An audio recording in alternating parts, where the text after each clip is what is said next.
Chapter 349. In the next second, Gleeward pushed Thales away and looked elsewhere. His breathing quickened. Kurtz coughed softly. "I see Kevin." Kurtz shook her head to the left. There, a young man peeked his head out sneakily from behind the wall and waved at them. Thales recognized him. He was the young coachman who drove the Old Crow to Shield District last night. Perhaps it was because they had just finished talking about him, but when the three of them saw Kevin, their expressions did not look too good. It was as if they had been caught talking behind someone's back. "I'll go make the final confirmation. Wait for my signal." Kurtz spat out the grass in her mouth, patted the dust off her hands, and stood up. Her originally rascally temperament instantly became neat and tidy. Gleeward nodded and watched her leave. Only the veteran and the prince were left. The atmosphere was a little heavy. Thales watched the seamstress leave and suddenly said, "To be honest, I've been in Northland for 6 years. It's rare to see a Northlander girl like her." Gleeward paused for a moment and snorted softly. Kurtz's father used to be a military doctor. She grew up in a military camp. Her childhood was filled with blood and screams. Thales' gaze shifted. The veteran tapped his fingers on the wheelchair, as if he was reminiscing about the past. Until her father passed away unexpectedly. The teenage Kurtz had to face those ruffians. You can't imagine what a girl would experience in that hell. You can't even imagine what she would become. Thales' heart tensed. He looked at the corner where Kurtz disappeared with slight surprise and recalled the tough impression the seamstress gave him. Gleeward said absent-mindedly, "At least before I fished her out. It's a pity that the famous Dragon Cloud city isn't much better. Shield District and Hammer District are even more so." At that moment, the tough veteran seemed especially tired, as if he had just gone through a great battle. Thales inhaled slowly. "No wonder." Gleeward snorted softly and shook his head. "You were born noble. It's hard for you to imagine everything going smoothly for you. But do you think she was born with a mouth full of vulgarities, a temper that's hard to tame, and no sense of gentleness at all? Do you think that she doesn't want to put on glamorous clothes and makeup, sit in a warm, splendid palace, and enjoy a sumptuous dinner and a man's love like a regular noble lady from the north?" Gleeward tightened his grip on the wheelchair. The remaining 3 fingers on his left hand trembled slightly. When life is tough on you, you have to be tougher than it is. Thales did not speak for a long time. But then he looked up. "But I think she's very good right now." The prince's heart was a little heavy for some reason, and his gaze was sharp. A woman at her strongest, most beautiful and most charming. "Don't!" Thales cried out in surprise. He placed his hands on his aching forehead and looked at Gleeward indignantly. The veteran expressionlessly retracted his right hand, which was as big as a wok. "Don't try to pick up girls at such a young age." Thales gave him an aggrieved look. "But you're right. She's great." Gleeward smiled faintly. The wrinkles at the corners of his eyes shone slightly. "It's been more than 10 years. Kurtz has been our brother for a long time now." Thales rubbed his head hard and said in annoyance, "Just brothers?" "She'll be very disappointed." Gleeward cast him a glance, whether it was intentional or not, but he did not speak. A few seconds later, the veteran suddenly spoke. "What kind of person is your father?" Thales tensed up. "My father?" Gleeward turned his face to the other side and shook his head. He shrugged as if he did not care. The prince blinked. "That's a memory from too long ago." Thales frowned and answered rather hesitantly, He's a king." Dong. The second time, Thales held his head with tears in his eyes and watched indignantly as Gleeward retracted his right hand. Gleeward was rather exasperated. Who the hell doesn't know that your father is a king? Say something else, something useful, all right? Thales gritted his teeth. "Don't touch me again." "Something else?" The prince was about to speak, but a thought came to his mind. "Why do you want to know this?" Gleeward coughed and turned his head around in a seemingly normal manner. "About that? You know, the 2 kings of Extet were despicable and shameless bastards." The veteran shrugged a second time, completely unbothered. He rubbed his back against the wheelchair. I was just wondering if the King of Constellation is the same. Thales revealed a doubtful gaze. But the old crow said that you don't care about high-level politics. Gleeward's expression changed. I suddenly changed my mind. It's not a bad thing to know more. The next time we meet, I can mock him instead. The veteran shrugged a third time. Thales stared at Gleeward thoughtfully. Then, Gleeward coughed in embarrassment and turned his face away. Thales asked tentatively, "But didn't you say that you don't want to see him again, Hicks?" Gleeward's face turned red. "It's none of your business." Of course, but..." Thales carefully observed Gleeward's side profile and narrowed his eyes. "Why does it have to be my father?" Gleeward's expression froze. "Oh, come on." He waved his hand and interrupted Thales in annoyance. Forget about it." Gleeward snorted coldly. It was obvious that he was extremely displeased. "Who the F***ck cares about your king daddy?" The veteran crossed his arms and turned around. While shrugging for the fourth time, he angrily muttered to himself, "He's just another precocious, young, rich, handsome, charming, and domineering gigolo." Thales stared at him quietly and smiled. "What about Thurin?" Gleeward trembled slightly. "You heard what I said." Thales sighed. "What about my mother? What kind of person is she?" This question caused him to wait for an exceptionally long time. After a long while, Gleeward curled his lips and shook his head in disdain. "Your mother? That annoying little girl with a crooked brain." The veteran in the wheelchair revealed a complicated and indecipherable expression as he spoke nonchalantly. "She's best at causing a lot of trouble and provoking everyone. Fooling everyone into cleaning up after her." Thales nodded. "Including you? But spare me." Gleeward shook his head and sneered. "I hate her the most." Thales smiled faintly. "You and Hicks were once slaves in the desert, right?" This question seemed to have poked Gleeward's sore spot. He bounced a few inches on the wheelchair. He was very annoyed. "I don't care what the old crow told you," Gleeward pointed at Thales with a hostile expression. "I agreed to help you with a small favor, but that doesn't mean we're very close. Stop with that, 'I'm your good friend,' that emotional trick." Thales blinked helplessly to show that he understood. The two of them leaned back in their seats again and waited for Kurtz's signal. Then, Gleeward spoke again. "Hey, the old crow didn't tell me much, but judging from the direction you're going..." Gleeward seemed to be unable to recover from his rage naturally. He said stiffly, "You're going to the desert, aren't you?" Thales' heart tensed. He spread his arms and only smiled with his eyes narrowed. But Gleeward seemed to have seen through his thoughts. He snorted softly. "Listen, if you want to enter the desert, you'd better have a skilled guide or else." Gleeward shook his head disapprovingly. Thales thought of something. "Is the desert really that scary? Orcs or barren bone people?" "Both."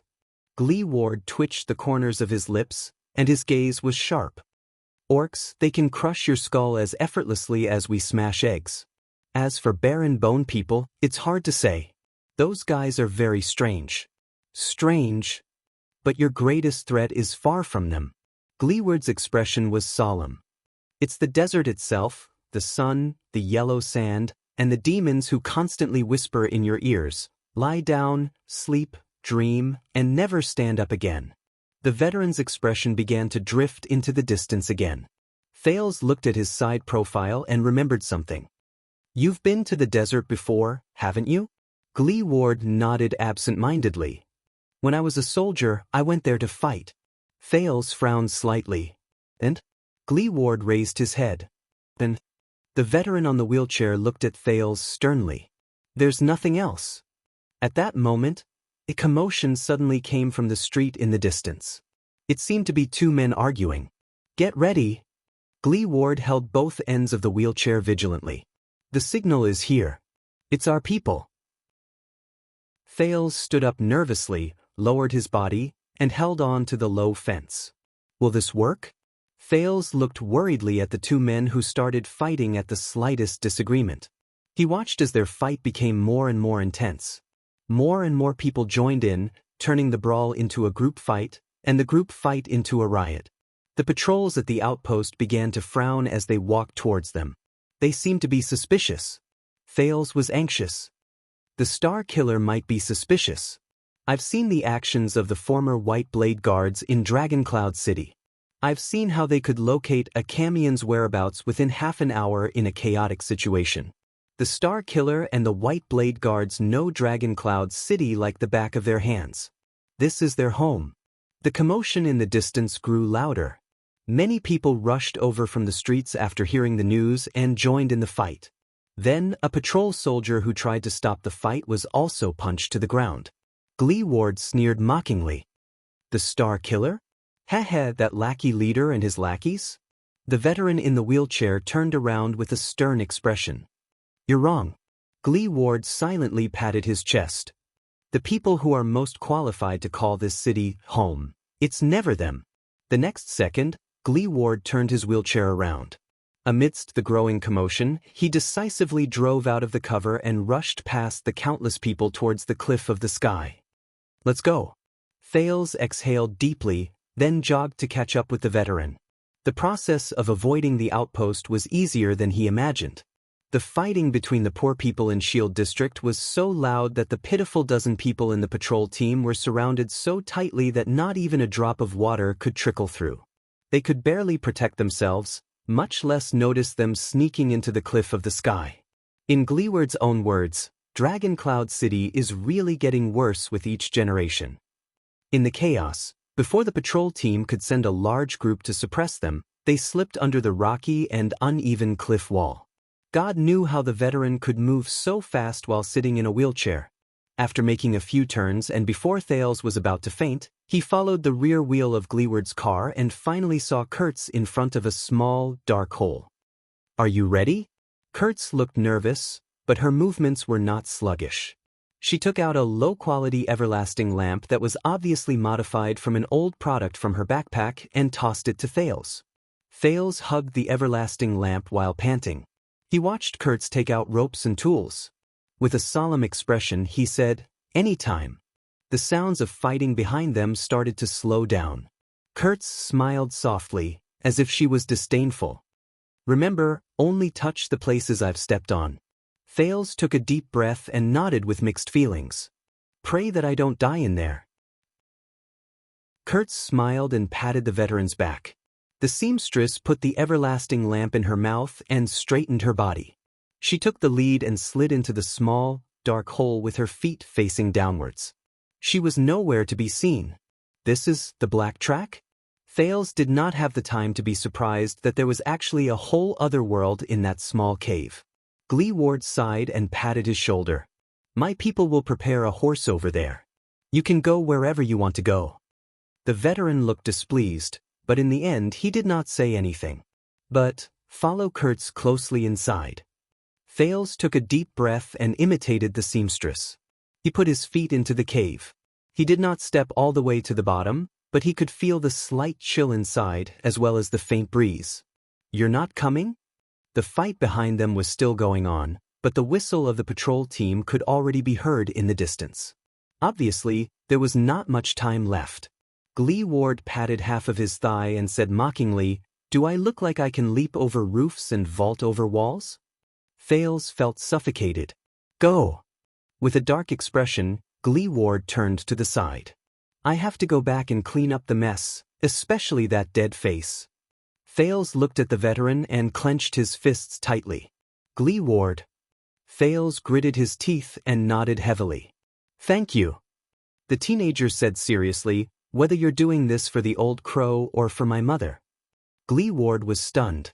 Thales looked at him with sincerity and nodded slightly. In the next second, the veteran's expression became annoyed. He slapped Thales back, and as the latter cried out in surprise, he pushed him into the black track.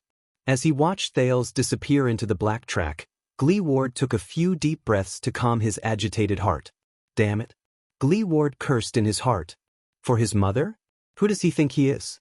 With a displeased expression, Glee Ward turned his wheelchair around and watched the fight on the street, which was becoming more and more obvious. He spat in displeasure. "A king." He looked at the sky, which had just lit up, and mumbled, "A king." Gleeward's expression darkened. His mutterings were filled with dejection. How could he be a king? The veteran looked at half of his thigh and touched his empty left eye. His expression was forced and gloomy as he said in a low voice, "Don't worry." He said in a low voice, F***ck, but after a few breaths, Gleeward's nervous expression relaxed. With a stiff face, he pulled out a thread from the pocket of his robe in a panic. He slowly took out a small black leather pouch from between the two layers. Gleeward opened the leather pouch with trembling hands. He stared at the item inside in a daze, then at the entrance to the black track. He did not speak for a long time. The veteran stopped moving, snorted softly, and shook his head in a self-deprecating manner. F***. The sounds of fighting behind him began to die down. But Gleeward did not seem to notice it. He held the item in his hand. His face was livid and red, and he tried his best to put on a fierce expression. F***, as if that could prove something. A few seconds later, Gleeward leaned against the back of his wheelchair in relief. He laughed dryly and weakly. The veteran shut his eyes tightly. There was a faint hint of melancholy in his tone. F***. Finally, the item in Gleeward's hand slowly floated down and landed on his wheelchair. The morning light illuminated it. It was a neatly tied strand of a woman's hair. It was soft, smooth, and bright. It was fiery red. He felt the friction between his back and the rock strand. After he slid to the bottom with a tense heart, Thales opened his eyes and saw darkness. Then he heard footsteps. "Hey, you're afraid of the dark?" Thales narrowed his eyes to adapt to the sudden light. He was still in a state of shock as he stared at Kurtz, who was holding the everlasting lamp and watching him with a contemplative look. It was dark around him. And cold. Their everlasting lamps could only light up a small area around them. "Follow me." In the darkness, the seamstress only had half of her face exposed by the light. She helped him light up the everlasting lamp and sighed. "Even if some paths are difficult to walk, you must still follow them." Thales got up in a disheveled manner. Kurtz turned around and used her hands and feet to climb up the dark rock wall. She seemed to be going up the slope. "I have to climb this stupid place again. At least I got 300 gold coins last time," Kurtz said sarcastically to herself. "What about our client this time? He gave us a chance to be hanged." "Prince?" Thales could only pretend that he did not hear it. The black track was narrower than Thales had imagined. Just as he was about to reach for the everlasting lamp beside him, his arm crashed against the rock wall. Thud. Thales hissed and rubbed his sore spot. He did not dare to be careless anymore. He carefully grabbed the everlasting lamp and laboriously followed Kurtz's footsteps. Kurtz was obviously familiar with the path, and he could only barely see Kurtz's trousers and boots through the faint light from the everlasting lamp. Soon, Thales experienced the power of the black track. Obviously, there was no flat road here. It was either uphill or downhill, and it was full of potholes. There were even a few places that were as steep as cliffs. Kurtz had to use a hook to climb up, and then use a rope to pull him up. "Is this place really meant for people to walk?" Thales complained in pain after he fell for the 8th time. "The black track? It wasn't this hard to walk in the past." Kurtz chuckled in front of him. "But the calamities played with stones in Dragon Cloud City when they had nothing to do, and they caused half of this place to collapse out of nowhere.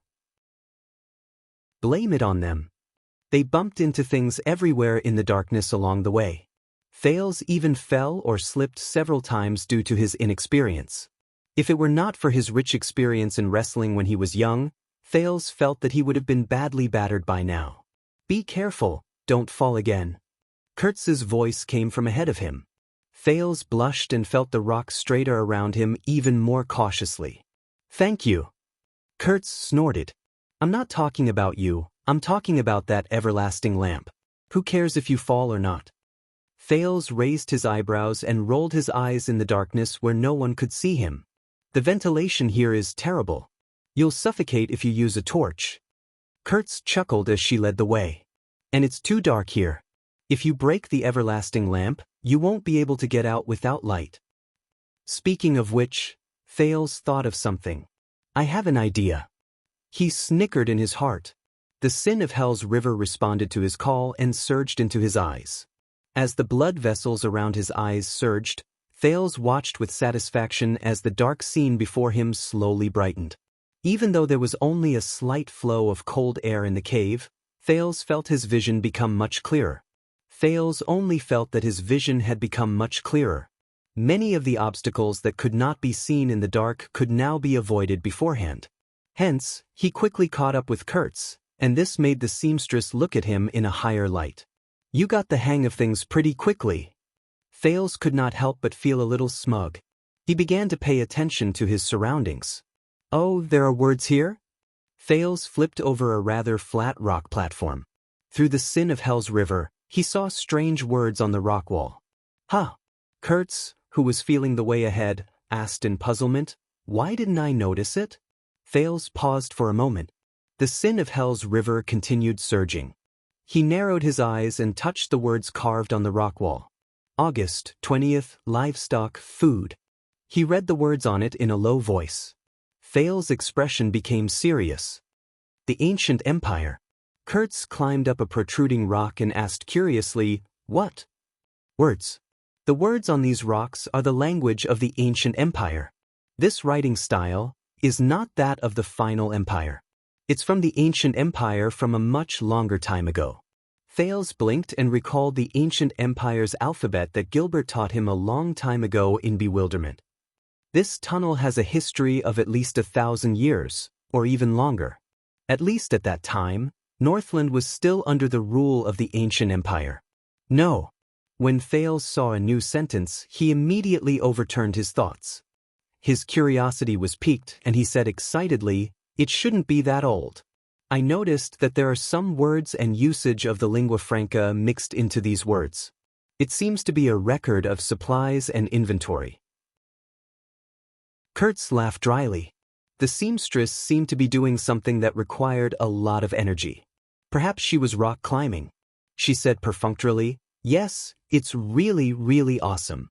Now move your butt and continue walking." Kurtz finally climbed up a huge rock. She panted, stuck her head out, and extended her hand towards Thales. She said in annoyance, "Then give me your hand.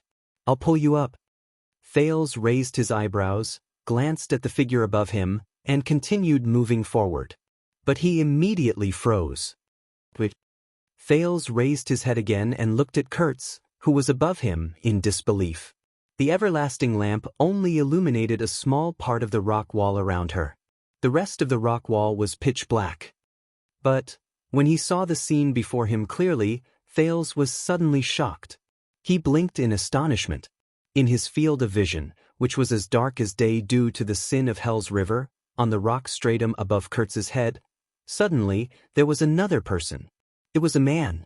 He wore an ancient-looking armor and had complicated braids. His face was thin, and his mouth was open. His eyes bulged out, but there were no pupils. There was only white in his eyes. He looked like a corpse. Thales noticed in the faint chill that there was only black and the golden light from the lamp in the dark black track. But the man was brightly colored. He wore a dark green shoulder armor, a bright silver chainmail, and a dark red belt. Even the colors of his weapons were clearly distinguishable.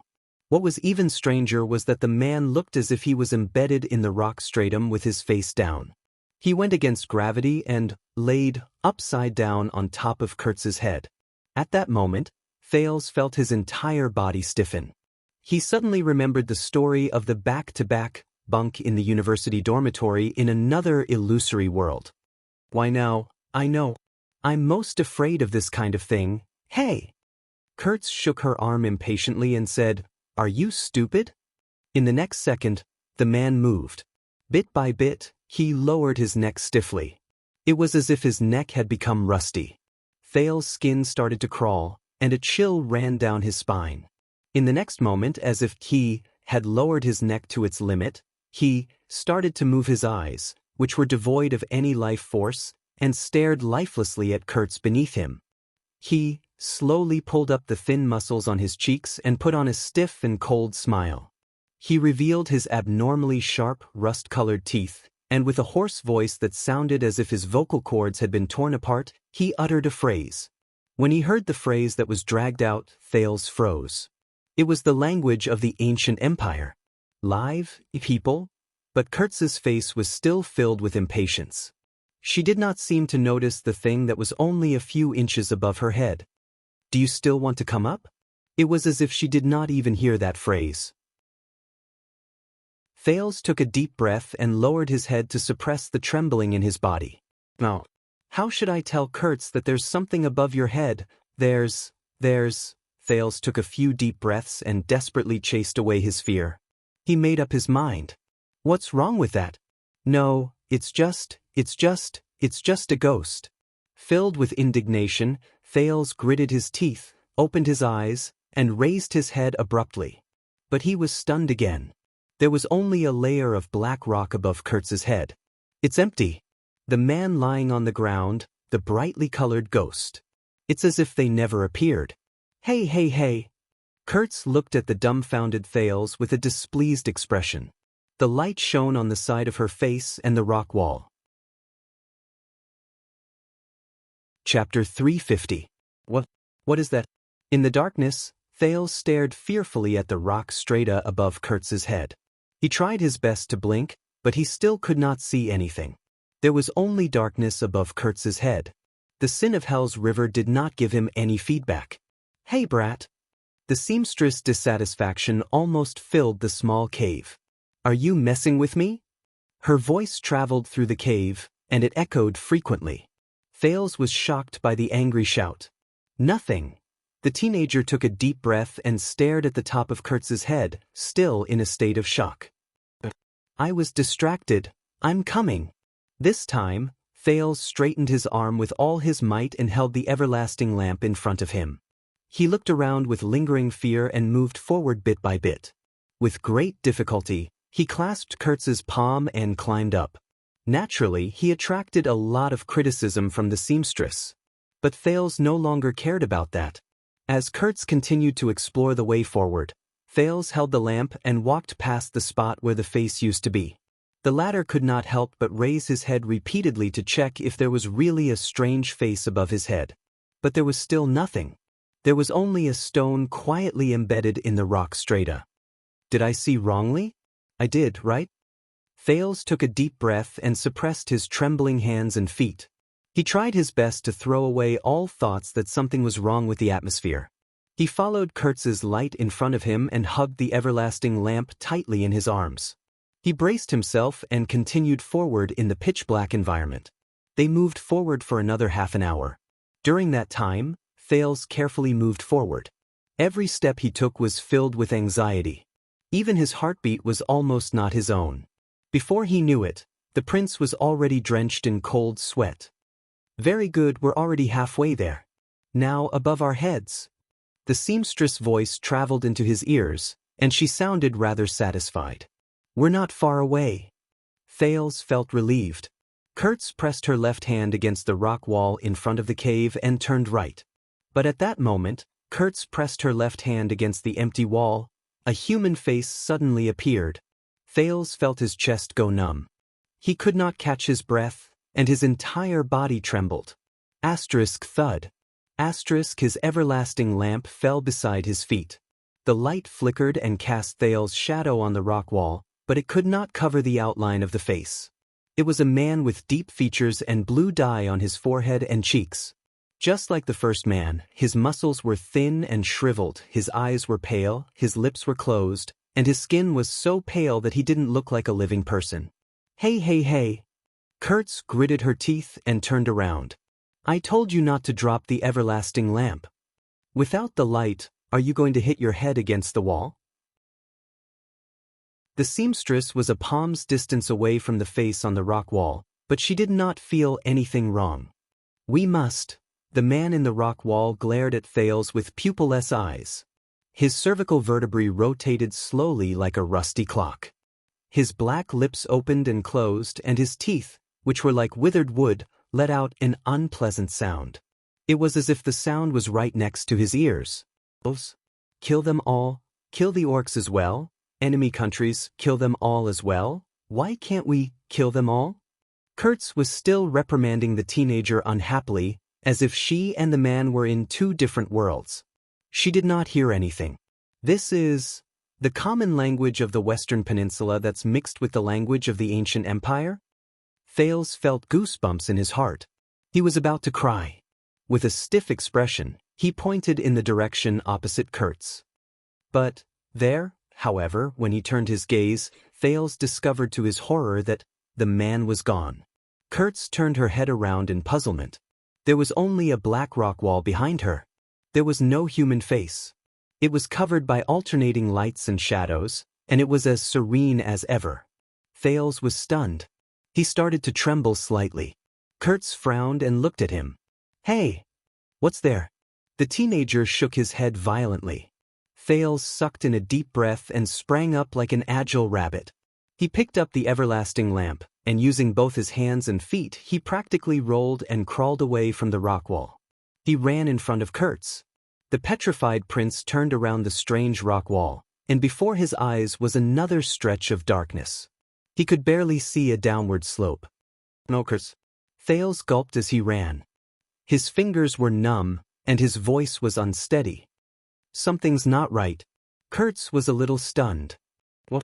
Thales firmly resisted the desire to turn his head around. He shook his head vigorously. "The black track? This place is very strange. I saw some things." Kurtz looked at Thales' disheveled appearance as if she was deep in thought. Suddenly she giggled. "Are you really afraid of the dark?" Thales, who was terrified, bit his lower lip and tried his best not to think. "This isn't the dark," he was cut off. "Be good and shut up." The seamstress rushed in front of him with a fierce look on her face and poked his chest. "I promised the cripple, so I will definitely send you out. Follow me properly. Don't be afraid of the dark." Thales, who wanted to cry but had no tears and was horrified, was speechless. Kurtz, who was in front of him, cursed as she jumped down a slope. She stirred up air currents, and a chill surrounded them. Thales could only put on a long face and hang the everlasting lamp in front of his chest. With one foot in front of him and both hands supporting his back, he slid down the slope. This time he widened his eyes. The sin of hell's river flowed faster. I remember that as long as we walk past this place, Thales listened absent-mindedly, but just as he was about to slide to the bottom of the slope, facing him, on the top of the rock wall, 3 figures suddenly appeared. Old men, women, and men. Thales, who was falling, shuddered. A low and strange whisper traveled into his ears again. "Who are we?" This was the old man's call. The common language with a Northland accent was filled with confusion. "You are us. We are you." This was the man's whisper. It was filled with the language of the ancient empire. His words were elegant but very strange. They were stuck to the rock wall. Their eyes were pale, and they looked like corpses. They stared at him, and their gazes were extremely clear in the darkness. One of the women even stretched out her withered hands towards him. Why are you over there?" This was the common language, but the grammar was complicated, and it was filled with an accent that Thales had never heard before. There was a heart-wrenching chill in his words, as well as hysterical pain. "My lover, do you make to the battlefield?" The brownish-gray nails swept past Thales' face, bringing with it a bone-chilling chill. Asterisk bang. Asterisk, the petrified Thales fell to the ground on his butt, and he fell hard on the ground. "What the hell is this?" Asterisk CK. Thales could not help but curse. At that moment he only felt goosebumps all over his body.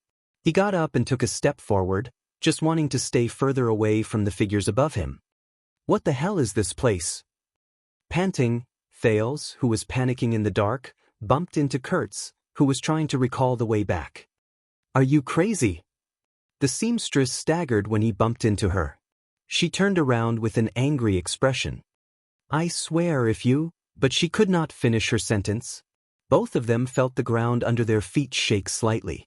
Kurtz and Thales held their breaths at the same time. At the same time, a frightening sound came from the rock strata in the dark. Asterisk crack. Asterisk, both of their faces turned pale. Asterisk crack. Asterisk this?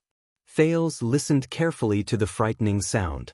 "This sounds like, It sounds like rocks cracking? A few seconds later, the cracking sound grew louder.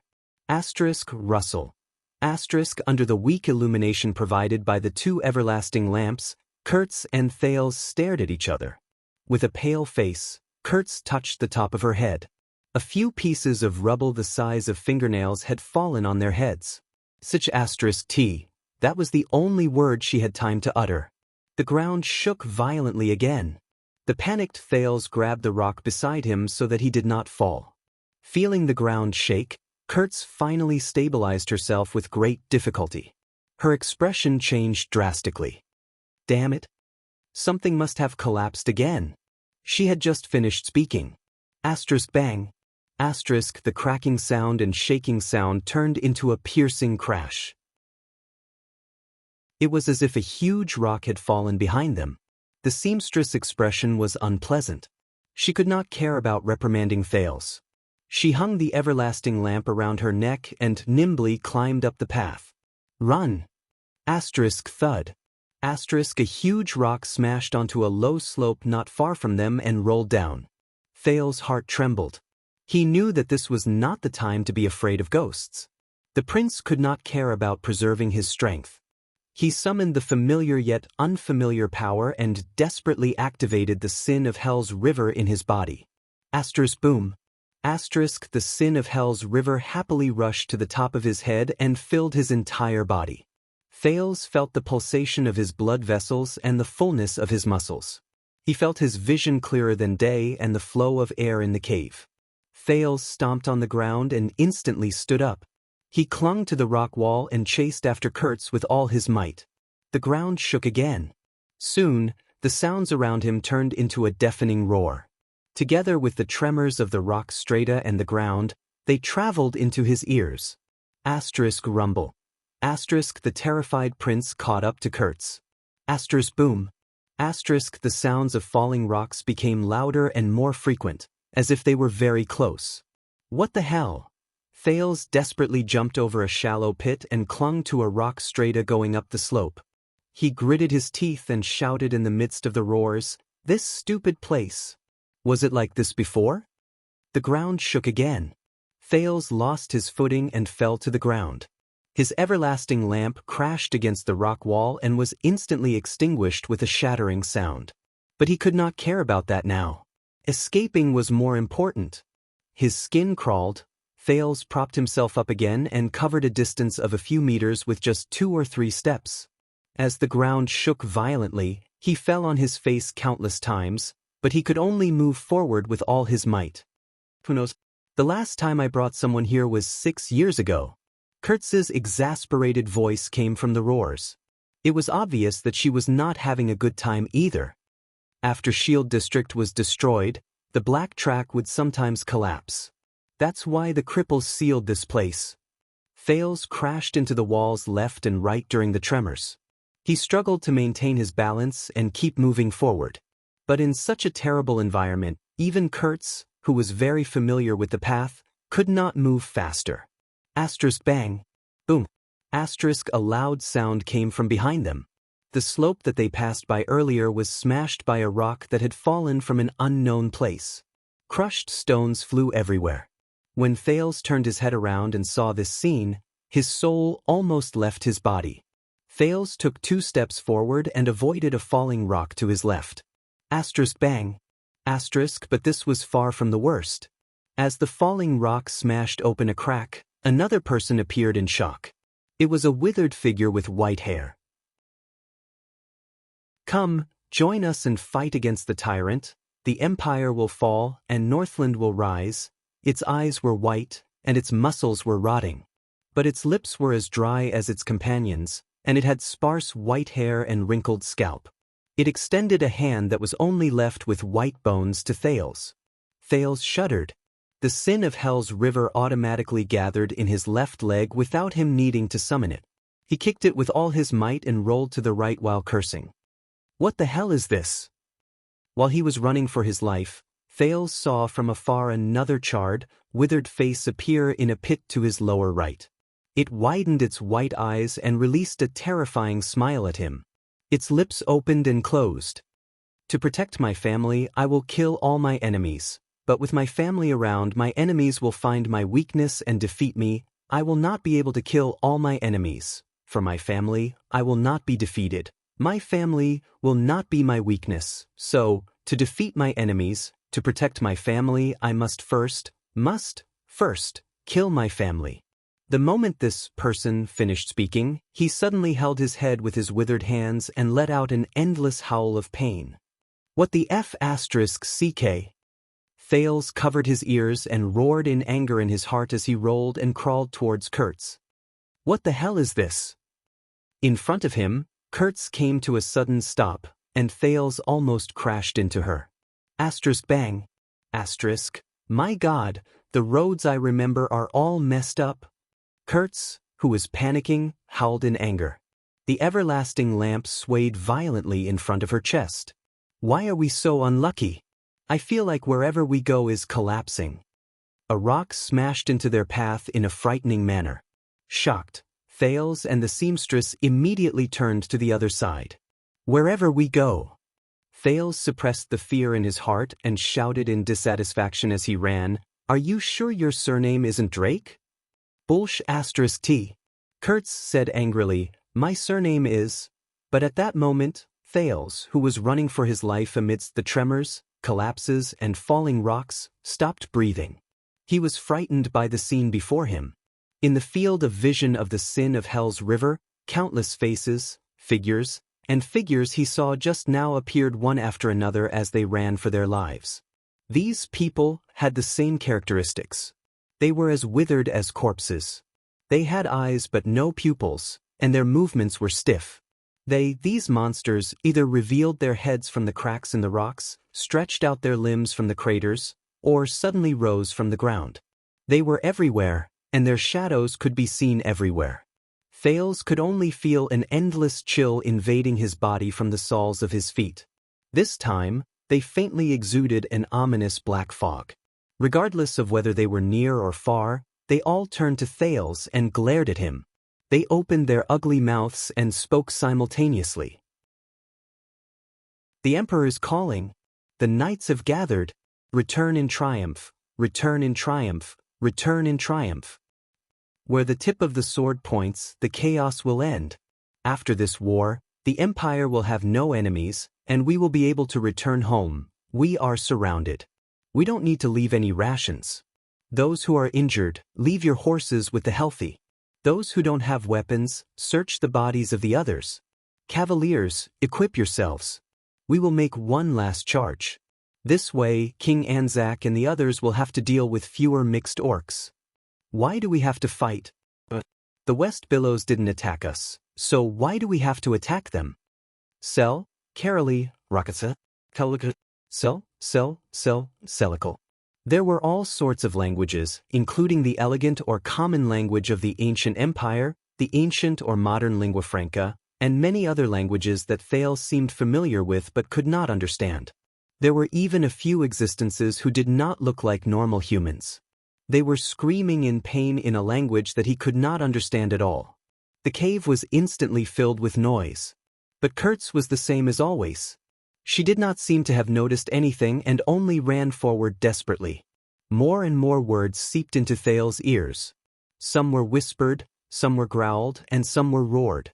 They were accompanied by layers of abnormal emotions. The terrified Thales wailed and increased his speed in a flurry. He only wanted to run as fast as he could and escape this godforsaken place. The voices continued. It doesn't matter if they have weapons or not. The reason is simple. This is the place the Emperor designated. It is our territory. If they don't admit that they are from the Empire, then they are our enemies. The uprising failed. The entire army was wiped out. The inspectors of the Empire will be here soon. Run, sound the bugle. It's the ice bastards. We must stop them here. Believe me, the humans will definitely win. Deserters, deserters, deserters deserve to die. Deserters don't deserve to be human. If they don't have the courage to behead themselves, they deserve to be beheaded by others.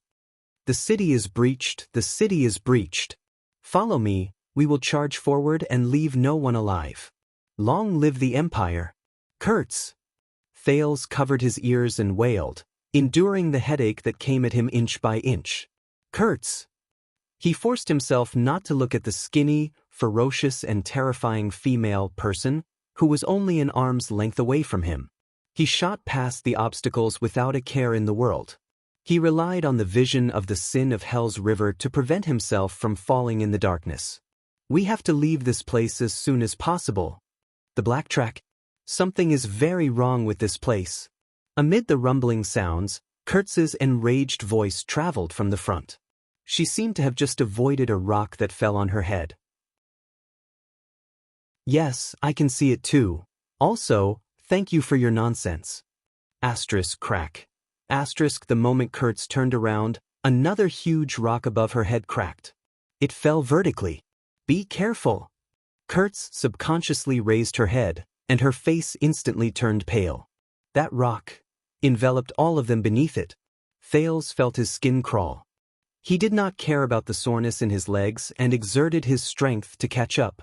But when he saw the situation before him clearly, he felt a chill in his heart as he charged forward. No. The area of the rock that fell from above my head is too large. Even if he pounced on Kurtz, even if they charged at full speed, I can't avoid it. What should I do? The huge rock was only a few meters away from Kurtz's head. What should I do? At that moment, Thales desperately tried to recall all the skills he could use.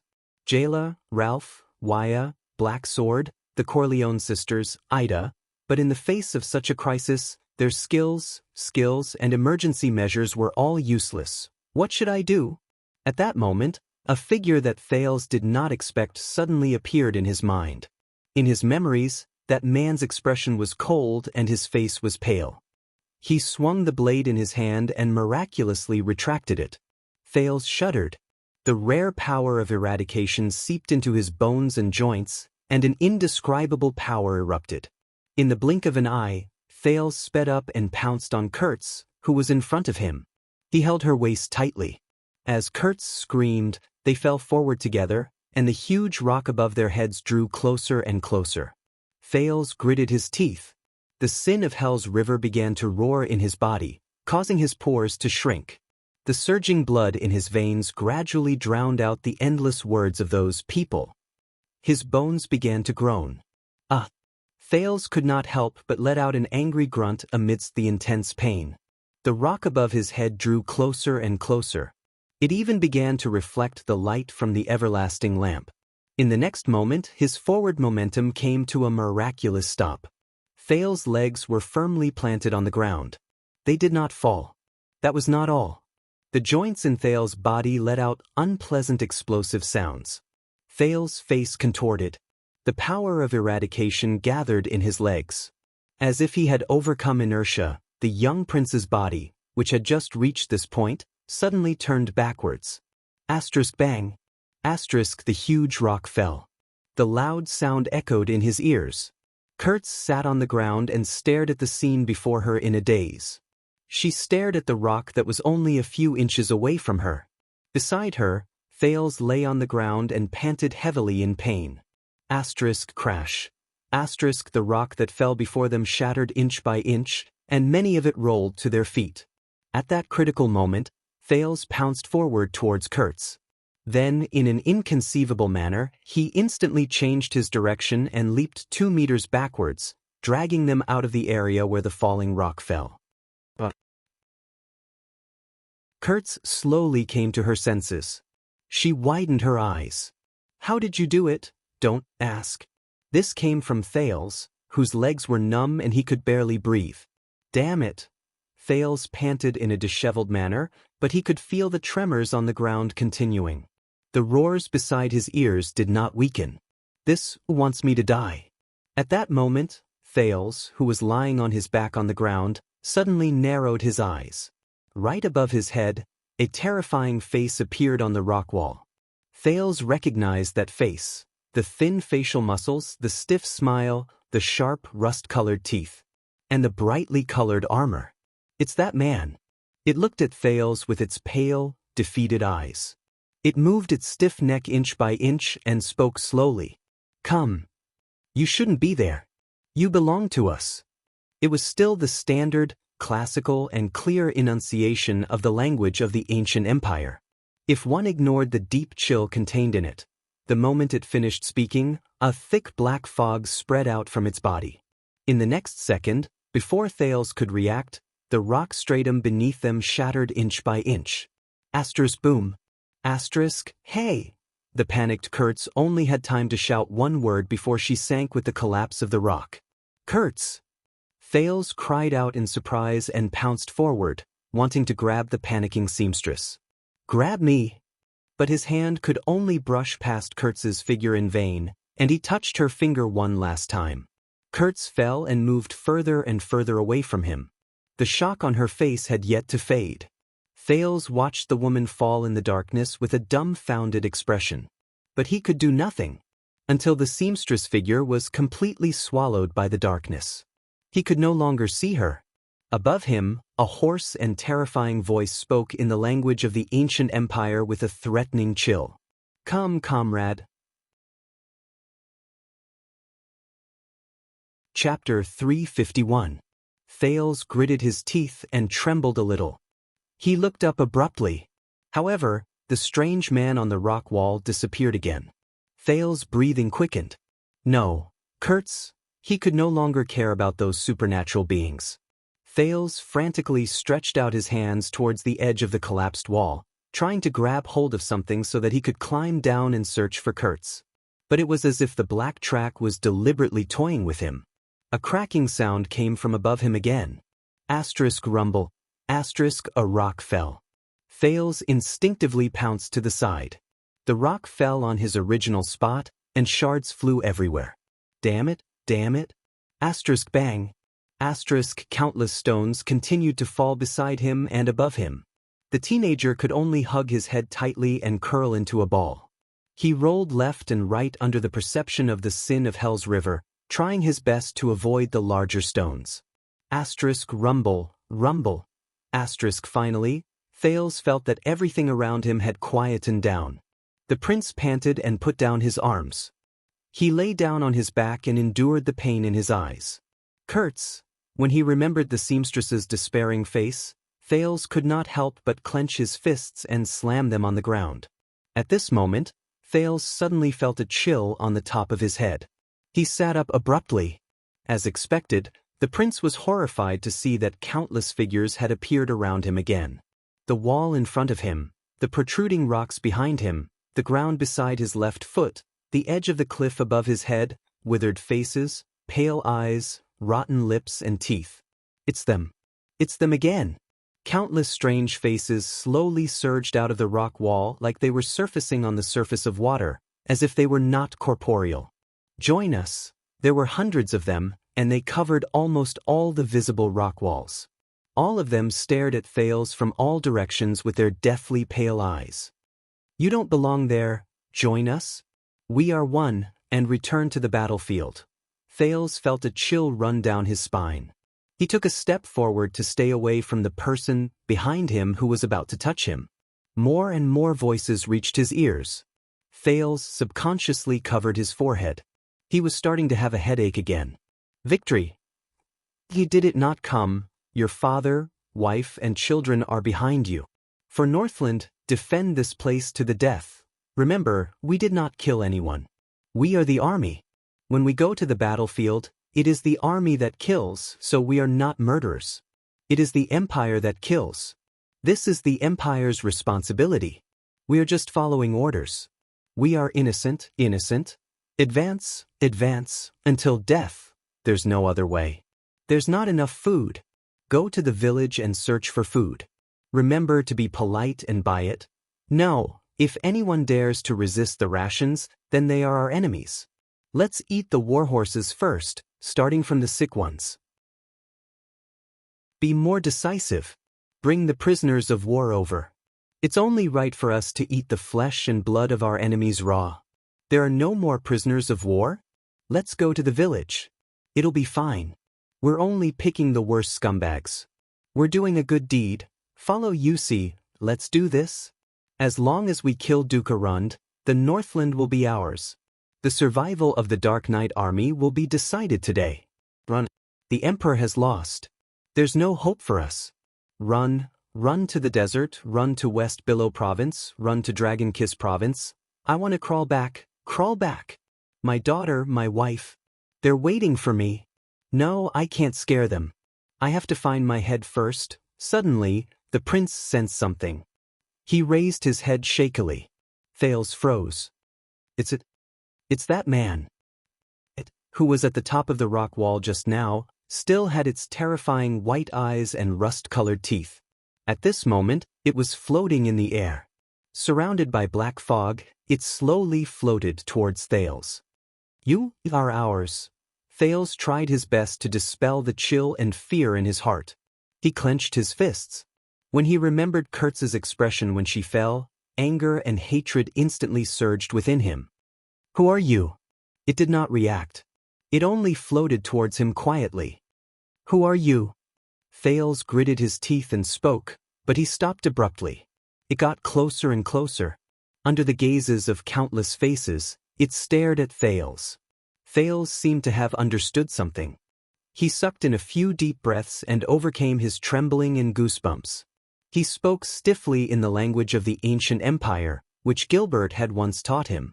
Who are you? Thales saw that it paused slightly. The surrounding black fog slowly left its body. What do you want? In the air, the most unique slowly raised its head and shook its head violently. Thales saw that the colors on its body seemed to have become a little brighter. Its expression changed. The stiff muscles at the corners of its lips trembled. It opened its mouth and let out a terrifying laugh. But in the next moment, it suddenly opened its mouth wide and revealed its sharp teeth. Ahah! A shrill roar instantly rang in Thales' ears. He instinctively covered his ears and shrank back in pain. As it howled shrilly, the hundreds of faces around him became agitated. They opened their rotting mouths and responded to the howl. In the next second, countless people left their original positions. As they howled, their bodies, other than their heads, appeared. They were like predatory beasts. Hell's River, what does Hell's River look like? Mother, can I see you there? To be loyal to the Iron Blood King, we can die without regrets. No, our deaths are definitely not meaningless. This rotten so-called empire, that high and mighty shameless tyrant, must be overthrown. Avenge them. Believe me, as long as we kill all our enemies and leave none alive, peace will come. What? New enemies. Then continue to kill until the day peace comes. My God, a dragon, that's a dragon. How can we win against a dragon? After the war, I can be promoted to captain. I want to go home and marry Ellie. Who am I? No, we picked up our weapons for them. I would rather go to the gallows than hurt them. I came to be a soldier to win the war and finish it. This way, my son's son, will not have to be a soldier anymore. Countless voices were like whispers, but they penetrated the howls without any obstruction and poured into Thales' ears. Thales covered his ears tightly. He was in great pain. The person closest to him, who only had half a face left, roared angrily and extended its withered, twig-like hand. It first touched Thales' left arm. Ah! Thales cried out in pain. That feeling was like being immersed in boiling water and then pouring ice water over it. The cold and burning sensation spread to the arm that was touched at the same time. The sin of Hell's River circulated madly, instinctively strengthening his arm muscles, hand bones, filling his joints, and increasing his blood flow. Thales screamed and swung JC's dagger with all his might, but it was useless. The arm of the monster that did not have a corporeal body passed through Thales' hand without any obstruction, and a wisp of visible smoke drifted out. Thales roared. The pain was still there, and as the monster seeped into his arm, the pain in his arm increased. That was not all. The hundreds of monster faces on the rock wall extended their limbs, climbed up the rock wall, and crawled towards him. They reached out to him shakily. It was not just his arm, but also his legs, neck, head. No. Every time he came into contact with them, Thales felt as if he was being tortured. He could only scream in vain, and even the sin of Hell's River could not help him. In the intense pain, Thales' consciousness gradually blurred. H*T, It seems like it's the end.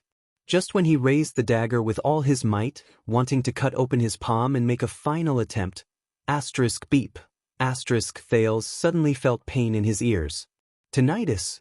An extremely piercing tinnitus suddenly assaulted him. It almost drowned out the pain all over his body. Under the stimulation of the tinnitus, Thales kept convulsing. He felt as if his body was no longer his own. Along with the tinnitus came a piercing silver light. It shone in the darkness of the cavern, illuminating the narrow corner of the room. As if they had met their natural enemy, the moment the hundreds and thousands of people saw the silver light, they covered their white eyes in pain. It hurts. It's him. It's him. They let go of Thales, who was struggling desperately, and retreated. The silver light was getting closer. The tinnitus was also getting stronger. The miserable howls of them rang out again.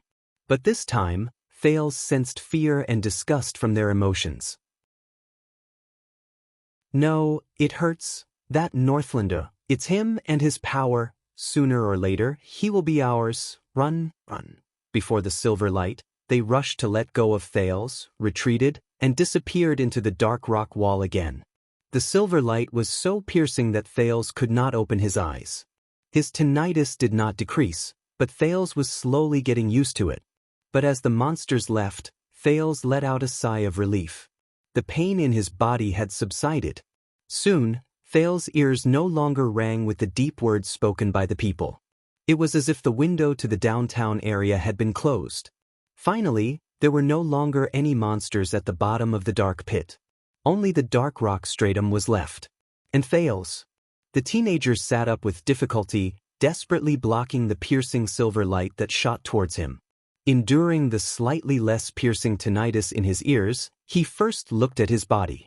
He was surprised to find that even though the pain was still fresh in his mind, other than the abrasions he suffered while running for his life, there were no injuries on his body caused by the monsters. So, those things were indeed, at this moment. The silver light weakened. The tinnitus disappeared. Wait a minute.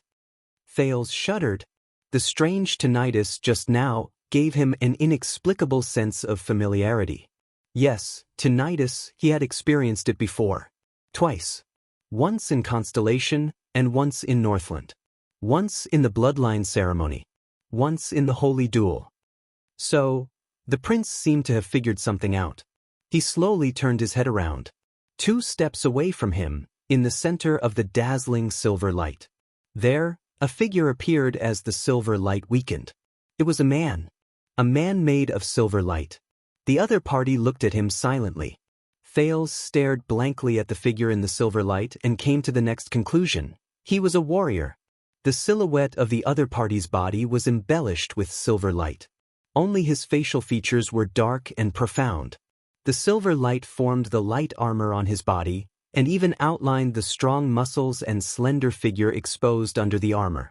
However, the thing that left the deepest impression on Thales was the heroic, dignified, majestic, and bold aura this man showed when he stood in front of him. He was like a figure in myths and legends. But the other party was still just a transparent silver light. Thales could even see the rock stratum behind him through his body. Thales looked at him in shock and bewilderment. So, who is he? The next second, the figure took a step forward and spoke slowly. His voice was cold, and his words were as firm as steel. So, you are the culprit? What entered Thales' ears was a Northland accent. It was the lingua franca that was half ancient and half modern. Thales blinked. What? The figure in the silver light shook his head and stepped forward. You don't belong here. Thales watched him approach slowly, and he instantly became nervous. I really don't belong here. I'm sorry. Thales stood up in a flurry. He swung his wrist and felt the soreness brought by the sin of Hell's River. So, who are you? Silver Shadowman's footsteps paused for a moment. Who am I? His handsome face tilted, and his pitch-black eyes slightly distorted. He seemed to be thinking, who am I? But Thales could only sense a deep sense of confusion from his words. Silver Shadowman shook his head. I don't know. I can't remember. Thales was stunned. Silver Shadowman suddenly raised his head, and his tone was firm. "But I must protect this place, and you came to the wrong place." His deep, dark eyes seemed to have the power to see through people's hearts, and it made Thales's heart clench. Silver Shadow Man walked in front of him, and suddenly extended his strong right arm, which was formed by silver light, to touch Thales's face. "Ah!" Thales cried out in pain and was shocked. Silver Shadow Man's touch seemed to have substance. Wherever the silver light touched, there was a sharp pain on his skin. The prince gritted his teeth and took 2 steps back. He left Silver Shadow Man's arm, held his dagger, and stared at him warily. The ringing in his ears started again. "You're a little different." Silver Shadow Man seemed to be even more puzzled. "Your body is filled with an ominous presence, and even the power of the mountains is rejecting you, but—" Thales widened his eyes, showing that he could not understand the current situation. The tall Silver Shadow Man shook his head violently. It was as if he wanted to shake off something. When he raised his head again, his emotions had already turned cold, and his tone was stern. "No," Silver Shadow Man said firmly. His facial features slowly gathered together under the silver light, as if he was convincing himself, "You are just their new trick, a byproduct of their chaotic consciousness. You are the other side of evil." In the next second, the silver light shone brightly. Silver Shadow Man instantly turned into a man of silver light. In an instant, he appeared in front of Thales and seized him by the neck. "Wait, what's going on?" But his thoughts were soon interrupted. Thales only felt that there was a tremendous pressure that came along with that arm, causing him to be unable to move. The ringing in his ears and the piercing pain were instantly transmitted to Thales' nerves. The intensity was even greater than before, and he could not help but scream. "Ah, no!" Unlike the monsters that did not have a physical body, Silver Shadow Man's arms seemed to be non-existent. When he pressed down on Thales' neck firmly, the latter actually felt an illusory sense of suffocation. Silver Shadow Man's hesitant voice pierced through the ringing in Thales' ears. "I have a responsibility. I must protect. Destroy the threat." Silver Shadow Man raised his left arm. The silver light on his arm grew brighter, and it pierced straight into Thales' chest. The silver light sank straight into Thales' chest. At that moment, Thales shuddered, and he felt a chill rise from his heart. It brought about a piercing pain all over his body. Even the sin of Hell's river seemed to be firmly suppressed, and there was no reaction. The ringing in his ears, the piercing pain, and the chill were like 3 tortures tormenting him at the same time. "Ah!" Thales shut his eyes tightly. His face was contorted, and he howled in pain that was 100 times worse than before. At that moment, very abruptly, Silver Shadow Man stopped what he was doing. He pulled out his left arm from Thales' chest. Silver Shadow Man's pitch-black eyes slowly drew closer. "This is—" Thales, who was firmly suppressed, stopped screaming. He was drenched in cold sweat, and he could not stop panting. He looked like he was about to collapse. The light on Silver Shadow Man's body weakened. He turned back into Silver Shadow Man and grabbed the limp Thales. What is he trying to do? Is he repeatedly torturing me? Is he a sadist?" Thales sensed the piercing pain and the ringing in his ears disappear, but he felt as if he had just gone through a great battle. His entire body was exhausted, and his consciousness was fading. Silver Shadow Man laid him down gently, and his left hand stopped in front of Thales' left chest. He touched his chest, causing Thales to feel waves of discomfort from the piercing pain. The next second, Silver Shadow Man raised his head, and his tone was stern. "Who are you?" Thales could not even maintain the most basic ability to think. He lay on the ground powerlessly, and he felt that all the cells in his body were roaring, dissatisfied with the abuse brought by their master. "Damn it. You lunatic, I'm just a lost traveler, a pitiful lamb. I went in the wrong direction and met a pervert." He panted and sneered again and again, mixing his dissatisfaction and grievance into his words. At this moment, the silver light on Silver Shadow Man's body flourished again. The piercing pain and ringing in his ears assaulted him again, causing Thales, who had just recovered from the pain, to tremble again. King hate naughty children the most. So, Son of AB asterisk T, I will ask you one more time, Silver Shadowman said coldly.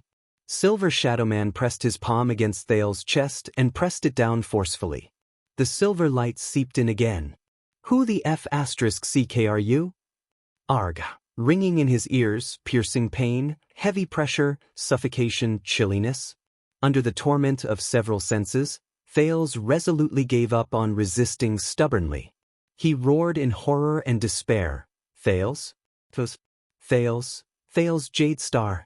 I am Thales Jadestar. With all the grievances and displeasure he had experienced throughout the day, he roared at the sky, I am the unlucky prince of some unlucky kingdom. Thale's voice traveled very far, and the echo was deafening. The prince was drenched in cold sweat as he panted. He was surprised to find that the silver sadist's hand had already left his chest. The silver light on the man's body that made him uncomfortable also disappeared. Silver Shadowman stood up slowly. Jadestar? He stared at the dying prince and seemed to be mulling over the name. Jadestar? Silver Shadowman raised his head. A familiar surname. He turned around and walked away from Thales, leaving Thales with his back. Thales struggled painfully to his feet while his consciousness blurred. It was only then that he noticed that the silver light on the man's armor was decorated in a crude style, and the combination was simple. This style is just like... Silver Shadowman slowly raised his head. For the first time, there was a strange emotion in his frosty tone. Even if the memories of the past have long since faded away like rotten wood.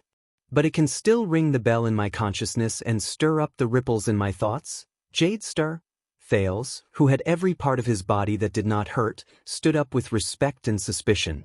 He did not want to have anything to do with the sadist at all. Silver Shadowman turned around abruptly. His facial features gathered together again, and he looked very stern. Then, young Jadestar, you should not have come here. And you should not have awakened them. Chapter 352. The dark cave welcomed a rare moment. The light from Silver Shadowman's body illuminated the place. Thales leaned against the rock wall and panted. He thought about it again and again in his vigilance, but in the end he gave up on most of his confrontational actions. This Silver Shadowman was obviously not an existence he could handle. The teenager asked in puzzlement, "What, them?" Silver Shadowman stared at him with his eyes, which were so black that they seemed to contain nothing. Them. He was still speaking in the Western Peninsula's common language with a Northland accent. The outline of Silver Shadowman's face moved subtly under the flickering light. It was almost as if a real person was speaking, and it was a little strange. You saw them. Those homeless souls of the deceased. Anomalies that hover between life and death. Thale's heart trembled. Hover between life and death. He muttered. He raised his head anxiously and looked at the dark walls of the cave around him. He imagined the scene of the densely packed ghosts appearing on the walls. Those shriveled and rotting faces. Thales could not help but feel a chill run down his spine. He buried his face in his hands and heaved a painful and labored sigh. So, this world really has such things, sigh. He even thought about this for me. This world of holographic, four-dimensional, and dynamic horror movies is too beautiful. The dejected Thales used a whole 5 seconds to free himself from the unpleasant memories of the past. He lifted his head listlessly. But how? He leaned against the rock wall and pressed against the scratches on his body. He asked Silver Shadowman weakly, "Why are there so many souls of the deceased under Dragon Cloud City? Are they bored and come here to scare people?" Silver Shadowman's body shone faintly. He seemed to be hesitating. "A ruined castle is above our heads," he answered in the end. The words that came from the silver light were like murmurs in a dream, and they echoed faintly. "It has stood here for thousands of years. The flames of the great dragon, the footprints of the elves, the warriors of Northland, the iron hooves of the Empire, and even the heavy hammers of the orcs have plowed through this place." When he heard the unfamiliar name, Thales was instantly stunned. Castle? The prince repeated doubtfully, but his eyes immediately brightened. "Wait a minute, Are you talking about Dragon Cloud City? Arund Castle was its former name. Thales immediately understood something. In a moment of realization, he began to size up Silver Shadow Man with a strange gaze. Using this form of address. So you're from the ancient times, heir? You're from the Empire era? But Silver Shadow Man only stared at him quietly and did not answer. All right. Thales spread his arms, inviting a snub. In his mind, he crossed out the option of finding things to talk to get information out of this person who was neither a human nor a ghost. Then, souls of the dead? When Silver Shadow Man heard this, he slowly raised his head and stared at the cave as if he was filled with emotions. He turned around and moved away from Thales. The footsteps formed by the silver light left brilliant and colorful traces on the rocks that they stepped on. This land has experienced countless wars, bitter cold, disasters, and deaths. Heads have fallen, blood has spilled, corpses have filled the fields, and wails have lingered. Silver Shadow Man walked forward slowly. His words traveled into Thales' ears again, and they contained a certain melancholy that could not be dispelled. For thousands of years, countless living beings have been buried here. The souls of the dead gathered in the past cannot be dispelled. Cannot be dispelled, cannot be dispelled, cannot be dispelled. This time, the echo in his voice was especially clear, and it shocked Thales. It was only then that the prince noticed that Silver Shadow Man's words did not come from his voice, but from his heart. Wait, the words that came from the bottom of my heart. This situation, doesn't it feel a little familiar? But before Thales could figure out what was going on, Silver Shadow Man's tone changed. Originally, they should be sleeping quietly without any consciousness, have nothing to do with the living, and have nothing to do with the mortal world. They should slowly lose their sense of self and time, until they die and no longer exist. The man turned around abruptly, and the silver light on his body became as dense as a lit oil lamp. His tone became stern and serious. Until you woke them up. Thales was stunned. Me? But I didn't do anything. He stretched out his hands in an innocent and puzzled manner. How did you wake them up? Silver Shadow Man was facing him. Under the contrast of light and darkness, his facial features suddenly became a little sharp. No, he said firmly. You did. Thales was stunned. Silver Shadow Man slowly raised his right hand and faced him. His palm shone with a faint silver light. Thales instantly felt uncomfortable. There seemed to be something in the silver light that made his skin prickle with pain, just like when this dangerous existence had threatened and interrogated him. I can see it. They can see that you have a special power. Thales' heart tensed. Silver Shadow Man said faintly, but it made Thales' breathing inexplicably quicken. It hides in your strong body. It absorbs nutrients and it also benefits you. It allows you to communicate with the world and the underground, and the living and the dead. Thales raised his eyebrows.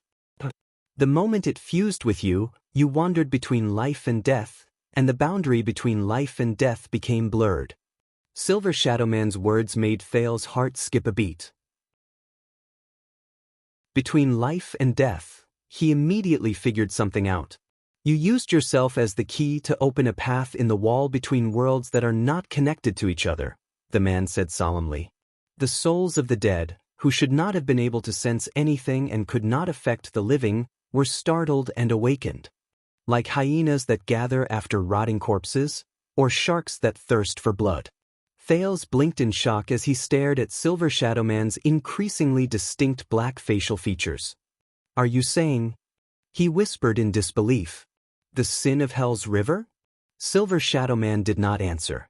Thales, who was feeling uneasy, took action the moment he thought of it. He clenched his fists tightly and took a deep breath. He summoned the sin of Hell's River in his body and activated its most commonly used effect, which was to strengthen his sight and hearing. In a few seconds, the sin of Hell's River followed his consciousness and poured into the blood vessels around his eyes and ears, making his world brighter and clearer. But at the same time, Thales immediately felt that there was something strange around him. In the distance, on the rock wall where the silver light could not shine, countless black shadows emerged. The new and strange faces of ghosts looked in his direction. It hurts, my chest. No, why do you want to kill me? I didn't join the uprising. Sada. Noxada. They can't stay here. The vanguard of the orcs is coming. Even if I have to kidnap them, I have to kidnap all the people in this village. Ha, you won't believe me. I locked that ice bastard on a rack, used a pair of red-hot tongs to wring out its intestines, and poured kerosene on it. I will never forget what they did to my Lisa.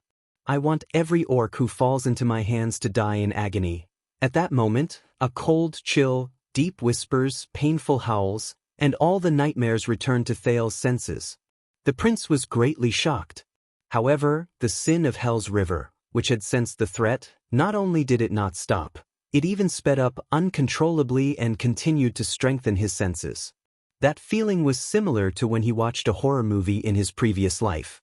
At the climax of the scare, the movie would suddenly change from a 2D perspective to a 3D perspective. I'm just doing it for the reward and food. Why should I risk my life for them? Anyway, they've never treated pawns like us as human beings. I'm so hungry, General. We've eaten all the prisoners and criminals. I'm so hungry. Can we eat the sick and the elderly? They're going to die anyway. If they fill our stomachs, we can also help them protect their families. I don't understand. We're warriors.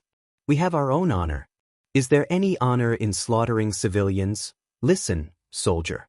Your honor is not up to you to decide. Who are civilians and who are enemies are not up to you to decide. It's up to the army, the empire, and my orders. Do you understand? Now, soldier, kill this Northland brat. Because he's an enemy, this is honor. His voice grew louder, and his surroundings grew colder. Thales covered his head in pain, closed his eyes, and started convulsing. T. How can this be? The souls of the deceased around him became increasingly agitated. Many of them even climbed towards him. At that moment, get lost. Silver Shadowman's furious roar echoed in Thales' ears. Silver light shone brightly in the cave again, and it was so piercing that Thales curled up. Go back to your lair. As Silver Shadowman roared, the screams of the souls of the deceased rose again, but they gradually became weaker. They painfully avoided the silver light and retreated back into the darkness. Those terrifying whispers and emotions also retreated from Thales' senses like a tidal wave. Then, the area around him became quiet again. After a long while, Thales, who was sitting paralyzed by the rock wall, put down his hands weakly and sensed the disappearance of the sin of Hell's River. Damn it. He panted and cursed in his heart. Damn it, damn it, damn it. As of now, these souls of the deceased cannot directly harm your body. Silver Shadowman's voice rose again. But they can affect the environment and destroy your mind, contaminate your soul, and turn you into a walking corpse. Of course, if they were a little stronger and you were a little weaker. Thales opened his eyes and exhaled in frustration. The silver light on the man's body slowly weakened. He put down his palm, which was shining with silver light, and stared at the teenager quietly. Very good, the effect of the sin of Hell's River. Thales said dejectedly, I can actually see ghosts with my yin and yang eyes, or release infrasound waves to summon souls. That's really great. He said mockingly. Silver Shadowman returned to Thales' side and lowered his head to look at him. I recognize this power. I once had a friend who was just like you. Silver Shadowman's words made Thales perk up. The sin of Hell's River? The man in the silver light shook his head. Under the torture of this power, he was rejected by Hell's River, and the mortal world did not accept him. That was the greatest misfortune in his life. Just like this place, just like this group of pitiful souls of the deceased who are stuck between life and death because of an evil curse. Thales, whose mood was occupied by gloom and irritation at the same time, let out a mocking chuckle. I guess I'm not much better. But he thought of something. An evil curse. The exhausted Thales looked up and asked, You mentioned this more than once. This is not the first time you mentioned it. What do you mean? This time, Silver Shadowman, who lowered his head to look at the teenager, paused for a long time. The silver light on his body flickered. Finally, Silver Shadowman spoke again. These tortured souls aren't trapped here out of their own will. His words were full of sorrow and pity. On the contrary, they are bound here because of a vicious curse, unable to continue their journey of death. Because of this curse, they are cut off from the cycle of life. They are trapped in the swamp of eternity, and they suffer endless suffering. Thales was stunned. He stood up laboriously and looked around him. He could only see a dim cave and a dark rock stratum. There was nothing there. The prince suppressed the fear in his heart and asked curiously, "What kind of curse?" Silver Shadowman was silent for a few seconds.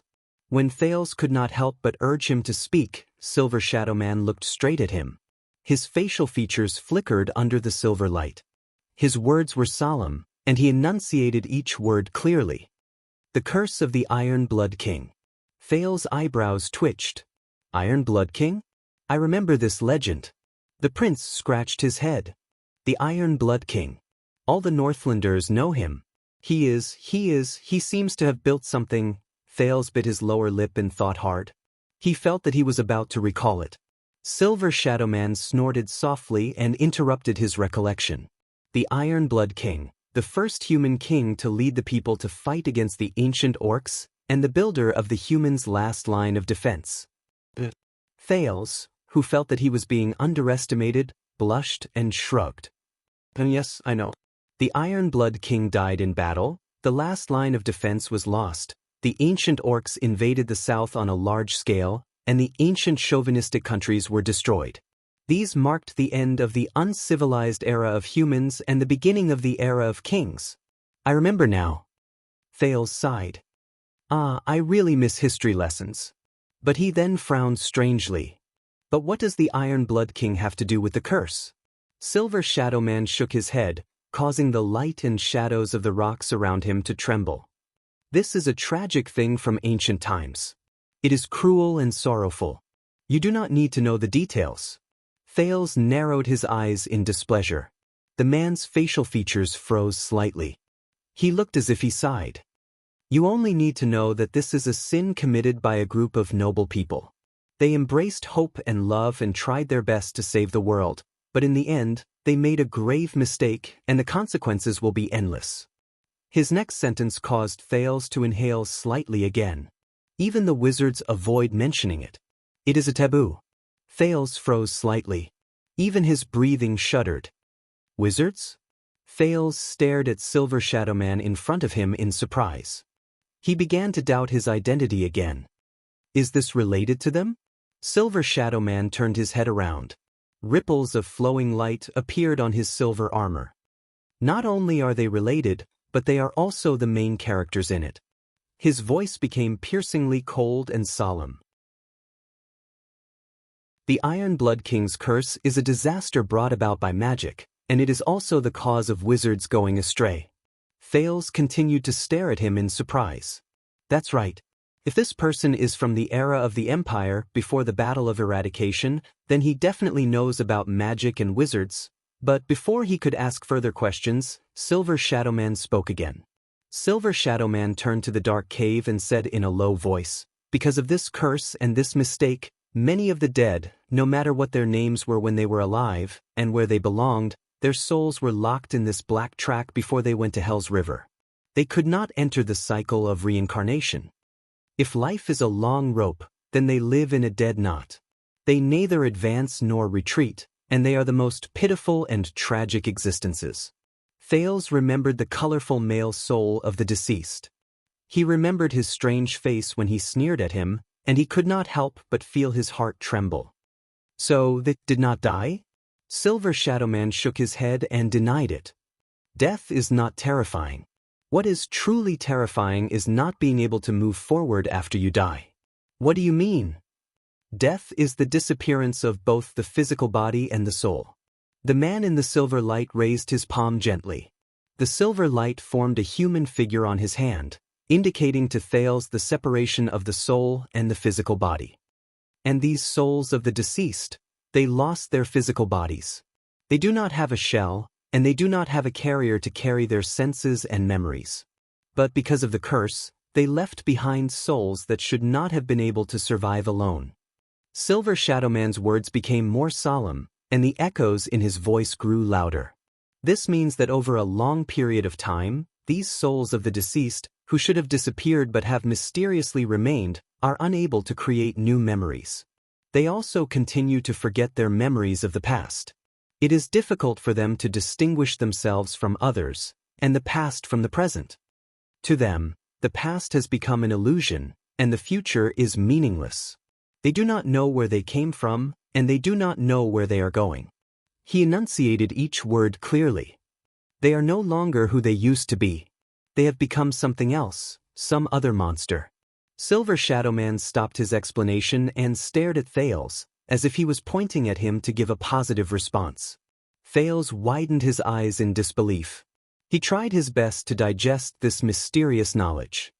But, please. This is not scientific. It doesn't seem to be good.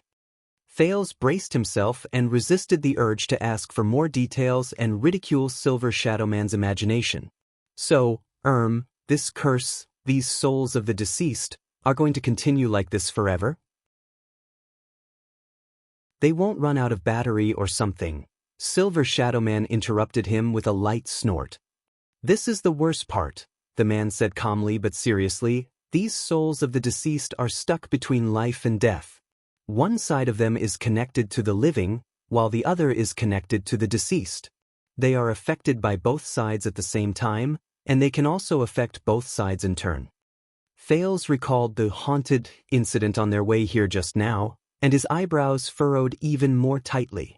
For example, not long ago, there were countless deaths on the surface. A new round of death and despair, a new round of greed and madness, a new round of hatred and stubbornness. All of these affected the souls of the deceased in the black track deeply, Silver Shadowman said quietly as he retracted his palm. Thales was puzzled at first, then he raised his eyebrows. What? Countless deaths? The teenager did not understand and asked, I don't understand. This is the interior of the Cliff of the Sky, the underground rock stratum of Dragon Cloud City. Thales shook his head. What do you mean by countless deaths on the surface? But he was startled, and he stopped himself from saying the words that were about to escape his mouth. A street full of ruins floated past Thales' eyes. Gleeward and Kurtz's faces flashed past his mind. He remembered something and his eyes widened in shock. No way?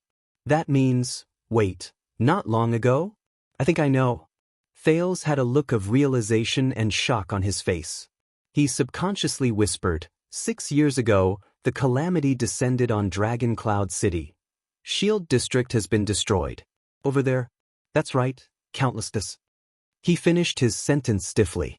As he spoke, Thales noticed that the light on Silver Shadowman's body flickered rapidly.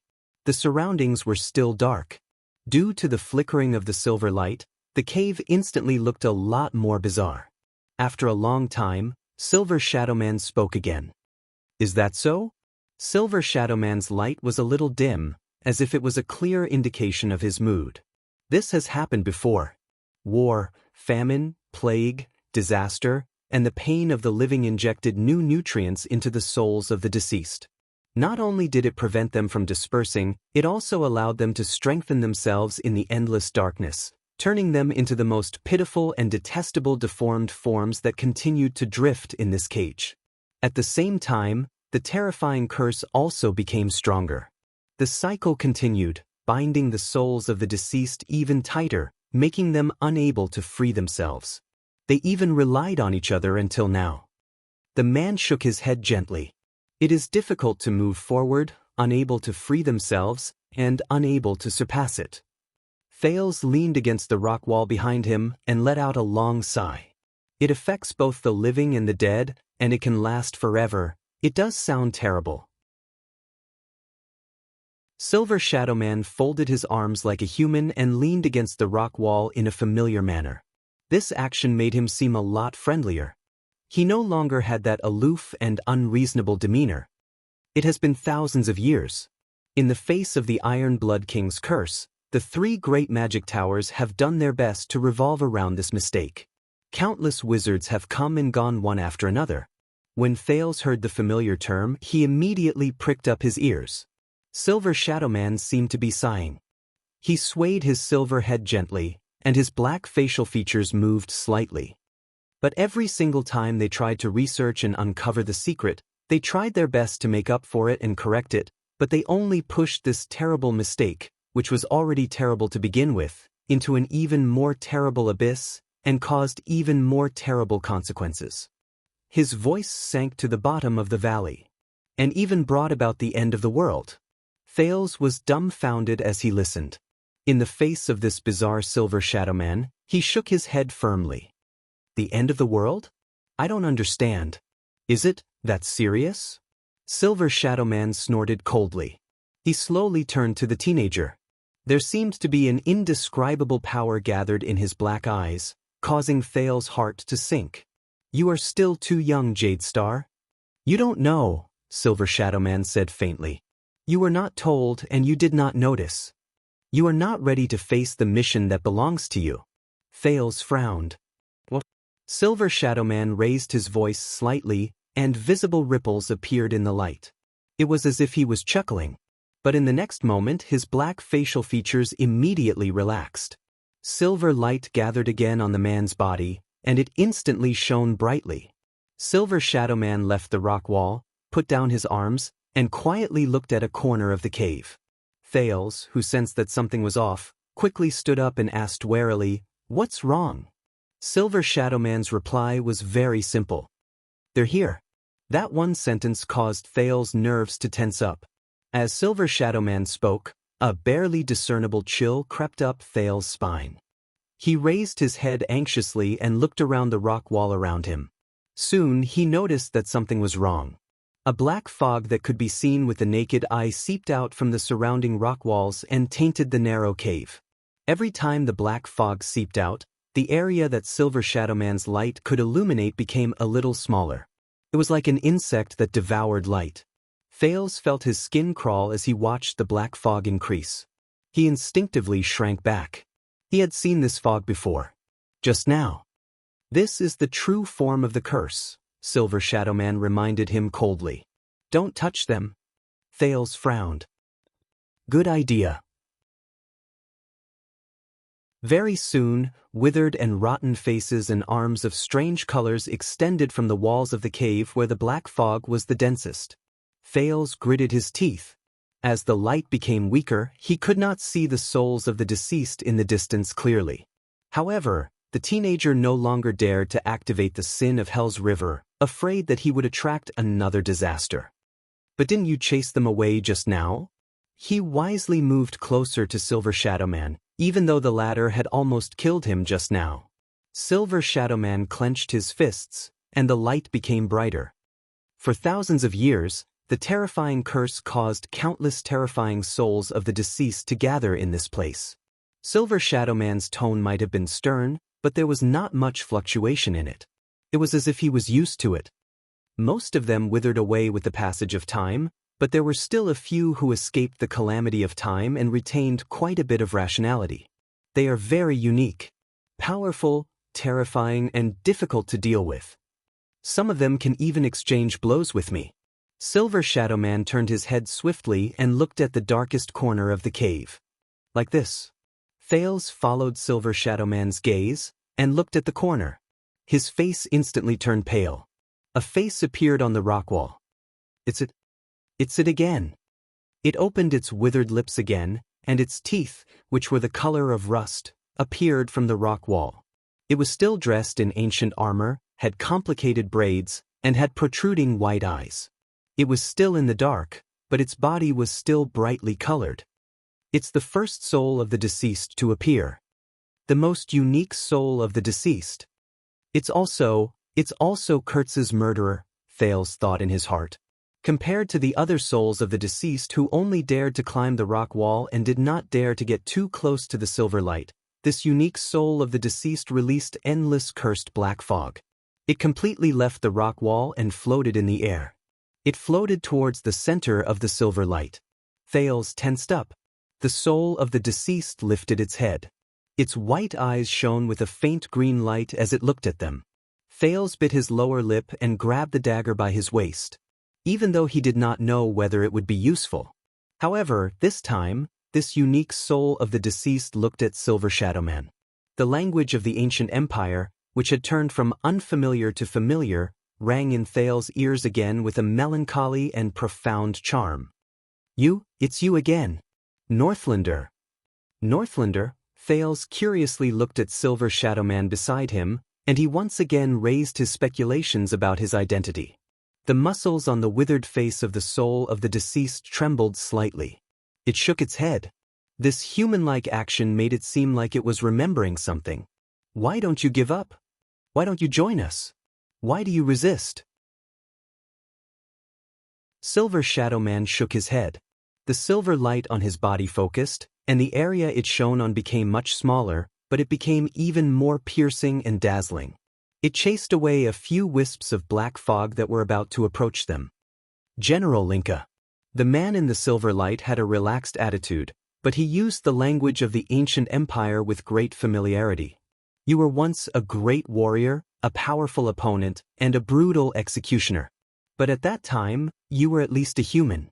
And now, the curse has already affected most of your mind, Silver Shadow Man said with a cold snort. You have long since ceased to be yourself. How sad. Thales widened his eyes and looked at the soul of the deceased with clear colors, then at Silver Shadow Man. Between them, the soul of the deceased named General Linka bared its terrifying teeth and growled. Northlander, you relied on the power of that outdated god to last until now, but the power of this curse is far beyond your imagination. The soul of the deceased's cold laughter traveled into his ears. Black fog surrounded his armor, but it did not block the colors and decorations on it. The surroundings grew darker. It was like an inner room where the lights were about to be extinguished. Northlander, it is already very difficult for you to even maintain your own mind, and you still want to continue suppressing us? You will not be able to last forever. I can feel your power. No, the power that the god gave you is weakening. Silver Shadow Man snorted softly and did not speak. Outdated god? Weakening? In the darkness, Thales cast a glance at the soul of the deceased's miserable appearance, and he could not help but feel his skin crawl. He cast another glance at Silver Shadow Man and prayed in his heart. No matter what the latter was, whether he was a god or a demon, he hoped that this silver sadist would still be powerful. The soul of the deceased continued to speak in the language of the ancient empire. You will not be able to suppress us and this curse forever. You are also a dead person. You will not be able to last forever. You will not be able to last forever. An indescribable, dark light shone in the white eyes of the deceased. We will never die, and the curse will never end. The war on the surface will never end. Death and blood will be fresh every day. We will be nourishment for you endlessly. There will come a day when you will join us and you will become an existence that will never die. As if in response, the other souls of the deceased around him opened their mouths and let out cold roars that rose and fell one after another. The voice echoed in the cave. Coupled with the strange black fog and the increasingly dim light, Thales felt a chill run down his spine. Your greatest sorrow, General. Silver Shadow Man turned his head and flexed his wrist joints, which were formed by silver light. He looked like a hooligan who was about to join a fight. Is that you often forget that you have long since died. Thales had a feeling that if it were not for the silver light on his body, which indicated that this person was extraordinary, Silver Shadow Man would not be any different from a normal person. Thales coughed and tried to join the conversation in the language of the ancient empire. You know each other? Of course. The chief general of the final empire's 14th army. The man's black mouth slowly widened, as if he was sneering. Kane Kamerlinka. People call him the Snow Butcher. Thales stared at the soul of the deceased before him in disbelief. He stared at his terrifying face. The final empire? So, this General K something should have been dead for how many years? I remember his name, his title, his deeds. Silver Shadow Man stared at the soul of the deceased in the air from a distance. His tone was solemn. Even better than me remembering my own past. Ha ha ha ha ha. The soul of the dead, Xianxia, opened his frighteningly dry lips and laughed coldly in the cursed black fog. Likewise, one day we will return to this world and rebuild the glorious past of the Empire. And you, Northlander who overestimates yourself, you will eventually fail. Silver Shadowman stared at him coldly. He did not move, and neither did he say a word. You will ultimately fail. At the same time, with endless hatred and resentment, the countless souls on the rock wall opened their mouths and let out deafening, cold howls. Thales tensed up and instinctively covered his ears. Silver Shadowman stood his ground without fear. He even took a step forward and blocked Thales' way. The black fog surrounding Xianxia suddenly increased in size, blocking out the countless silver lights and covering the entire cave. You will ultimately fail. In the next second, with endless black fog around him, the withered and rotten face of the Empire's general, Xianxia, who had passed away many years ago, instantly appeared in front of them. Thales was shocked. His vision suddenly darkened. The roaring general of the deceased pounced on Silver Shadowman in an aggressive manner. The teenager's vision immediately darkened until he could no longer see his surroundings clearly. In the dark cave, the shrill cries of the souls of the deceased rang in his ears. Thales could not help but feel terrified. Among them, the Empire's general repeatedly growled in a low voice. It was chilling. You will ultimately fail. In the next moment, the black fog completely enveloped Silver Shadowman. Not a single inch was spared. Not a single inch was spared. The last ray of light finally disappeared from Thales' vision. Only darkness was left. And the general's whispers. You will ultimately.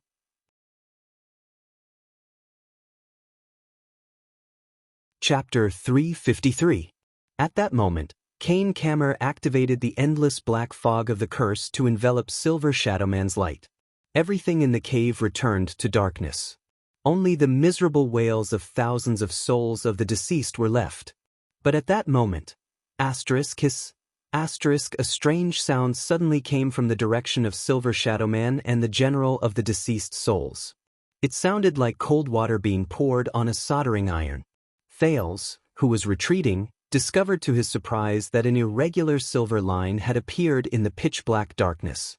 It was like a bolt of lightning that cut through the night sky, and it brought with it some faint light. Thales subconsciously narrowed his eyes. No, it's not a silver line.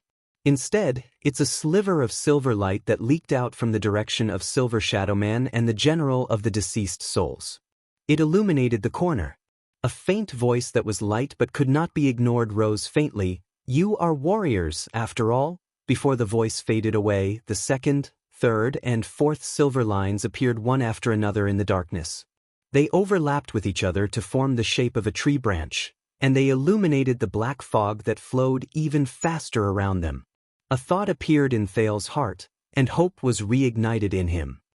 Can't you just focus on fighting? The darkness that enveloped the area began to crack inch by inch under the cracks formed by the silver light. Enough with the nonsense. As the silver light changed, the wails of the deceased souls instantly became chaotic. Thales felt goosebumps rise in his heart when he saw a soul of the deceased who was a foot away from him. He was about to extend his arm, but he covered his eyes in pain to avoid the silver light that leaked out.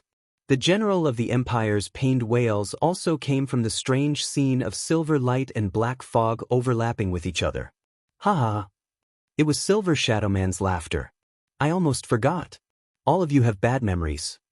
In the next moment, the increasingly dense silver lines converged into a large river like tributaries, and an even brighter light suddenly erupted. It chased away the darkness around them. From afar, it looked like a black cocoon shattered with a bang under the effect of the silver light from the inside out. The cave became bright again, and the areas that could be seen were even clearer than before. The silver light gathered into a silver brilliance that was difficult to look at directly. It was so glaring that it began to block Thales' vision. The young man subconsciously raised his palm to block his eyes. His skin that was exposed to the silver light expressed its protest in the form of tingling pain. Through the gaps of his fingers, he was surprised to see that in the endless silver light, the strange black fog met the silver light. It was as if it had met its natural enemy. It was like water vapor that rose up, evaporating and disappearing in the air. Like a sentient being, it avoided the invasion of the silver light and fled outwards.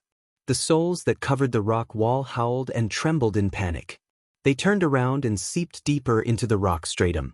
There were even a few souls that couldn't move under the dazzling silver light.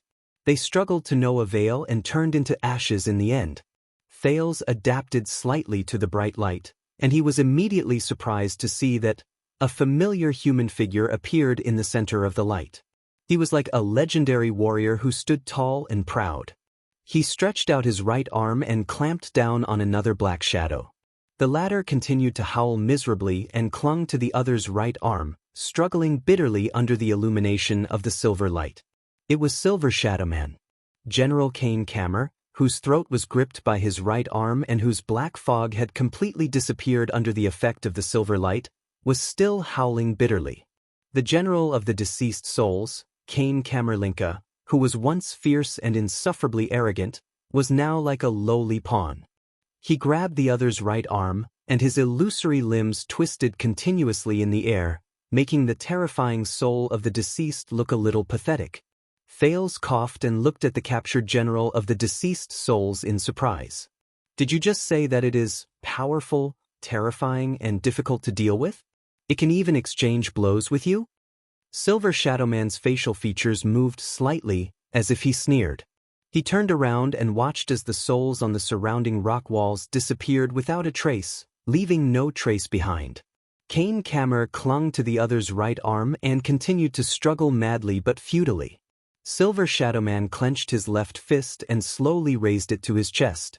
His fist gathered countless dazzling silver rays, forcing Thales to raise his hand to shield his eyes. Yes, it is very powerful.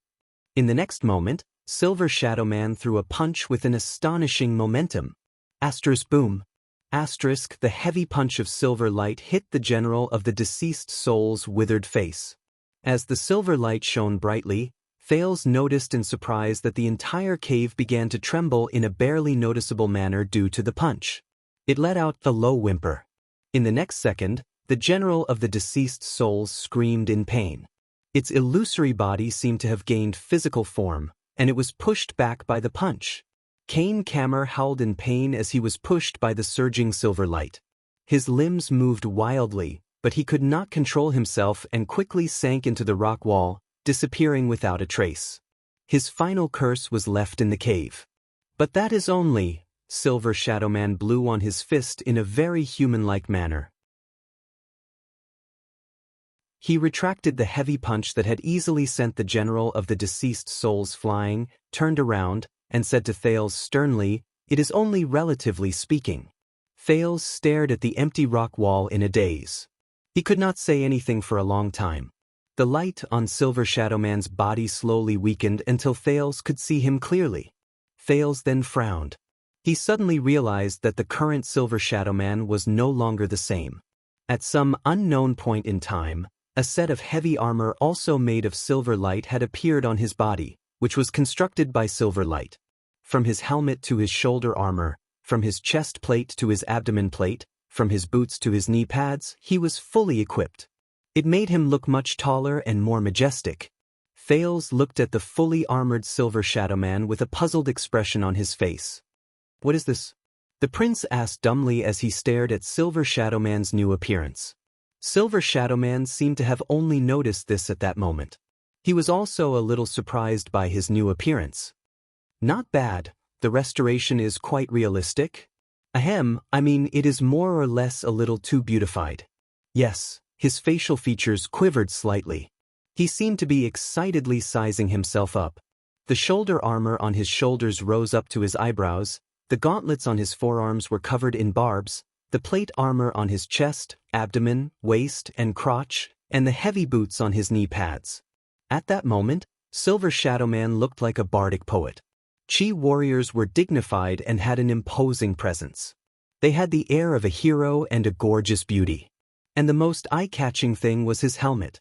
The silver light formed a huge, ferocious helmet that covered his entire face. It had a complicated design, and there were even 4 ridiculously sharp horns that extended from both sides of the helmet. As Silver Shadow Man moved, the huge, horned helmet formed by the silver light swayed back and forth in a terrifying manner. It gave off an exaggerated feeling that it was about to fall. Forget about the helmet.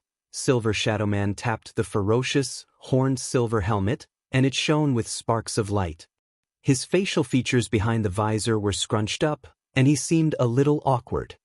This is only used to boost morale. I've never worn it in a real battle.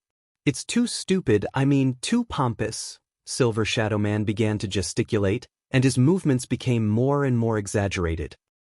And it has 4 horns. You know, even my wife only has 2. She might not say it, but she doesn't really like it. Fails blinked in a daze. He sensed the excitement in Silver Shadow Man's words, as if he had bought a new set of clothes. He found it a little hard to accept. Silver Shadow Man, who was solemn and stern just a moment ago, has turned into a chatterbox because of a strange armor that appeared out of nowhere. Without waiting for Silver Shadow Man to finish speaking, the silver light on his body flickered a few times, as if it had a mind of its own. Silver Shadow Man's facial features changed continuously. Oh, right, and my shoulders. You know, I'm in danger of having my head explode even when I turn my head. Immediately, the silver light that repelled the souls of the deceased started flowing.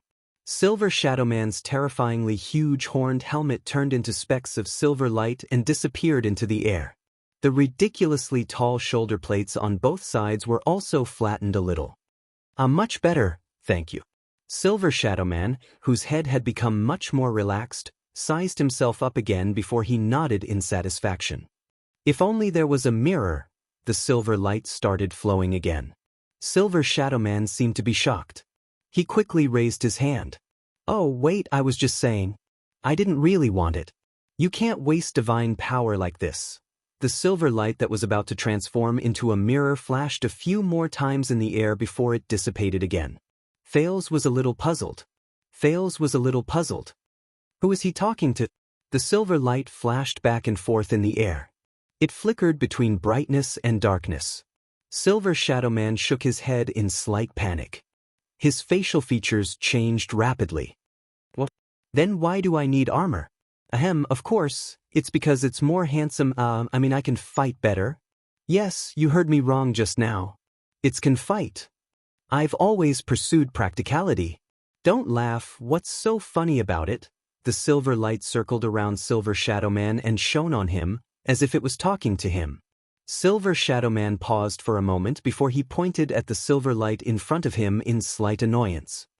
You're still young. You don't understand. A good mental state is an important foundation for strength. For example, if I want to bring out the full power of this punch, I must fulfill one condition. I must be handsome. The silver light flashed 3 times and gathered into a palm in midair. It gave Silver Shadow Man a thumbs up and fell down. Silver Shadow Man was instantly exasperated. I was just making an example. Why do you have so much to say? You're so long-winded. What's going on? Baffled, Fails watched Silver Shadow Man quarrel with the silver light on his body. He was dumbfounded and felt that the world was really strange. Finally, the silver light armor on Silver Shadow Man's body turned into stars and disappeared into the air. Fails averted his gaze from the human-like silver light and looked at Silver Shadow Man. He said quietly, "Extet." When he heard this name, Silver Shadow Man paused for a moment. The relaxed expression he had just now disappeared. That soul of the deceased called you Extet. Fails stared at Silver Shadow Man in front of him and asked tentatively, Is this your name? Silver Shadow Man was silent for a few seconds. This is not important, he said faintly. Fails took a deep breath. There aren't many people with this name in history. The teenager suppressed his excitement and tried his best to voice his guess calmly. And there is only one person with this name who has a close relationship with Northland and Dragon Cloud City. There is only one person who knows what Jade Star is. Silver Shadow Man did not move. Thales bit his lower lip and glared at the silver existence in front of him. Without realizing it, he used honorifics. Sir, you are. Silver Shadowman raised his head abruptly and interrupted him. Who am I? But Silver Shadowman shook his head. Just as I said before, this is not important. Even I often forget who I used to be. Because that's all in the past. Thales' words were stuck in his mouth. He could not help but say in surprise, but, haven't you noticed? Silver Shadowman walked to stand in front of him. His dark facial features were profound. In essence, I am no different from them and those souls of the deceased. I am just another dead person, one of the thousands of souls in this world. Silver Shadowman's voice was deep and lifeless in his heart. Even the silver light on his body had become much dimmer. Thales stared at him, puzzled and puzzled. Another dead person? But Thales immediately shook his head forcefully. His gaze was firm. I think you are different. Silver Shadowman froze for a moment. You and that general? I can see the difference between the two of you. They are forced, confused, delirious, filled with pain, resentment, and hostility. But you are clear-headed, rational, autonomous, and even. Thales gulped. Even if you might have been dead for many years, but. He paused for a moment and remembered those indescribably terrifying souls of the deceased. He remembered the murmurs and cries of pain that once gave him a splitting headache, but after that, he became thoughtful. Thales raised his head and said with certainty, You volunteered to guard this dark and boundless black track and suppress these increasingly brutal souls of the deceased, am I right? Are you the one who has been suppressing this inexplicable curse and doing your best to prevent the terrible consequences they might cause? Silver Shadowman still did not speak, but his dark facial features became more and more tense. For so many years, you relied on yourself to stay in this dark underground. Thales enunciated each word clearly with disbelief, reverence, and excitement, to protect Dragon Cloud City. Regardless of the past or the future. Thales bit his lower lip and spat out that title. Extet, Silver Shadowman suddenly raised his head. You are wrong. His tone became cold and rebuked again. Thales was stunned. The only difference between me and them is that I was quite lucky after I died. I received a blessing and gift from a certain great existence, Silver Shadowman said with a cold snort. It allowed me to maintain my former self even after I lost my physical body. I retained a few important memories and escaped the misfortune of losing my mind. I was able to retain new memories as long as I could, such as meeting you. Silver Shadowman walked forward slowly and pressed his palm, which was formed by silver light, on Thales' left shoulder. But I am still forgetting, still losing. In a few days, you will disappear from my memories, and I will no longer remember your arrival. Thales stared into the dark, round holes where the eyes should have been. When he remembered the man's extraordinary identity and his current situation, he was instantly stunned. Silver Shadowman shook his head slightly. In the end, I am no longer in this world. In the end, I am different from you. In the end, I will also disappear. That is all. There is nothing more. At this moment, the silver light on Silver Shadowman's body brightened again. He let go of Thales and looked to the other side with a solemn expression. While he was immersed in the complicated emotions of knowing the man's identity, Thales snapped out of his daze. His surroundings turned dark again. What's going on? He noticed that the ominous black fog had once again appeared in the cave. Countless ghostly faces reappeared on the rock walls. The souls of the deceased had arrived again. Thales widened his eyes. What? Didn't Silver Shadowman just? Soon, at the spot where the black fog was the densest, the Empire's general, who was as ferocious and terrifying as ever, Kane Camerlinka, who had died many years ago, appeared before them for the second time. With trembling limbs and an increasingly terrifying presence, he climbed out of the rock wall stiffly. His expression was deathly still, and his eyes were dark. The language of the ancient empire, which had a strange and ghastly feel to it, rose again. Thales subconsciously gulped. He stroked the hair on his back with his hands behind his back and took a step behind Silver Shadowman. He said anxiously, "Didn't you say that their strength is only relative? That they shouldn't be able to defeat you?" Silver Shadowman's facial features scrunched up. He patted his head, and the silver light above his head trembled. "That's right, but you have to know that's just," Silver Shadowman shrugged. With his back facing the souls of the deceased who had climbed out of the rock wall, he said to Thales sternly, "The first round." Thales frowned. "The first round?" At that moment, the silver light on Silver Shadowman's body suddenly jumped. The silver light seemed to be sentient creatures. It gathered into a line above his head and formed a sentence in the common language at a spot where Silver Shadowman could not see. It was as if it was explaining Silver Shadowman's words. Thales stared at the silver words above his head, dumbfounded. "What?" Silver Shadowman did not seem to notice the silver words above his head betraying him. He crossed his arms over his chest, looking as calm as the wind and as still as a mountain. He curved his black facial features into the shape of a crescent moon, making him look as if he was smiling. "You know, it's usually boring to win too easily, so I prefer to win 2 out of 3 rounds. Do you understand? So the first round is not the end." The silver light above his head flashed again, and the next sentence appeared. Thales stared at the words above Silver Shadowman's head, then at Silver Shadowman's expression, which said, "Don't worry, everything is under my control." He felt the corners of his mouth twitch a little. The prince exhaled and smiled awkwardly.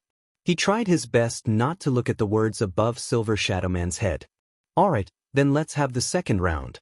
Just like just now, you give it that one more hit. Best 2 out of 3 rounds." Silver Shadowman lowered his arm. "About this," Silver Shadowman said rather seriously, "since it's best 2 out of 3 rounds, I think it's fine for us to give in to the other party a little." Thales narrowed his eyes and looked at the silver words above his head. Thales lowered his head, and his face was full of doubt. "Are you saying that you can't deal with them like before?"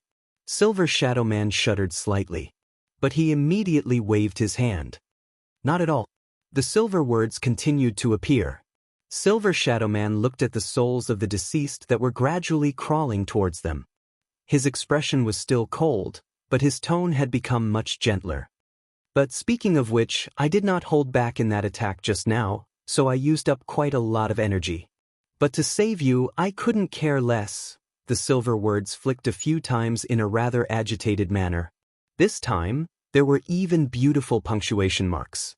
Thales widened his eyes. He raised his head, then lowered his head. He compared Silver Shadowman's words to the message in the silver words, and he felt a little awkward. "What's going on?" Silver Shadowman seemed to have noticed that something was off. He raised his head swiftly, but the silver light had already disappeared without a trace. Silver Shadowman, who did not notice anything, scratched his head in bafflement.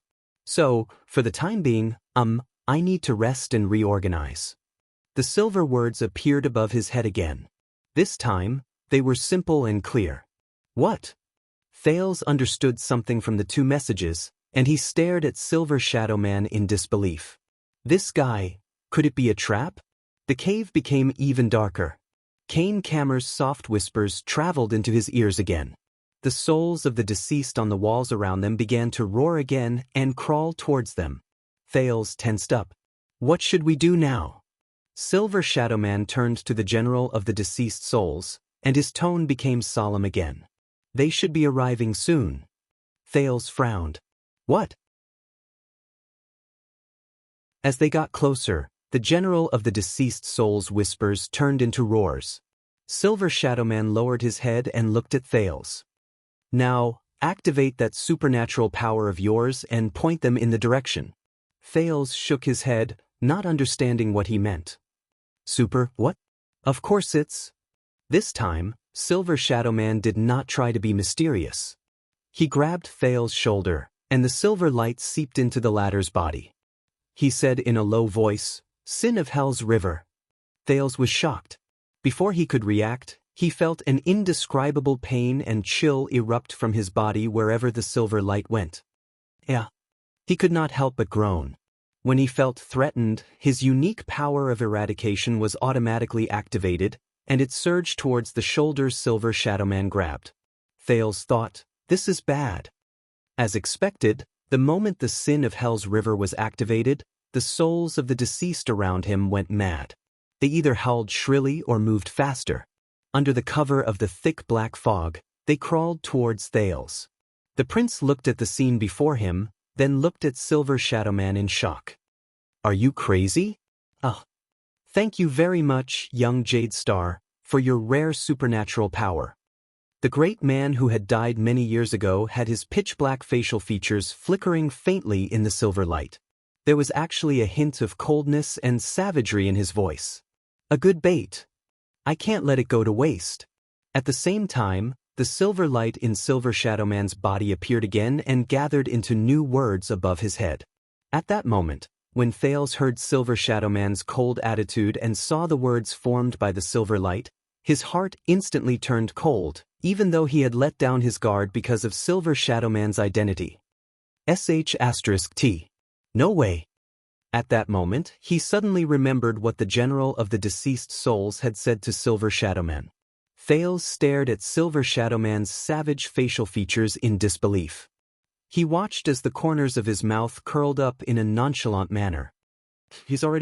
Before he could finish thinking, the decaying foreign creatures, led by the general of the deceased souls, had already moved their limbs in a frenzy. They howled shrilly and ignored the damage caused by the silver light. They pounced on Thales, who was immersed in the sin of Hell's River. They were like a pack of bloodthirsty wolves who had their eyes fixed on their prey.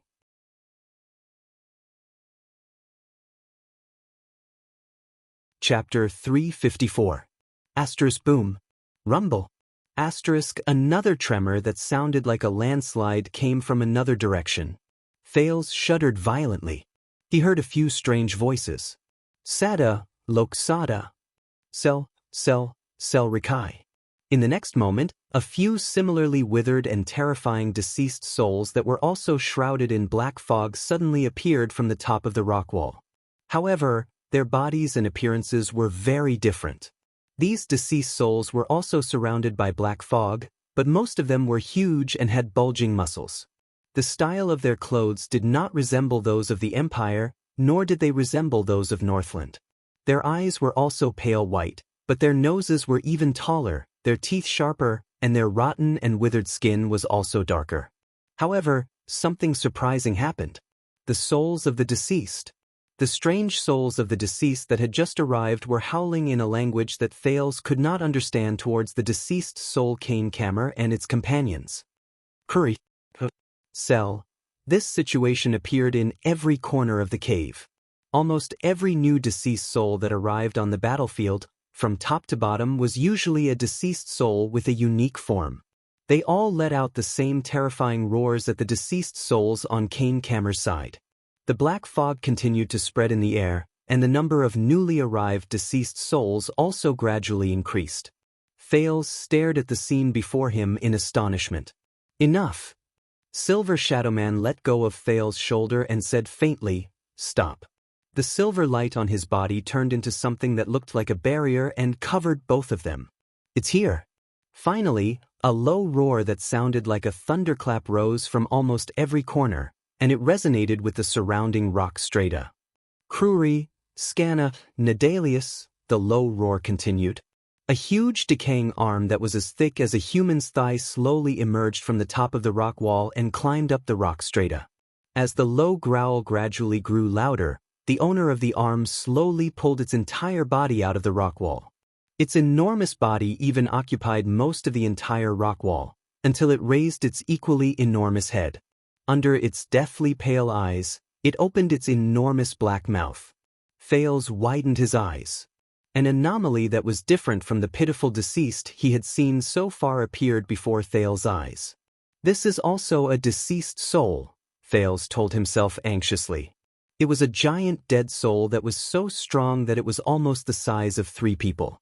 It floated in the black fog of the curse. Its appearance was strange and out of proportion. Its white eyes were very small, its nostrils turned outwards, and a terrifying scar ran across half of its face. It even cut through half of its lips, making its teeth protrude and making it look even more terrifying when it roared. Its whole body was surrounded by several rings of beast teeth ornaments. With the support of its rotten and withered limbs, it roared madly at the cave. Nadalius! Its roar seemed to have shaken all the souls in this cave. The souls of the deceased who were originally surrounding Thales and Silver Shadowman in the cave turned around, as if they had given up on Thales and Silver Shadowman. They flashed their claws, which were covered in black fog, at the new souls of the deceased that kept increasing in number. They responded with shrill howls as well. Kill them all. Even though the newly arrived foreign deceased souls were at a disadvantage in terms of numbers, under the leadership of the giant leader, they responded to the other party's provocation with even more excitement and fury. A few of the deceased souls with unique physiques even used their grayish-white and rotten upper arms to beat their chests. Their howls even drowned out the other parties. Nadalius, the most unique deceased soul, General Kane Camerlinka, turned his head around with a ferocious expression. He stared at the newly arrived gigantic deceased soul without showing any signs of weakness. His pale eyes were filled with strong emotions. Bastard! There was an inexplicable hatred hidden deep within his ancient empire's language. Bastard! In the next second, the giant deceased soul that was the size of 3 people and had a terrifying face also had a twisted expression on its face. It let out a deafening roar. The moment it finished speaking, it swung its strong limbs and pounced towards Kane Camer from above. The black fog all over Kane Camer's body trembled. It faced the new enemy without taking a single step back. Come on, ice bastard! The 2 leaders were not the only ones. More and more new deceased souls pounced down from the rock walls above. They invaded the narrow space and pounced towards Kane Camer's old deceased souls in midair. A new battle had begun. Thales watched as a gigantic new deceased soul descended from above. It screamed fiercely and pounced on a deceased soul in the form of an old man. In a fit of madness, it bit down on the deceased soul's neck. The old deceased soul screamed in pain and uttered words whose meaning could not be understood. A ball of black fog instantly spread out from its wound. However, this victim immediately started fighting with the other party. He pierced his bare hands into the deceased soul's chest. It used all means, including its teeth and limbs, to diminish the other party's existence. The new deceased souls seemed to have been infected with madness. They did not hold back at all. The deceased souls on Kane Camer's side also pounced forward without hesitation and retaliated fiercely. The entire cave was instantly in chaos. Thales watched the scene of the deceased souls killing each other with a pale face. He suddenly realized that the word "cell" from the new deceased souls sounded very familiar. A second later, he recalled the relevant content. In the military history classes of the Northland nobles, there was a compulsory subject to learn: the Orc language, especially military orders. And cell. Thales stared in disbelief at the new deceased souls whose bodies were terrifying even though they were beyond recognition. That was one of the glacial orcs' military orders to attack. Dement, kill, massacre, murder. Or, in a more direct and cruel manner, leave no survivors. So, the sin of Hell's river in Thales' body slowly faded away.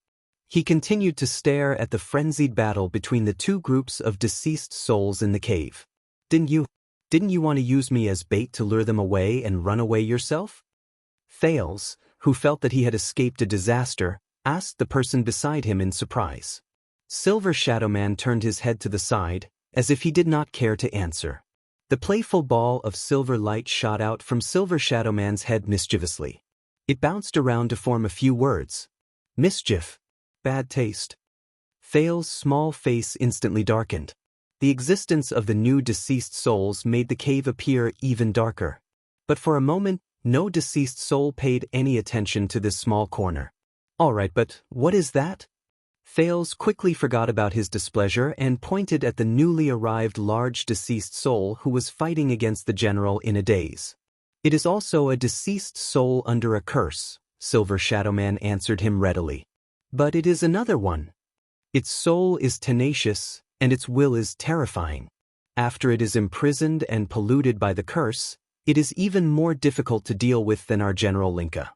Thales turned his head around anxiously. But why are they? Silver Shadowman nodded. You know, there is something very interesting. The other party's voice sounded a little relaxed at that moment. Under this terrifying curse, even though these deceased souls are muddle-headed, they are still unable to separate themselves from the world they were born in. Some of their most deep-rooted emotions and obsessions are not only impossible to forget, they become stronger and more deformed. They have already broken away from their memories and situations, leaving only their feelings and instincts. For example, Silver Shadowman gestured at the chaotic battle with his chin. Thales carefully observed the new, strange-looking deceased souls and suddenly came to a realization. Allow me to introduce them. Silver Shadowman pointed at the large deceased soul that was adorned with a beast tooth. He said softly, Nasada Dark Thunder, and its hundreds and thousands of orc companions. Thales' thoughts stirred. Dark Thunder? Silver Shadowman nodded again. I heard from a dead person that it was a war chief of the Dark Thunder tribe. It was also one of the glacial orcs who wreaked havoc in the south after the collapse of the ancient empire. It was also the culprit behind the hundreds of bloody robberies in the Northland province. Silver Shadowman was silent for a moment before he continued. Before it died in the joint ambush of the Northlanders and the Mountain Elves, people used to call it the Raging Hammer. Raging Hammer. Thales stared at the deceased orc named Nasada from afar. He watched it fight like a wild beast and the flustered General Linka, who was forced into a pathetic state. He seemed to be deep in thought. It is easier for you to remember your enemy than yourself. Silver Shadowman snorted softly. This is why I, who was originally in danger, can still stand here and watch the fight leisurely with you, while they can only mindlessly kill each other over there. Silver Shadowman turned around and raised his index finger at Thales. Using all means to divide and weaken your enemies. This is what war is. Thales frowned. He noticed that the silver light had started to jump above Silver Shadowman's head again. As if, from the first day I opened my eyes here, I have been searching for a way to keep them in check and suppress these deceased souls. Silver Shadowman shook his head slightly. This is one of the results. The silver light continued to jump. This time, it showed a lot more words. It's not like that. I was beaten up badly on the first day. I pretended to be a female deceased soul and escaped. Thales averted his gaze from the silver words and stared at Silver Shadowman, who had the demeanor of an expert, with a strange expression. Is that so? Pretended to be, ahem. Thales tried his best to put away his boring thoughts and shifted his attention to the scene in front of him. Two deceased souls, who were wrestling with each other, flew a meter away from them. As they screamed in pain, they turned into black fog and dissipated. How ironic. This is clearly the world after death. He looked at the increasingly intense fight in front of him and sighed. But struggles and conflicts have not disappeared. Thales watched a fierce human deceased soul bite off half of an orc deceased soul's face. He shook his head. Between deceased souls, they are still as incompatible as fire and water. They are still as incompatible as fire and water. They repeat the hatred and pain from when they were alive. They just turned the mortal war into a war of deceased souls. This time, Silver Shadowman did not speak. He focused on the field, as if it was the most exciting show. We should leave before the mountain elves come to join the battle, he said faintly a few seconds later. Thales was startled. Elves? There are elven deceased souls here? Silver Shadowman crossed his arms and snorted coldly. Compared to humans and orcs, the souls of those long-eared elves are more unique and troublesome. I'm not very good at dealing with them. Silver light automatically appeared above his head and formed a sentence. Because he pretended to be their female leader. And he was recognized. Thales once again cast a strange glance at the great figure who had died a long time ago beside him. This made Silver Shadowman, who had long since felt that something was wrong, feel rather uneasy. What's wrong? Nothing. Thales averted his gaze from the top of his head and shook his head in denial as if nothing had happened. Even elves are not spared. Yes, this curse is quite fair. Silver Shadow Man paused for a moment before he nodded slightly, as if he was sighing. At least it is never racist. And we really should go. In the next second, Silver Shadow Man suddenly grabbed Thales' left arm and pulled him backwards. Thales was shocked. Caught off guard, he fell backwards. Bemoaning his bad luck, he was prepared to have the back of his head crash into the rock wall, but he only heard a faint rumble behind him. He felt that he was being dragged all the way, and the souls of the deceased who were fighting endlessly in front of him became smaller and smaller in his field of vision. About 10 seconds later, Thales finally let go of his arm. He was let go. Thales crawled up from the ground in a disheveled manner and realized that he had stepped on a new place. Even though he was under Silver Shadow Man's illumination, the so-called new place was just another piece of rock under his feet. When Thales raised his head, he was shocked to see that the two rock walls in front of him were slowly closing up, and the battlefield of the deceased who were fighting against each other disappeared from his sight. He blinked a few times. Just now, Silver Shadow Man brought me through the rock walls? What kind of power is this? Everything he had seen in the past few hours, the deceased souls, Silver Shadow Man, the curse, every single one of them far exceeded his imagination. Amidst the faint rumbling sounds, the rock walls closed up seamlessly, as if there had never been a crack in the middle. Go, Silver Shadow Man said slowly. You should go. Go back to the world you truly belong to. Thales, who had been watching in a daze, snapped out of his daze. The prince swallowed a mouthful of saliva. Ah, yes. I should go. There are still many people waiting for me. Thales took a few deep breaths. When he thought of the road ahead of him, his heart became gloomy. If I am still here, can I leave? He looked at Silver Shadow Man hesitantly. As long as you want to. Silver Shadow Man nodded calmly. The rock formation began to tremble again. And after today, I will block all possible entrances and exits from this place. As the rock formation trembled, Silver Shadow Man shook his head slowly. There was a gloomy and sorrowful tone in his voice. The black track will be cut off. No one else will be able to enter this place safely anymore. No one else will be able to enter the dark path by mistake. No one else will be able to witness such sorrow. You will be the last person.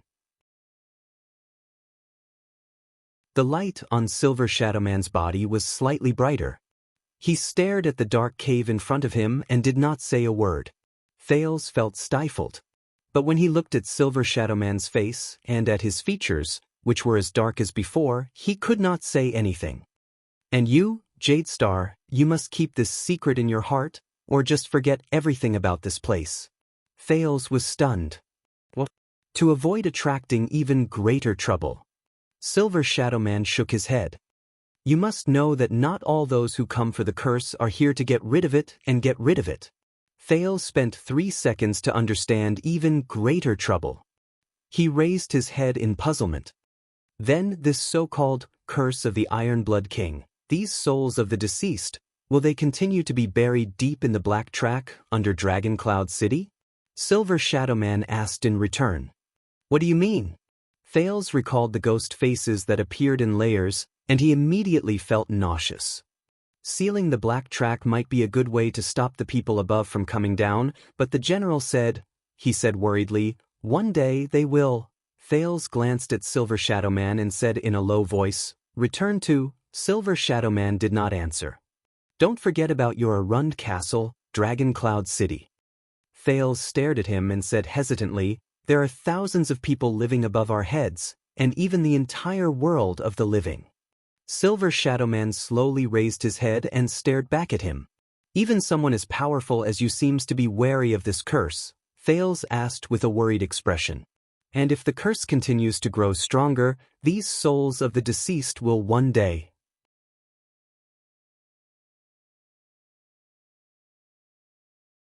Chapter 355. Thales frowned and said, is there such a possibility? What are the consequences? Silver Shadow Man was silent for a long time. After a full 10 seconds, he replied coldly, "This is none of your business, Jade Star." Thales choked on his words and felt a little awkward. But he still sucked in a breath and stared at Silver Shadow Man sternly. "I have friends up there, in Dragon Cloud City. I want to know. I should know." Thales thought of Saroma and Gleeward. He even thought of the entire Shield District that was reduced to dust during the Great Battle of the Mystics. Shield District. When he thought of this, Thales could not help but tense up. Silver Shadow Man seemed to be observing him. A few seconds later, he spoke slowly. "What will happen to this curse in the future is not something you should consider, nor is it something you can control. At the very least, as you can see, I can still maintain the current situation so that the curse will not worsen and the number of deceased souls will not increase." Silver Shadow Man seemed to feel that his words were not very convincing. "It can maintain the status quo for a long time." Thales frowned deeply. "A long time? How long?" He stared at Silver Shadow Man's silver light, which had clearly become much weaker after that strike, and could not help but sigh. "If it's just as the general said, powerful existences like you are continuously dying and weakening, and the power you rely on to maintain your sense of self and intelligence is continuously disappearing." Silver Shadow Man's black eyes flickered a little against the silver light. "Once you can no longer suppress this curse and can no longer maintain its original state. Although I don't know what will happen to the curse, and I don't know what the consequences will be, but above us is Dragon Cloud City, Extet, and the Western Peninsula." Silver Shadow Man did not speak. Thales stared at him. "Is there no other way? For example, completely eliminating it once and for all?" Silver Shadow Man seemed to be absent-minded for a moment. He mumbled and repeated the prince's words, "Once and for all?" The man's facial features immediately sharpened, and his tone turned cold. "All of you, stay as far away from it as possible." Silver Shadow Man suddenly turned around. The contrast between light and darkness on his face was profound and dazzling, causing Thales to feel a chill run down his spine. "Leave the rest to me. That's enough. This is the best solution I can think of at the moment," he said resolutely. Thales furrowed his brows for a long time. In the end, he shook his head. "I don't understand." Silver Shadow Man snorted softly. "You don't need to understand. Because you can't do anything about it, Jade Star." He directly denied Thales' worries. "Even if you are worried, you can't do anything about it. At the very least, the current you, the weak you, the young you, the immature you is powerless." Thales was speechless. Under Silver Shadow Man's radiance, the darkness around him reflected a cold light. A chill crept up Thales' spine again. The two of them were silent for a while. "What about you? You're going to seal the black track, but," Thales asked faintly, "are you going to stay here forever? Can't you just leave? To where you were supposed to be?" This question stunned Silver Shadow Man for quite a while. "Me?" As if this was the first time he had considered this question, he lowered his head and mulled over it for a while. "I died a long time ago," Silver Shadow Man said faintly. "A very, very long time, so long that I don't even remember how long it has been. But I, who died a long time ago, can still survive until this day without relying on my body. Besides that great existence, I actually rely more or less on the effects of this curse." Thales' expression turned cold. Silver Shadow Man's voice became low. "It's very ironic, isn't it? I can only stay here and guard this curse forever until I'm destroyed along with it," Silver Shadow Man said quietly. "Or let it conquer me, enslave me, and assimilate me." Thales' heart dimmed. At that moment he suddenly felt a little cold. In this place, in this dark, damp, cold, dead and silent place, the man before him, just like that, from death until now, he did not know fatigue, nor did he know the end of it. "But that's not all. I am also the only power that can restrain it." Silver Shadow Man's tone became firm and piercingly cold again. It allowed no room for doubt. "By staying here, I can prevent new souls from being dragged into the curse and creating tragedies, turning them into puppets and nourishment for the next round." As long as I am here, it cannot continue to worsen. This is the reason why I stay here. When he saw the man's determination, Thales could not help but blurt out. What about you? When will you be free? You will always be trapped here, alone. You will face these souls of the deceased, the rocks, the darkness, and the curse day and night, day after day, year after year, century after century. You will still have to be on tenterhooks and be careful to prevent yourself from losing your mind and falling into the hands of the enemy? What will you do? This time, Silver Shadow Man was silent for a long time. I can tell, Jade Star, Silver Shadow Man nodded slowly. His tone was slow and profound. In this regard, you are quite like Thor. Thor? Thales did not react for a moment. Who is Thor? Silver Shadow Man shook his head. You don't have to worry about me. He returned to his cold tone. I am a dead man. My existence will not increase, and my departure will not bring me any harm. I only do what I am willing to do, and what I want to do. That is all. Don't think of me as so pitiful, and don't think of me as so selfless and great. Thales stared at him in a daze. But Silver Shadow Man immediately changed the topic. But you are alive, young Jade Star. It is not time for you to join us. You should not die today, and you should not die here. His tone was a little dejected. In the end, we will have to part ways. The small cave was silent for a moment. I know. The prince sighed deeply and glanced at the expressionless Silver Shadow Man. But there will always be a way, right? Thales thought of something, and his eyes brightened. I might not be able to, but I know some people, some existences whose power is beyond imagination. They are knowledgeable and their thoughts are sharp. Perhaps they will have a way. This time, Silver Shadow Man stared at him for a long time. It was so long that Thales could not hold it in anymore. You are not the only one who thinks so, he said softly. The echo of his words rippled in Thales' ears. Silver Shadow Man did not look at him anymore. Instead, he slowly walked forward. As the silver light flowed around him, he appeared even more unique and dazzling. But just like how the Iron Blood King's deeds were the beginning of mankind's rise, here, the Iron Blood King's curse is also the source of all disasters. Silver Shadow Man raised his head. His deep facial features stared at the sealed, locked, dark, and monotonous rock walls around him. The source of everything? Silver Shadow Man shook his head slowly. If you know how much the wizards have paid in order to get rid of this curse and get rid of the effects it brings, if you know how many so-called powerful, knowledgeable, and sharp-witted people have tried to get close to this curse and unravel its secrets, and how many geniuses among them have been lost on this path. They have gone mad on this path, and they have broken down along the way, and during this process, they have evolved, hastened, and brought about many evil consequences. Many of the consequences still torment the people of the world, and even today, I am afraid that they will not say such things so easily. Thales listened to Silver Shadow Man's narration in silence with a puzzled gaze, but he could not understand Silver Shadow Man's words at all. What does he mean? A kind heart might not necessarily bear good results. Silver Shadow Man's words became stern and blunt. Some soil is destined to grow the flower of extreme evil. They sank into silence again. Is that so? Thales lowered his head and did not say a word. He only sighed faintly. Neither of them spoke until the light on Silver Shadow Man's face flickered slightly. But, if you really want to do something... Silver Shadow Man stared at him, slowly raised his right arm, and clenched his fist lightly. Go and prepare first.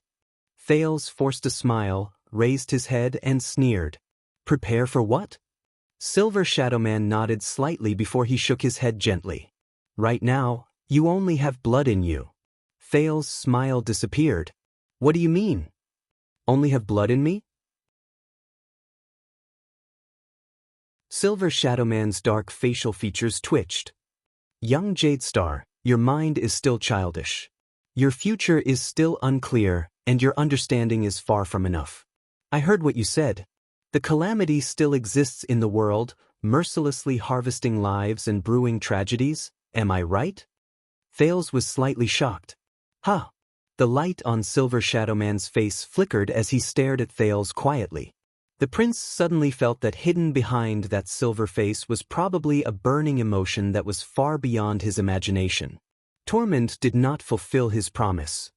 Silver Shadow Man stared at Thales quietly and said slowly, "But I can tell that he left hope for his descendants." Silver Shadow Man gently spread his palm. A few wisps of silver light appeared on it, flowing back and forth like a crystalline galaxy. It was amazing. There was a second of silence. Thales' pupils shrank a little. "Torment?" He mumbled. "You mean, go," Silver Shadow Man said faintly, but the echo in his voice was especially obvious. Thales could not help but be shocked. "Find the mission that belongs to your ancestors and family, take it, and become a man who can be entrusted to you."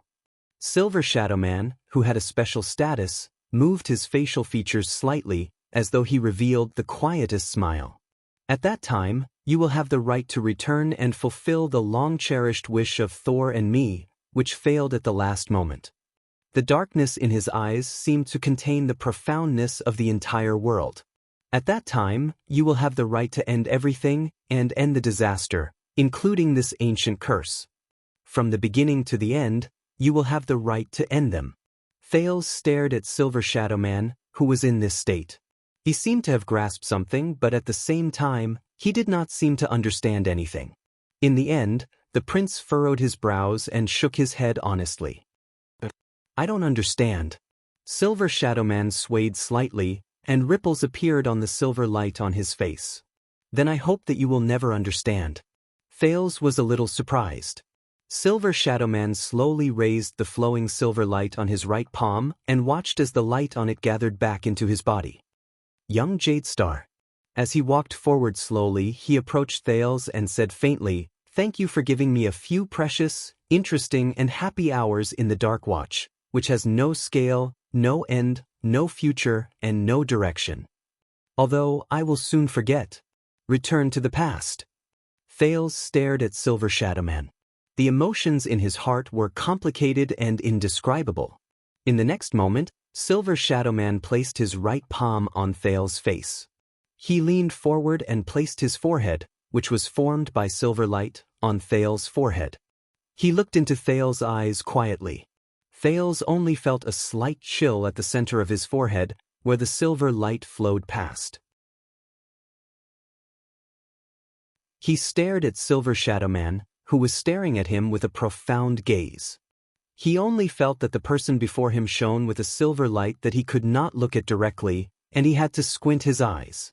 But his eyes were incomparably deep and serene. Thales had never looked into the eyes of this extraordinary Silver Shadow Man at such a close distance. He even had the illusion that the stars of the entire universe were hidden in the man's dark eyes. "May the mountains tolerate your footsteps, and may the earth bless your journey." The light on Silver Shadow Man's body lit up. With each syllable, the silver light on his body trembled. At that moment, Thales heard a faint ringing in his ears. Asterisk beep. Asterisk it was lighter and softer than any of the previous times. It was as if there was no sound. "May you never be lost." Once the last few syllables fell, Thales felt the gentle ringing in his ears gradually disappear. In the next second, the light on Silver Shadow Man's body suddenly dimmed.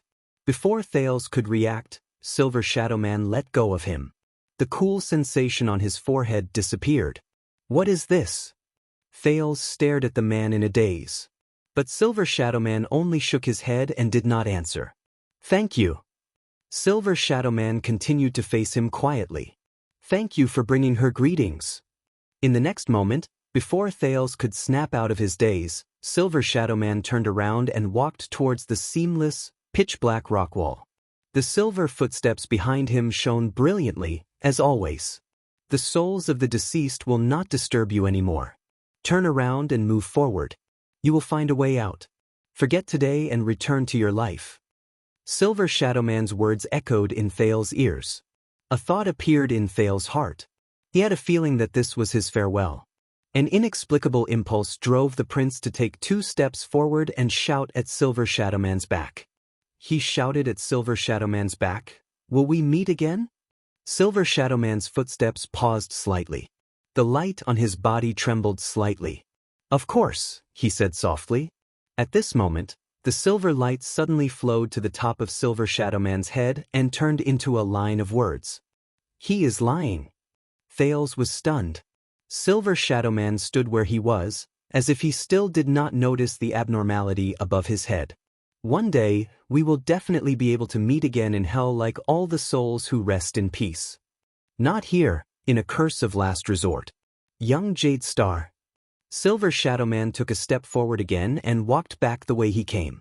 His body, which was formed by light, slowly fused into the rock wall. The silver light flickered for a while and turned into words again. "He is still lying." Thales watched Silver Shadowman's body sink into the rock stratum with a dumbfounded expression. He watched as the silver light gradually dimmed. The silver light also dimmed, and it continued to form a line of words. "You will not meet again." Thales furrowed his eyebrows. Finally, Silver Shadowman's body completely disappeared from the rock wall. The silver light faded away and could no longer be seen.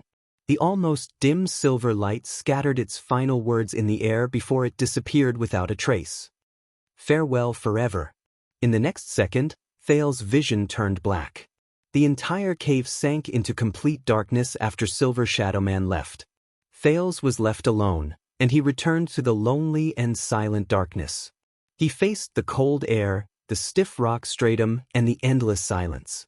Thales could not see anything in the darkness, but he still stared in the direction where Silver Shadowman left with a stupefied expression until an indescribable feeling surged into his heart. Not long ago, Silver Shadowman threw a heavy punch, manifested armor, and mocked him in a relaxed manner. It was as if that scene was still fresh in his mind. "I'm already a dead person. The first day I open my eyes here, I can only stay here until I am destroyed together with it. I can only stay here until I am destroyed together with it.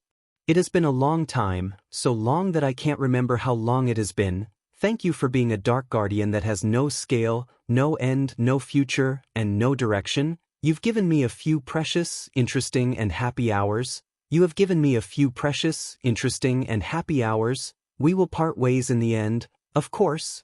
One day, we will definitely be able to rest in peace like all the souls. Goodbye." In the next second, Thales clenched his fists. He gritted his teeth, took a step forward, and ran forward.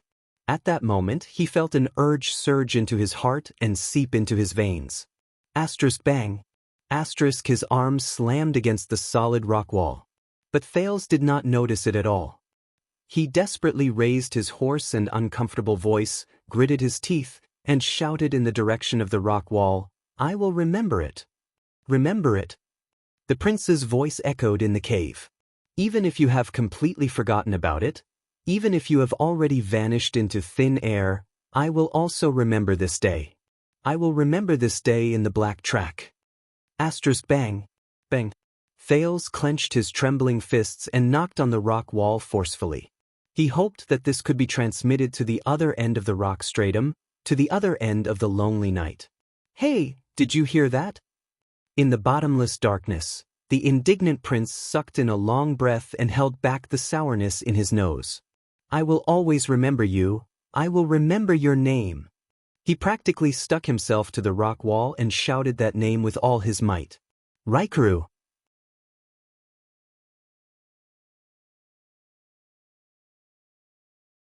Chapter 356. Thales stayed in the darkness for a while. He calmed himself down, turned around, and walked away cautiously in the darkness. What does that guy mean? Thales cautiously touched the cold rock wall beside him and thought with a heavy heart, "I'll find a way out just by turning around?" But Thales raised his head and looked at the darkness in front of him. He could barely see anything and he felt a headache coming on. When he thought of the possibility of finding an unfamiliar head on the dark rock strata, or suddenly seeing a stiff face, the terrified prince finally gave up on the idea of activating the sin of Hell's river to explore the way. He used his hands and feet to explore the rock wall beside him and the ground under his feet, not daring to relax. However, the difficulty of the black track was beyond Thales' expectations. He had only taken a few steps when he immediately felt something strange under his feet. Asterisk crash. Asterisk it was the sound of rocks rolling down. Shocked, Thales could not react at all. He only felt that there was nothing under his feet. He lost his balance in the midst of his scream, his upper body leaned forward, and he fell down. What? Knowing that he was in trouble, he subconsciously hugged his head and chest to prevent himself from suffering more damage from the impact.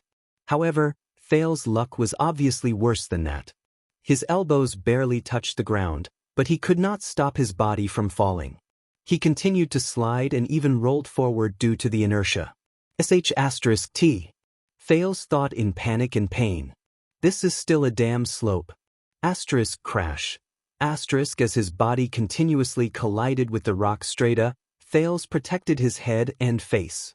He curled up his body like he did when he was beaten in the abandoned house a long time ago, trying his best to avoid getting hurt during the rolling. In the dark, his back hurt from the impact, and his knees and elbows were also bruised quite a bit. His clothes were torn in many places on the rough ground. The burning sensation spread throughout his body, and Thales could not help but curse this damned place again. Finally, after rolling for the 6th or the 16th round, the dizzy Thales finally stopped with a loud bang and a sharp pain in his left elbow. He touched a flat ground that was not so stiff. Damn it! In the darkness, Thales lay on the ground, moaning in pain. How should I get out? However, in the darkness where he could not see anything, a low, hoarse, and chilling moan came faintly. Thales, who was rubbing the wound on his elbow, immediately felt his scalp tighten. Who is it? The voice was intermittent without any rhythm, and it faintly sounded out in the cavern, light and mysterious. Who dares to disturb my sweet dreams? A gasp that sounded like a struggle before death followed. A chill crept up Thales' back. Seriously? Thales exhaled in pain and shivered slightly in the cold air of the black track. It was hard to believe that he had encountered those things again. Which idiot is it?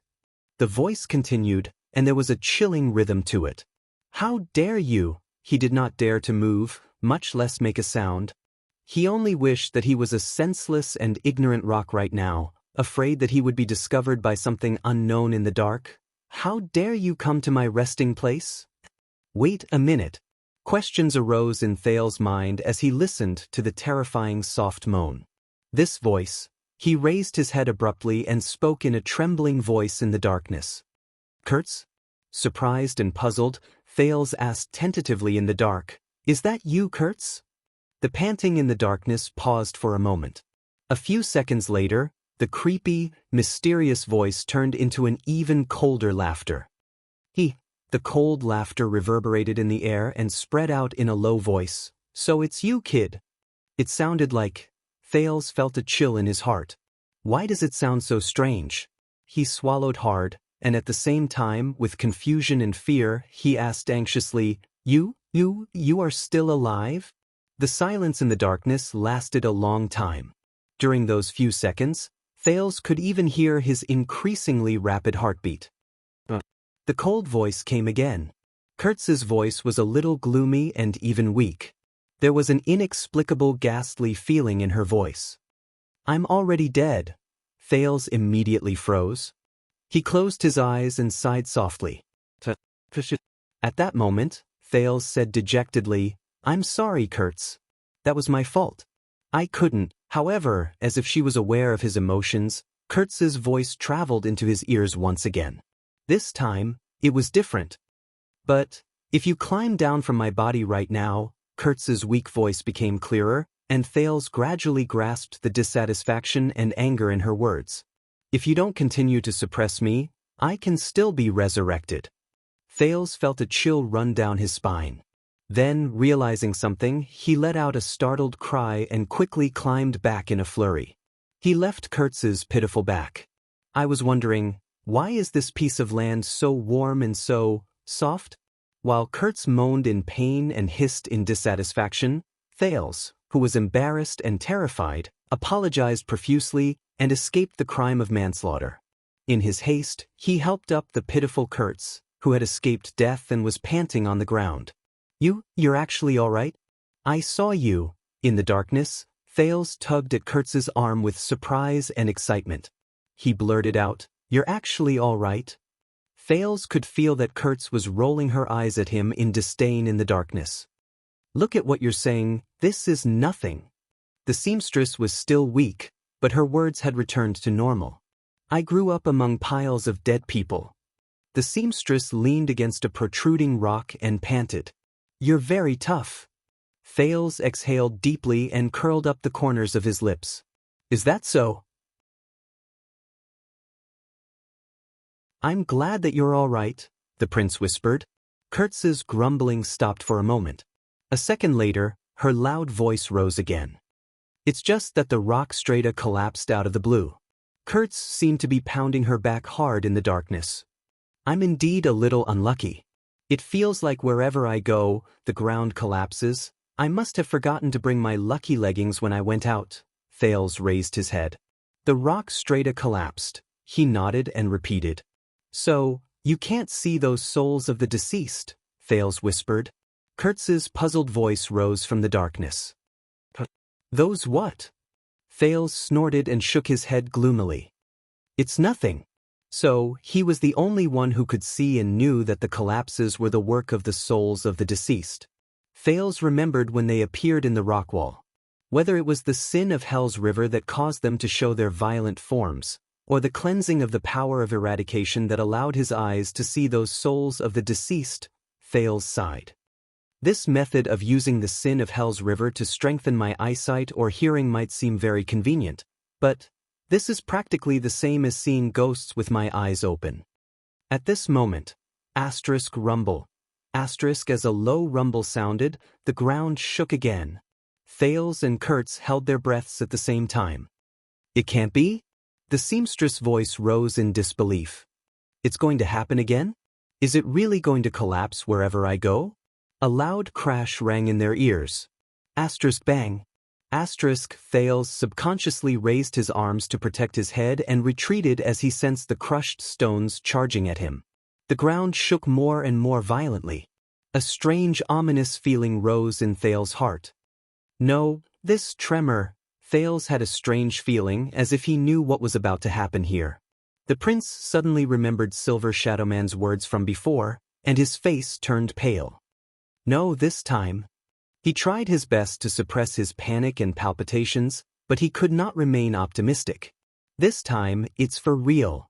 Thales jumped up from the ground and grabbed Kurtz's arm. There was panic in his words that he could not suppress. "Go."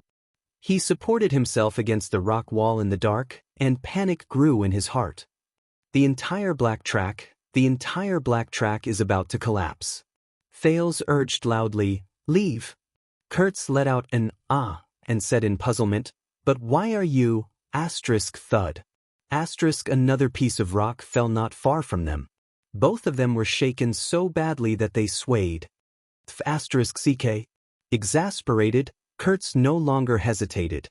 She struggled up from the ground like a rabbit and ignored her injured leg. She leaned against Thales' shoulder and limped forward. Boom.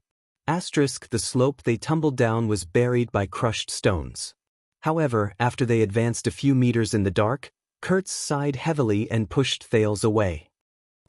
The ground continued to tremble, but Kurtz's dejected voice traveled into their ears. "This isn't the route I know. The lights are broken, it's too dark, I can't find the way at all." In the face of Thales' puzzlement and anxiety, Kurtz said dejectedly, "Besides, my leg, we can't walk fast." Thales furrowed his brows. "No. Go." Kurtz laughed mournfully in the midst of the rumbling. "If you're lucky, you might be able to sneak out." Thales finally managed to stabilize his balance amidst the tremors. In his anxiety, he subconsciously grabbed Kurtz's arm. "No, we definitely have a way we can't let." But he was held down by Kurtz. "If you go out, tell the cripple that I've completed his task." Kurtz panted and laughed softly. "Also, tell him to forget about that girl." Thales refused resolutely and roared, "Get up!" Thales wrapped Kurtz's arm around his neck and held her waist, trying desperately to lift her up. It's not the end yet. Get up, you bastard. A clear sound rose, and the rock stratum behind them shattered inch by inch. Asterisk crash. Asterisk, a cave not far away from them seemed to have completely collapsed. The teenager lost his footing and fell on the rock wall with Kurtz. Let's go, Kurtz panted and pushed his shoulder, urging him to leave. If you don't want to be buried alive now, no. Thales gritted his teeth in the darkness. I just can't find the way, right? As long as I can see clearly. He supported himself against the rock wall. Indignant, he was about to activate the sin of Hell's river and enter the Hell's senses that he had always hated. But before he could summon the sin of Hell's river, the moment he supported himself against the rock wall, Thales felt the tremors in his hand, but his heart became calm at that moment. Strange. There's something different. Thales was stunned. His senses, hey, if you don't leave now, we're all going to die here. In the darkness, Kurtz cursed in exasperation as she pushed Thales with all her might, but her urging was futile. But then she seemed to have thought of something and laughed. Forget it, Kurtz said with a chuckle. There was fatigue in her voice. Dying together with a prince, and before we died, we even pulled and hugged each other and never left each other. Thales was immersed in his own senses and did not have time to care about anything else. At that moment, Thales touched the cave wall and felt the roughness and layers unique to the rock stratum. There was a strange throbbing in his heart. When I was still a girl, Kurtz sighed and leaned against the rock wall absent-mindedly, I dreamed of this day. I dreamed that one day, a good, powerful, handsome, elegant, and focused man would discover me, a beautiful little white flower blooming in a swamp, and would ride a horse to carry his princess home. Thales did not pay attention to Kurtz's words. He touched the rock wall and felt that his surroundings were different from his senses. He was even more surprised. It feels like, I'm touching the pulse of some living creature. Pulse, pulse, pulse, pulse. It's like the earth breathing. It's like the mountains dozing off. It's like the rocks snoring. Thales trembled as he touched the rock stratum and sensed the information coming from it. He was incredibly surprised and amazed. What exactly is this? No, it's not important. What's important is, most importantly, Thales raised his head absent-mindedly and looked in one direction gently. Even though he could not see anything. But he knew. It's there. Until that night, when those drunk soldiers snuck into my tent, son of AB***. Kurtz snorted and shook her head slowly. What prince? What wedding? The stories I heard when I was young are all fake. The prince will indeed marry the princess. But don't worry, there's only one princess, and it's definitely not you. In the end, you'll realize that the most reliable man is the bastard beside you who curses all day long, has a body full of problems, and refuses to repent. Even so, his eyes aren't on you. He's always thinking about AB** in his dreams. At this moment, no. Thales struggled up from the ground. As Kurtz cried out in surprise, he wrapped his arm around the seamstress's voluptuous waist and forcibly lifted her up. The prince, who had understood something, gasped for air. His body could not help but tremble because of his excitement. We won't die here. The ground began to tremble again. The falling rocks behind them became more frequent. In the darkness, Thales tried his best to lead Kurtz forward. He shouted angrily, "Follow me!"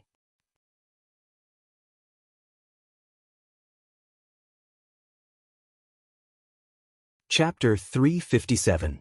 Trust me. About a dozen steps forward, there's an opening to the left. Thales' tone was agitated, and he spoke a little impatiently, Go that way. Kurtz did not quite understand what was going on. She was still resisting his help. But sensing that the person beside him was not cooperating with him, Thales became more and more impatient. The seamstress sighed, Forget it, it will be faster if you go alone, damn it. This guy, why do you have so much to say? Leave me here. Maybe this is the price I have to pay. I shouldn't do work without pay. Thales could not take it anymore. He sucked in a deep breath and moved closer to Kurtz's neck in the dark. He yelled into her ear, Don't worry. Shut up, bitch. Kurtz shuddered. What did you call me? She gritted her teeth and said, Brat? Nonsense. Thales roared and retorted, If you die here, who will take care of that cripple whose brain is filled with nothing but H*T? Without you, one day he will die in some desolate alley. Even if it rots into the soil, no one will know. Kurtz's arm around his neck trembled slightly. Thales dragged the seamstress and moved forward with all his might. He gritted his teeth and said, Stop your stupid chatter. We can definitely get out of here alive. I don't have that much free time to help you pass on a message. The prince is very busy. No matter what you want to say to anyone, say it yourself. Kurtz's voice trailed off. Only the sound of her breathing could be heard. Damn it. Kurtz gritted her teeth and suppressed her voice. She sniffed. What do you know? You're just a little brat who has never touched a woman before. But she no longer resisted. Instead, she limped forward, following Thales' rhythm. The collapse behind him was getting closer and closer. Thales suddenly left the rock wall that he had been supporting himself on and forcefully brought the woman to the rock on the other side. A second after they left, the rock wall suddenly cracked and collapsed. Follow my footsteps. There's a slope in front of us. We have to climb it. Kurtz was shocked. Huh. Thales, who was so tired that he was out of breath, did not have the time to explain. We're here. Right in front of us. The seamstress was suspicious. But how did you know? Damn it. Thales grabbed Kurtz's arm and pounced on the slope. He used his shoulder to push against Kurtz's chest with all his might and climbed up with the heavily injured Kurtz. He roared furiously, Don't talk anymore. This is the prince's order. Kurtz choked for a moment. She had a tough personality, but this time, she surprisingly did not retort. Instead, she obediently followed the prince and fled for their lives. This was probably the most obedient she had ever been in her life. They climbed up the slope, and just a few seconds later, it was covered by a fallen slab of rock. Speed up. While panting, Thales urged, I will try my best to choose the safest path, but the rock stratum under our feet is fragile. The back is going to collapse. Kurtz did not say much. Instead, she placed half of her weight on Thales' shoulders and quickened her steps. The lonely darkness, coupled with the endless years, was a terrible torture. Knowing that there was a fatal threat behind them, yet they could only grope their way forward in the endless darkness. This was a torture worse than torture. Strive to move forward, strive to climb, strive to explore. Strive to climb over obstacles, strive to avoid danger. But they still could not see the way out. They could not see the sun. Their surroundings were still pitch black. They could not see the sun, could not see their fingers, and could not see light. It was as if everything was in vain. Why aren't we there yet? Did we go the wrong way? The hope in Thales' heart gradually faded away. He had a feeling that if he was the only one moving forward, he would sooner or later be tortured to madness by this terrible torture. But now, he felt the similarly warm body on his right. He felt the heartbeat in her chest, which was so close to his. It was pulsing. No, he could not give up. Thales bit the tip of his tongue hard and let the pain remind him. He could not give up. Darkness still shrouded Thales' eyes. It was as if he had become completely blind during these 10 or so minutes. It was cold and damp underground. It was bumpy and difficult to walk. But he could not give up. They did not walk in a straight line. Instead, they hurriedly moved back and forth in the dark underground labyrinth. Regardless of whether it was above their heads or below their feet, the collapse behind them never stopped. There were a few times when the shattered stones brushed past their heels. No, don't turn there. There's a cliff in front that leads deeper underground. We'll turn right, Thales said through gritted teeth. He took a deep breath, touched the rock wall, and shook his head to confirm his senses. How do you know? Kurtz, who had been holding back all the way, could not help but speak up. She questioned, the sound of the falling stones on the right is too loud. We will be buried alive. Because there's a cliff in front of us. I don't know if it was cracked open after an earthquake thousands or hundreds of years ago. Thales shook his head. and there's a naturally formed cave on the right. It's very sturdy inside. No, no, no. Kurtz's doubts grew stronger. I'm asking about the cliff, the earthquake? How do you know about these? Thale's breathing froze for a moment. They turned right and entered a cave. Tremors came continuously from the top of the cave, and dust fell from above their heads. But the place did not collapse. I don't know. Thales climbed up with all his might and mumbled, I just know. He just knew the path. That was all. The prince knew very well that Kurtz was suspicious of how he suddenly became a guide who was familiar with the path. But he did not have time to explain. Just now, at the moment he touched the rock wall, time did not slow down, his vision did not increase, and his senses did not strengthen. But Thales felt that he seemed to have seen more things. The cracking of the rock layers, the pressure of the mountains, the rhythmic movement of the earth's crust. And the place he should go. Everything was in his heart. Thales panted rapidly. He was shocked by his strange feeling and wondered if this was a new function of his hell's senses after they were further developed. But according to Black Sword, he had not died yet. How did his power of eradication level up? Go forward, keep going forward. That's the only path to the outside world, the only exit. Thales was drenched in sweat, but he could no longer tell whether it was Kurtz's sweat or his own. His shoulders were sore and painful, his legs were trembling, and his back, which was against Kurtz's, was almost numb. And he did not continue speaking. Based on this situation, whether that place is an exit or not, it will completely collapse in a few minutes and disappear. The black track will be completely isolated from the world's sight. However, just as they climbed up a gentle slope, Kurtz suddenly spoke. This feeling? Yes, the air is getting clearer. We're getting closer to the surface and the exit. She was very experienced, and there was a faint hint of surprise in her voice at that moment. Brat, you're really amazing. Thales immediately felt his spirits lift. Finally, after they turned a corner, they saw the rock in front of them clearly. At the top of a steep slope, a faint light seeped into the cave. Both of them sucked in a sharp breath. We're here. Asterisk bang. Asterisk, the booming sounds behind them suddenly became louder. A huge stone pillar fell from behind them. Run! Thales roared. Kurtz did not need his reminder. Both of them used all their strength and climbed up the steep slope with all their might. They only stared fixedly at the exit at the top and focused on moving forward. Shattered stones flew everywhere behind them. The booming sounds did not make them turn around at all. Their height slowly increased, and bloody marks appeared on their wrists and knees. Thales gritted his teeth. He felt his strength gradually draining away. No. Hurry! Kurtz's equally rapid breathing echoed in his ears, making his temples itch. Her life and her future were still on his shoulders. The other party's obedience and trust made Thales feel a heavy weight in his heart. Even if Kurtz had lost hope, he could not bend his knees to despair. The booming sounds beside his ears and the trembling under his body continued. There were also the shattering sounds behind him. But he could not give up. He had to move forward. Continue moving forward. Continue moving forward.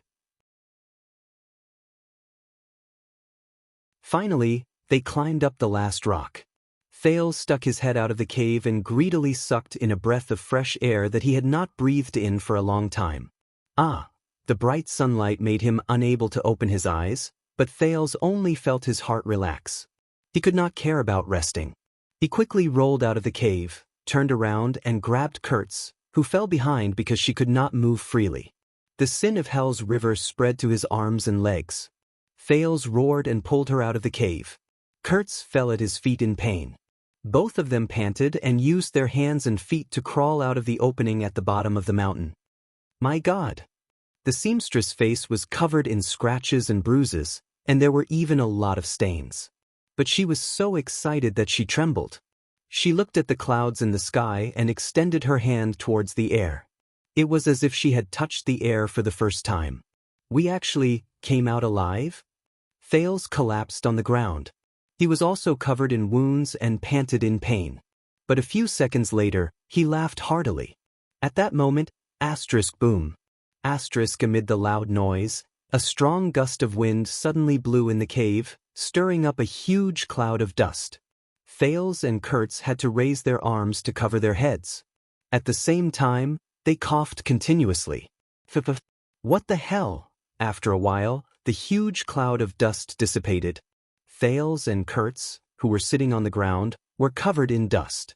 They looked at the scene in front of them and looked at each other. The cave they crawled out of was blocked by a huge rock that had fallen from inside. The path was sealed. If they had come out a little later, Kurtz stared at Thales, who looked like a refugee. She suddenly burst out laughing and lay down on her back. Thales laughed as well. He too slowly lay down on the ground. They lay in the opening at the foot of the mountain and laughed together. They laughed for a few minutes. At that moment, the prince sincerely felt that he could see the sky and the sun. How blissful! Compared to the people underground, as he thought about it, his mood turned cold. Have you been here before? How did you know the exit? Kurtz was done laughing. She lay on the ground and stared at the blue sky and white clouds she had not seen for a long time.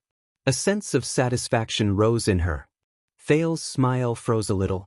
I've climbed the black track no less than 10 times. The seamstress snorted and laughed. But I've always been the one leading the way. In the next second, Kurtz abruptly flipped herself up from the ground. She placed her hands on both sides of Thales' shoulders, and her knees clamped around the prince's waist. She pressed herself on top of Thales, blocking his line of sight. Don't tell me that this is a compulsory course for the nobles or the royal family. Kurtz's gaze was rather sharp. She nodded slowly, and her eyes drew closer to Thales.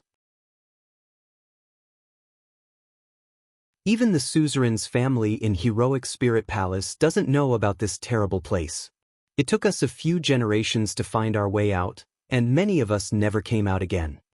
Thales stared at her anxiously. This posture made the teenager feel rather uneasy. Kurtz's gaze became sharper. His heart beat faster and faster. This is bad. How should I explain it? Haha, I'm just joking. Kurtz suddenly laughed again. We've already escaped. Who cares how you found out? Look at how scared you are. Thales heaved a sigh of relief. But Kurtz's eyes turned, and she scrutinized him with a contemplative look. You're quite calm. It doesn't seem like your first time. Thales was stunned. Kurtz switched from propping herself up with her palms to propping herself up with her elbows. She drew closer to Thales. Her chest was about to bump against Thales' chest. Thales stared at her nervously. Kurtz observed his expression and smirked. No wonder you dare to call me AB***. Hee, you've played with quite a number of girls, haven't you? This time, Thales choked and his face really turned red. Ahem, he turned his head away awkwardly. That's not true, is it? Didn't you feel rather good when you bumped against my chest just now? Kurtz narrowed her eyes and stared at him as if she had caught him in the act. Thales felt awkward again. Right about why I know the way. That's because, tisk. Kurtz watched Thales change the topic. She shook her head in disdain, turned around, and sat back down. Thales escaped from her restraints. He anxiously fled from the spot and stood up. But he was immediately stunned. He raised his head and looked at the towering mountain, the layers of rocks, the tranquil soil, and the tenacious trees before him. Thales' gaze moved upwards again. He looked along the curve of the mountain, and he could see the entire mountain range that stretched outwards. Under the sunlight, it looked so special. This is the Sighing Hills. He exhaled slowly and walked forward without realizing it. He touched the rock strata that towered in front of him. This was the first time Thales stood outside the belly of the mountain. At the foot of the mountain, he looked around at the towering mountain range that surrounded and protected Dragon Cloud City. It lay quietly on the ground, under the clouds. The scorching sun, the blowing wind and rain, and the footsteps of travelers never made it move. From ancient times until now. From the present to the future. To eternity. There was a strange magnificence to it. At that moment, Thales suddenly understood. It was not the sin of Hell's river. It was not the senses of hell. It was, you're asking me why I know the way? Thales was lost in thought for a moment. Because someone gave me a blessing before we parted. What? Kurtz's expression changed. A blessing? Thales felt the rock strata tremble under his palm, and he smiled. Yes. He lowered his head and looked at the sealed cave. That figure appeared in front of him again. May the mountains tolerate your footsteps. May the earth bless you on your journey. He blessed me. Thales stared at it in a daze. He thought about the deep underground and said with complicated emotions, to never be lost. So, I found a way out. Kurtz observed Thales for a few seconds. She looked at the absent-minded expression on his face. Hey! Kurtz sighed and shrugged. Another crazy one. Thales snapped out of his daze and chuckled. Maybe. The two of them lay quietly on the ground and recovered their strength, which had been greatly depleted. There was no terrifying darkness, no soundless loneliness, no falling rocks behind them, and no tremors on the ground. At that moment, it was as if the whole world had become lazy. Thales rested his head on his arm and looked at the faintly visible human figure on the mountaintop. The corners of his lips slowly curled up. Heroic Spirit Palace, he said faintly. Kurtz was stunned. What? Thales looked at the black figure and muttered in a daze. That's the palace where the Archduke of Dragon Cloud City lived for generations in the magnificent Dragon Cloud City. It was built on the dangerous peak, and it suppressed the peak of the mountains. He smiled faintly and said, But why is it named this way? Kurtz furrowed her eyebrows and looked at him as if she was looking at a lunatic. Heroic spirit? You'll have to ask the person who built it. Thales snorted softly. He shook his head and was filled with emotions. In the language of the ancient Northlanders, it means the dead souls of heroes. A gentle breeze blew past, bringing fresh air to the small flat land at the foot of the mountain. The sun was blocked by clouds, and the two of them welcomed a hint of shade. Thales stared at the mountaintop. Did you know, Kurtz, that in a certain corner of this city, under a certain mountain range, there might really be the dead souls of ancient heroes? The teenager sighed. Day after day, year after year, without seeing the sun, without end, and without anyone knowing, in the darkness that Dragon Cloud City and the people can't see, watching over this city and this land. Kurtz raised her eyebrows, and the way she looked at Thales became increasingly strange. At that moment, the prince suddenly remembered the first time he met Silver Shadowman. Silver Shadowman clutched his throat in a daze, and his arm, which shone with silver light, was dangerously pierced into his chest. Just as he was about to take his life, he suddenly stopped. Thales was slightly stunned. He subconsciously extended his hand to his chest and pressed downwards. The teenager shuddered slightly. Thales' expression slowly darkened. With complicated emotions, he said, "What do you think, Kurtz?" Kurtz looked at Thales with a pitiful gaze as if she was looking at a patient. She turned around in resignation. "You're asking me?" "Here he goes again, this crazy brat," she criticized in her heart. "Who knows?" "I see." Thales continued to touch his chest. He could not help but curl up the corners of his lips to reveal a faint smile. "That's right." He looked at the towering mountain peak and smiled. "Who knows?" The feeling under his palm gave him the outline of a pair of glasses.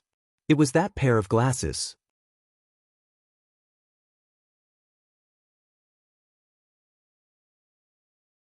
Chapter 358. Under the clear sky, Thales and Kurtz stood outside a small house in the wild and watched two saddled draft horses grazing leisurely in front of them. "Are you sure you don't need me to send you back?" Kurtz asked as she scratched her head while leaning on a tree branch. Even though Dragon Cloud City search is limited to the city, all the major checkpoints must have been notified. Thales inhaled lightly and looked at the small house in front of him with a light heart. It was a hiding spot outside the city belonging to Gleeward and his brothers. These bumpkins from Shield District had long since arranged for their subsequent escape through their own people, who were transporting their necessities and excrement. Thales' face darkened again when he thought of this. Two draft horses would graze on the grass while they watched them docilely. Perhaps the adventures in the Black Track were too exciting, But for a moment after they escaped, Thales almost forgot the main purpose of their trip. But when he recalled it, all sorts of feelings welled up in his heart. Thales breathed in the air that smelled like grass in the wild and looked at the stubborn weeds under his feet. He could not help but sigh at the coniferous forest unique to Northland in the distance. It had been 6 years. He had walked out of Dragon Cloud City. From time to time, the prince would look back at the mountain in the distance and imagine the bustling and messy streets on the other side of the mountain, as well as the rough and majestic palace. He shook his head and put an end to these past memories with a smile. "And do you know where you're going?" Kurtz frowned. "Yes, I know the direction, and I also know where the checkpoints are and where I can't go." Thales recalled the map and remembered the route Raphael had pointed out to him. He found that it was still quite clear. "Don't worry, someone will pick me up ahead." And Thales stepped on the ground and felt the strange pulse under his feet. He said in a low voice, "I know the way." Kurtz placed one hand on her hip and stared at him fixedly. It was as if she knew some of his secrets. It made Thales feel uneasy. "All right." After a while, the seamstress spread her hands. "If you reach the place, let go of the reins. This is the Fallon family's old horse. It knows how to go home." Speaking of which, Thales looked at the horse with a worried expression. He remained alert and tentatively tugged on the reins, ready to dodge the horse's hooves at any time. However, he was immediately stunned. "What happened?" Kurtz asked curiously. "It's nothing." Thales tugged at the reins in surprise. He watched as the old horse obediently let him pull it towards him. He reached out to touch its head in a tentative manner. "It's just that I didn't really get along with animals in the past. Horses are one of them, but today," the Fallon family's old horse looked at him docilely. It even stuck out its tongue and licked Thales' palm in an intimate manner. Thales suddenly felt a great sense of accomplishment. What was going on today? Single dog welfare? Even animals are obedient? He blinked and felt that the world was really strange. Then he recalled Nicholas' horsemanship teachings in his memories and nimbly got on the saddle. Kurtz looked at the obedient old horse, then looked at him in disdain. "Tisk, look at how familiar you are with this. You must have ridden many good horses before, right?" Thales raised his eyebrows in resignation and was about to leave. "Wait." Kurtz suddenly opened her mouth and revealed a strange smile. "I'll give you one last present. Come here. Let me tell you a little secret about Gleeward." Thales responded in a stunned manner. However, based on their friendship after they escaped from the cave through life and death, he obediently moved his horse forward and bent down to put his ear close to her. Gleeward's little secret? Could it be? Unexpectedly, the moment he bent down on the horse's back, Kurtz grabbed him by the neck and flashed a mischievous smile, as if she had succeeded in her scheme. Thales was shocked. In the next second, Kurtz tiptoed forward and intimately approached Thales' cheek, smack. She planted a kiss on Thales' lips. Thales was stunned for a moment. In the next second, he was so shocked that his jaw dropped. "Oh, what are you doing?" With a horrified expression, Thales' reaction was exaggerated. He tugged at the reins and retreated while he wiped his lips. "It's still wet." She actually licked it. Licked it? He felt the sensation on his lips and pointed at Kurtz in disbelief, who was grinning mischievously. "Why, haha." Kurtz held her belly and laughed so hard that she bent over. "Brat, your reaction is really interesting." Thales stared at Kurtz in a daze. He realized that she only thought that this action was a prank? She's treating this as a prank?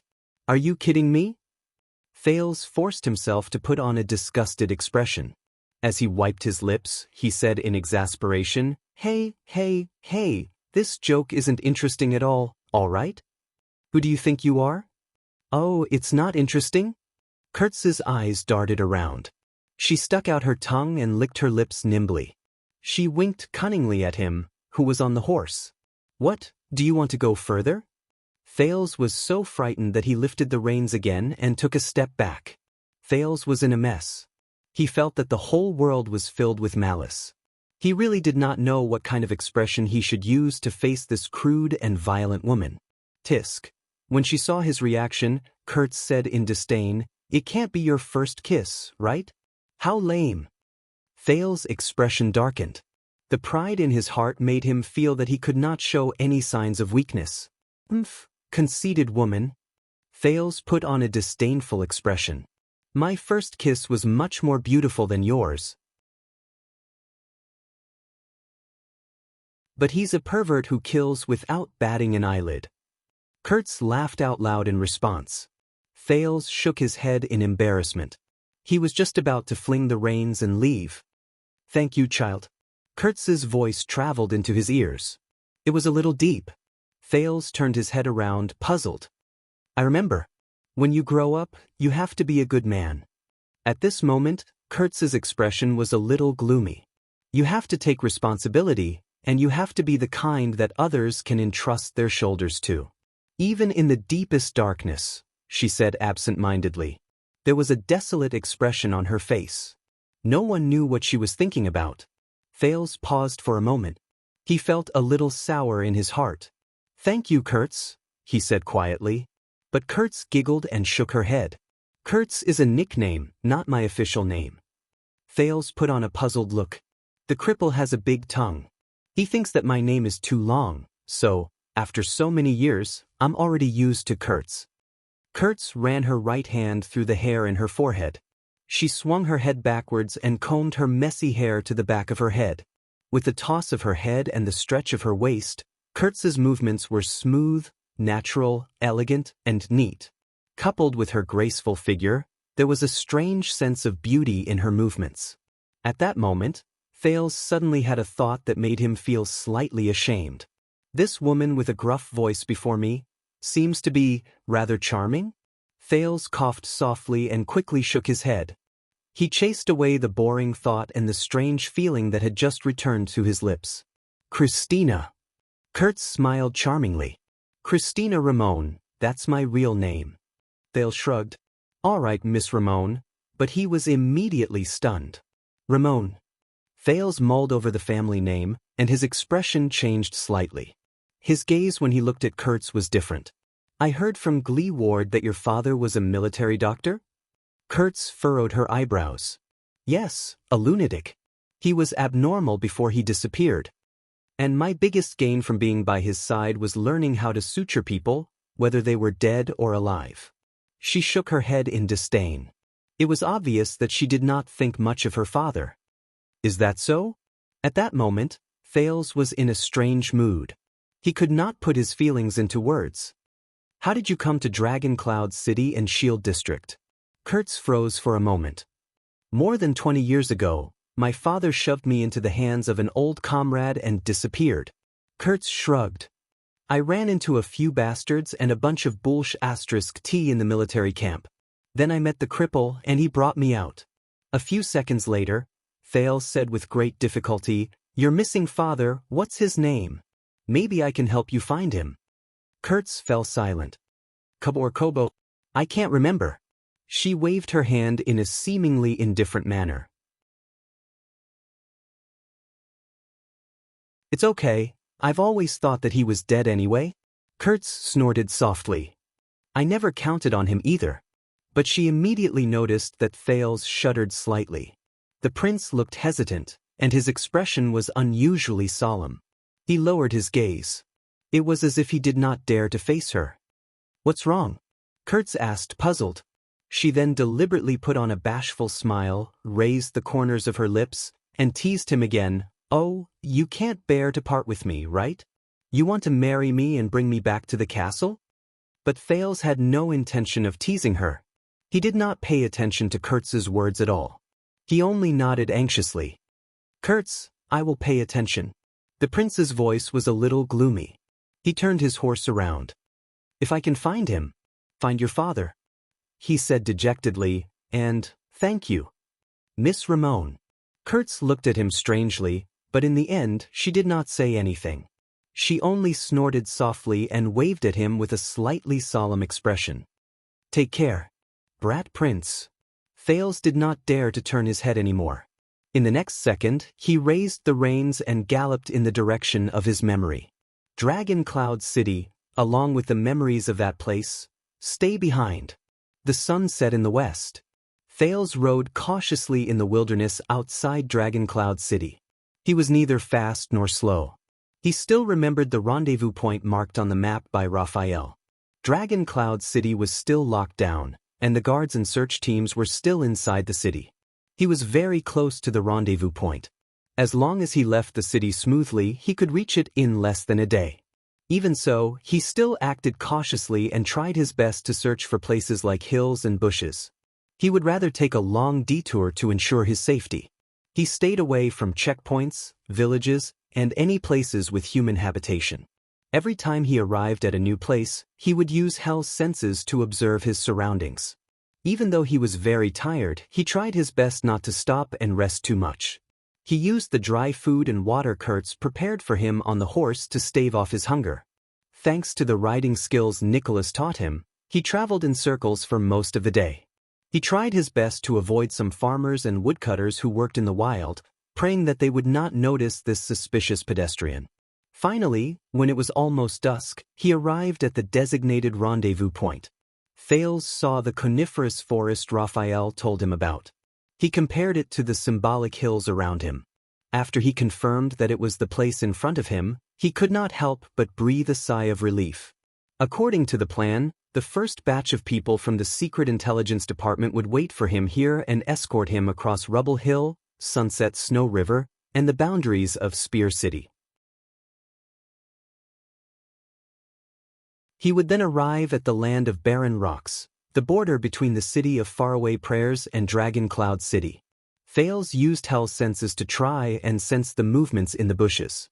After he confirmed that there were only the usual sounds of birds chirping and small animals running back and forth, he breathed a sigh of relief.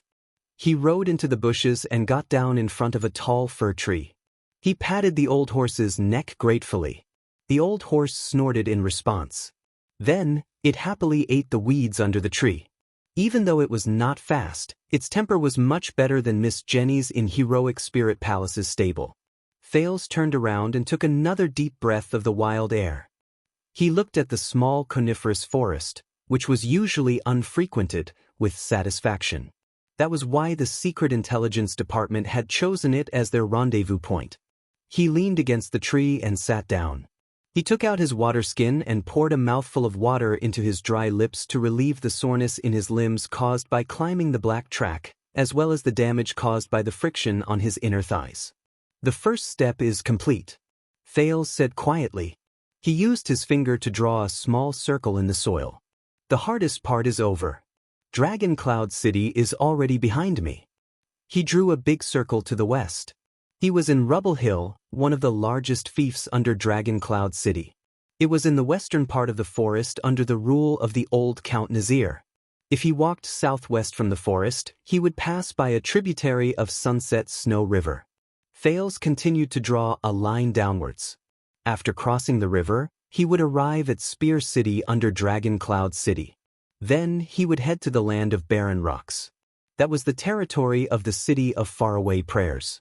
If he walked south from the land of barren rocks, the great desert would be right before his eyes. Once I enter the desert, I will be facing Constellation's army. Thales thought absent-mindedly. At this moment, he suddenly heard a strange bird's cry. Is the person we agreed on here? Thales stood up curiously and wanted to search the forest at dusk. Asterisk bang. Asterisk in the next breath, almost at the moment he heard the loud noise, Thales felt pain in his back. He lost his balance due to the huge force behind him. He fell to the ground with a thud. The pain in his chin had just arrived. Before Thales' nerves could give him a normal response, he felt his back tighten. Asterisk bang. Asterisk a heavy pressure came at him. Thales was shocked to find that his hands were firmly gripped by someone. What's wrong? Thales instinctively wanted to struggle, but only then did he realize that his whole body was pressed to the ground. His hands were locked behind his back, and he could not move. Even the sin of Hell's River could not react in time. Asterisk thud. Asterisk his water skin fell to the ground at this moment. Water dripped weakly into the soil. Wow! A rather familiar male voice rang out.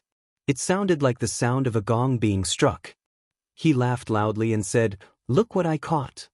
A big, lively fish." When Thales heard this voice, he thought of something, and his face instantly turned pale.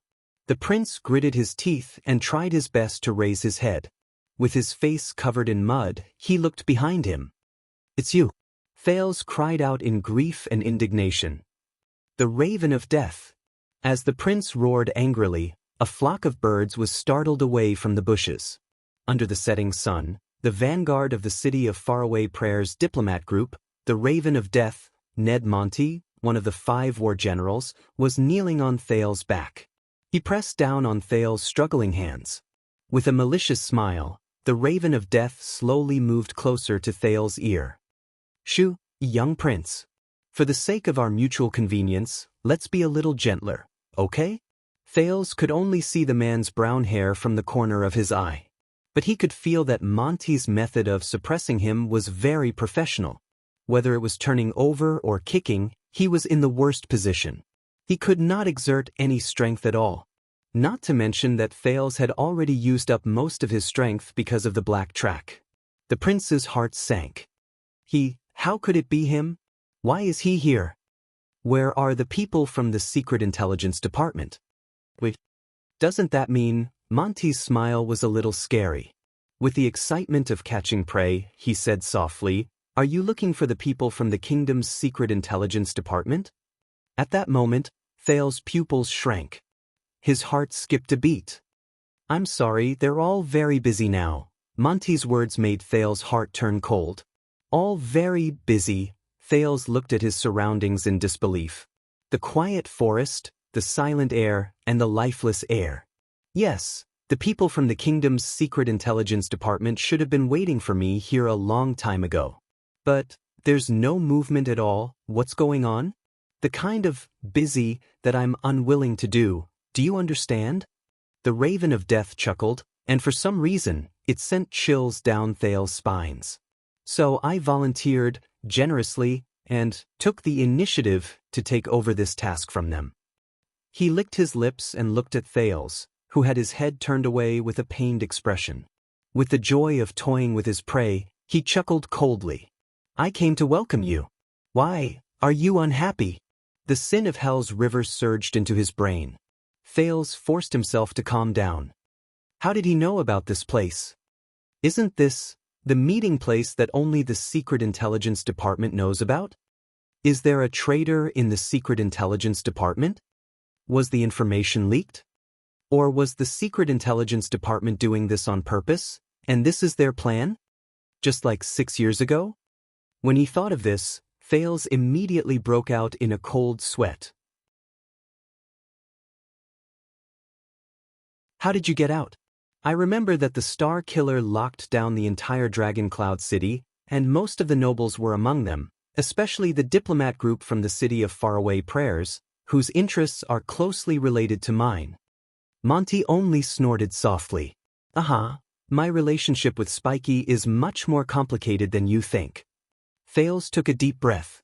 His nose was filled with the smell of soil. "Damn it. You want to kidnap me and bring me to the City of Faraway Prayers?" The prince turned his head and said with difficulty. Monty's terrifying laughter traveled into his ears again in a sinister manner. Don't you think that this is a good choice? Don't you get along well with Ian?" There was an inexplicable, fanatical, and satisfied smile on his face. He looked like a lunatic. "He kept asking me to entertain you if I have the chance to meet you." Monty suddenly increased the strength in his grip. Thales let out a pained cry. But he did not have time to care about that. In the Hall of Heroes, at the end of the council hearing, the Viscount of Dual Wind City, Ian Rockney's ferocious face and ruthless words appeared before Thales' eyes at the same time.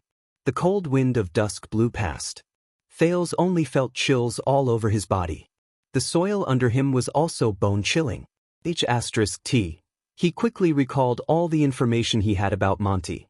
Ned Monty, the Raven of Death, the Scout and Vanguard.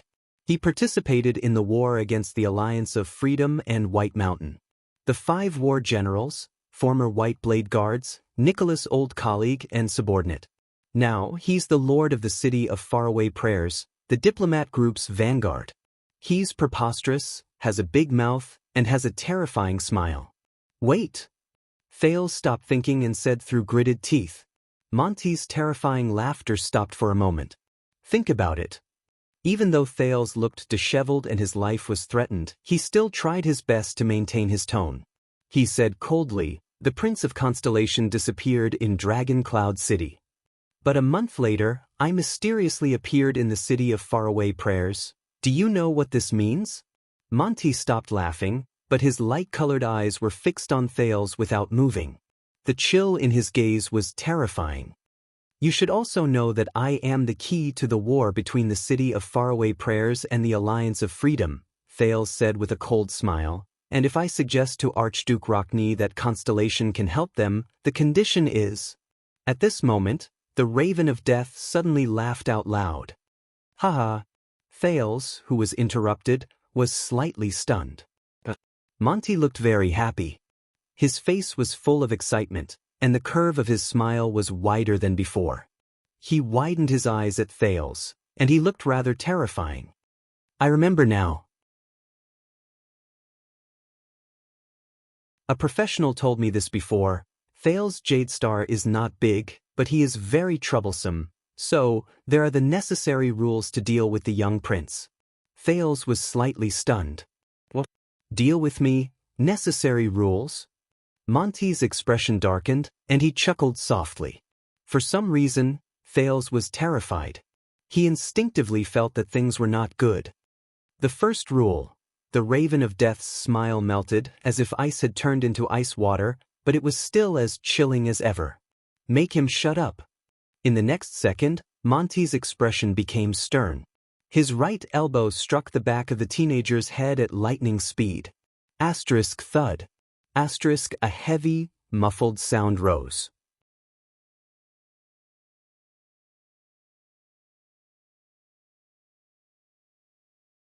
Chapter 359. Bright moon, rocks, bonfire, wild, and a man. When Thales woke up, the feedback from Hell's senses gave him such a scene. "Good, I'm not tied up." Thales opened his eyes slowly.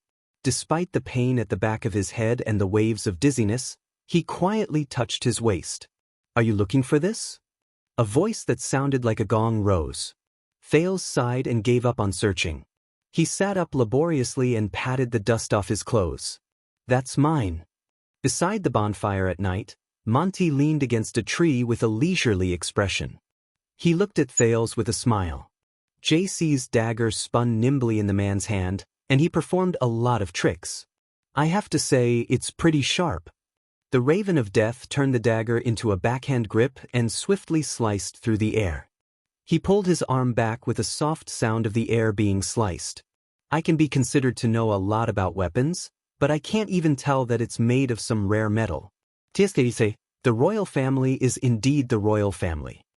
Monty flicked JC's blade and clicked his tongue with interest. Thales twisted his neck in resignation to soothe the pain at the back of his head while he observed his surroundings. They were no longer in the forest, but in a wilderness with complicated terrain and jagged rocks of all shapes and sizes. The man had even started a fire under a huge rock that was slanted to avoid the wind. There were 2 horses tied to the tree behind Monty. They were well equipped, and one of them had a quiver, while the other even had a long sword and shield. It was obvious that they were war horses. With Hell's senses, Monty's silhouette was no different from that of a normal person. He had a transparent human form, but Thales could see that, just like the Fortress Flower, the Kingdom's Wrath, and the Star Killer, there was a strange power hidden in this supreme-class elite's body. It lurked in his muscles and blood vessels, and occasionally flashed across his body.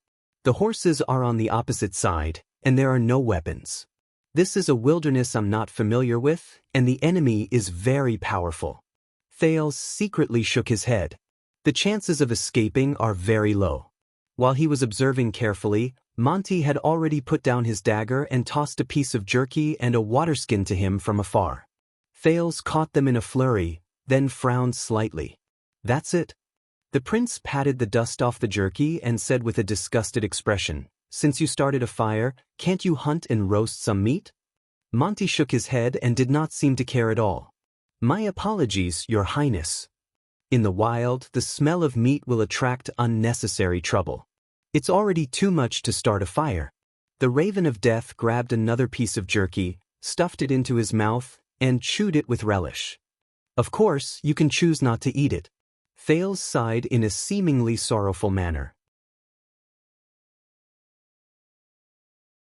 He took a small bite of the jerky and put on a disgusted expression as he stared at Monty in displeasure. The man opposite him seemed to be very interested in the prince's appearance of not being able to swallow his food, and let out a low mocking laugh.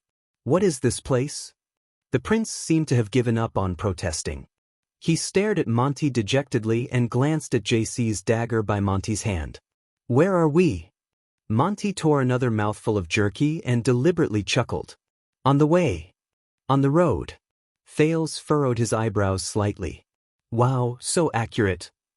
"I'm really sorry that I did not bring you a map," Monty said sarcastically. "Your Highness." "The people from the Secret Intelligence Department, the people who were supposed to be waiting in the forest to receive me." Thales said flatly, "What did you do to them?" Monty laughed when he heard that. He laughed very happily and his shoulders shook, as if he was very happy when he thought about it. This made Thales' heart sink. "Didn't I tell you?" Monty blinked and had a smug look on his face. "They were very busy." Thales, whose expression darkened, did not respond. Instead, he quietly opened the water skin. He covered his mouth with the spout and quietly activated Hell's senses. Once again, he carefully observed his surroundings, including the position of the moon. "It's midnight now. It's been at least a few hours since he knocked me out. But, strange." The prince drank a mouthful of water and asked faintly, "Are you alone?" Monty furrowed his eyebrows. "What's wrong?" The Raven of Death narrowed his eyes slightly. A hint of wariness flashed in his gaze. "Do you think that if I'm alone, you might have a chance?" Thales glanced at the bag containing the crossbow beside him, then at JC's dagger lying quietly on the ground. He sighed softly. "Forget it. I never had the delusion that I could challenge Extet's most famous scout alone." Monty chuckled softly. A cold glint flashed in the Raven of Death's eyes, making Thales feel uneasy again. "Then don't look at me like that. You don't have a chance." Thales put down the water skin and wiped the corners of his mouth. "But you're really alone." Monty furrowed his brows and his tone became cold. "Do you like to talk nonsense?" Thales shook his head. But he still smiled faintly. "This can explain other problems. But are you afraid of being discovered? Of discovering that you kidnapped the Prince of Constellation without permission? Such as being discovered by Dragon Cloud City, or by your good friend, Nicholas?" Monty raised his head. His gaze on Thales grew colder. He curled his lips with a fake smile. Thales raised his eyebrows, put down the water skin, and started biting the jerky again. "That's true. You're not carrying me, but 2,000 cavaliers," he said vaguely. Monty's gaze shifted slightly. "Do you remember?" Constellation's 2,000 cavaliers are still waiting at the desert border, waiting to interfere with the Alliance of Freedom's war. The prince tore the stiff jerky with difficulty and drank a mouthful of water from time to time. "It concerns the interests of the City of Faraway Prayers and Dragon Cloud City. The burden on your shoulders is not light when you bring me along, Lord Monty." Thales said softly, "Are you ready?" Monty did not speak, but his expression was completely stiff. "You talk too much." Thales shook his head nonchalantly. "But you're very confident, right? Because you're the best scout in all of Extet. The City of Faraway Prayer's army is also greatly enhanced because of you." The Raven of Death snorted coldly. His gaze on Thales became even more hostile. "Flattery won't help you, Your Highness," he said coldly and unhappily, "so why don't you finish the food in your hands and shut up?" However, at this moment, Thales suddenly laughed out loud. "Ah, Monty was slightly surprised at first, then he looked at him suspiciously. I understand now. Thales swallowed the last mouthful of jerky with water and patted his half-full abdomen. The smile on his face became brighter. Oh, you, raven of death. Monty's expression became even more unpleasant, and his attitude became even more displeased. Damn it. Understand what? Thales forced himself to put away his smile and averted his gaze from Monty. He shook his head hard. Nothing. But he burst into laughter again, as if he could not hold it in. It's just that. I suddenly realized that I'm too slow. Monty's gaze became fierce. The Raven of Death said coldly, You've said so much, but it gives me a bad feeling. You're planning something, or you know something. Thales seemed to be engrossed in eating his jerky, but his eyes never left Monty. Monty felt very uncomfortable under his stare, and he said coldly, They say that you're very good at persuading and swaying people. So, perhaps in the next moment, you'll say something that will make me hesitate? Thales' smile faded away, but he shrugged. There was not a hint of fear on his face. Perhaps you're hesitating because you're guilty to begin with? When he finished speaking, the air sank into silence. Only the crackling of the bonfire remained. The warmth on the Raven of Death's face disappeared completely. This time, he stared at the prince quietly for a long time. Thales felt uneasy as he stared at him. A few seconds later, Monty sneered and stood up. You know, there's a good way to overcome hesitation. Thales was slightly stunned. He watched the Raven of Death walk towards him, and he subconsciously shrank back. What? But Monty was already in front of him. He put on that savage smile of a hunter again and clenched his fists. That is, don't give yourself the chance to hesitate. Are you done eating? Thales felt his heart palpitate. He subconsciously got up and moved backwards. Wait you, but before Thales could finish speaking, Monty's expression changed. As if he did not need to accumulate any strength, he moved forward at lightning speed. Asterisk bang. Asterisk a dull thud rose. Thales could not even see Monty's movements clearly before he fainted again. You're awake again? This was the first sentence Thales heard in his muddled state after he woke up from his hunger and jolts. It still belonged to that man. The first thing he saw was the ground. The grass, stones, soil on the ground. Why are they all moving backwards? The moving ground? Thales was shocked. He shook his head hard, and to his surprise, he was lying on the saddle in an ugly posture. As the horse's hooves moved forward slowly, his head and hands were on one side, and his legs were on the other. The prince instinctively struggled to get up, but he realized that he was tied tightly to the saddle.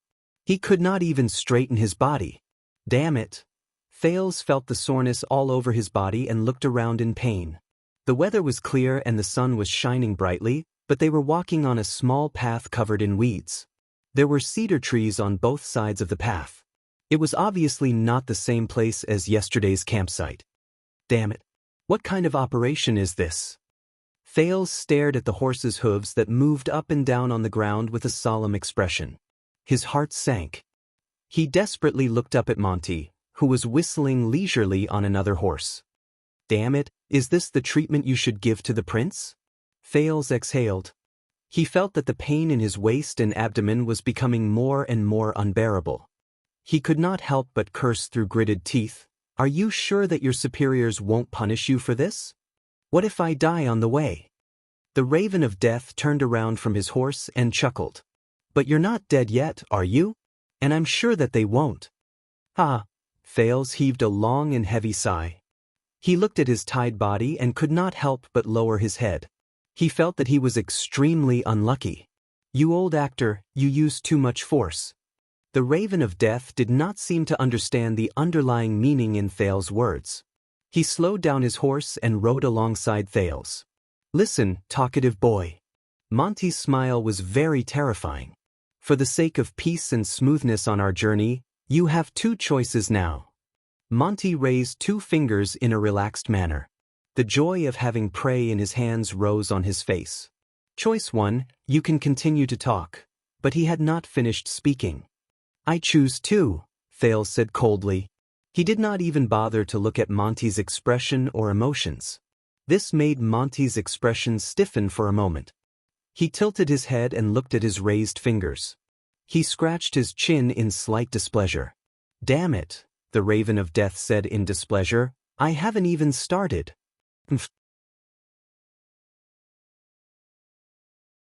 Thales answered him bluntly and retorted stiffly, "Anyway, the result of choice one is always the worst, isn't it?" Monty snorted in displeasure and turned his head around, inviting ridicule upon himself. They had been on the road for about an hour.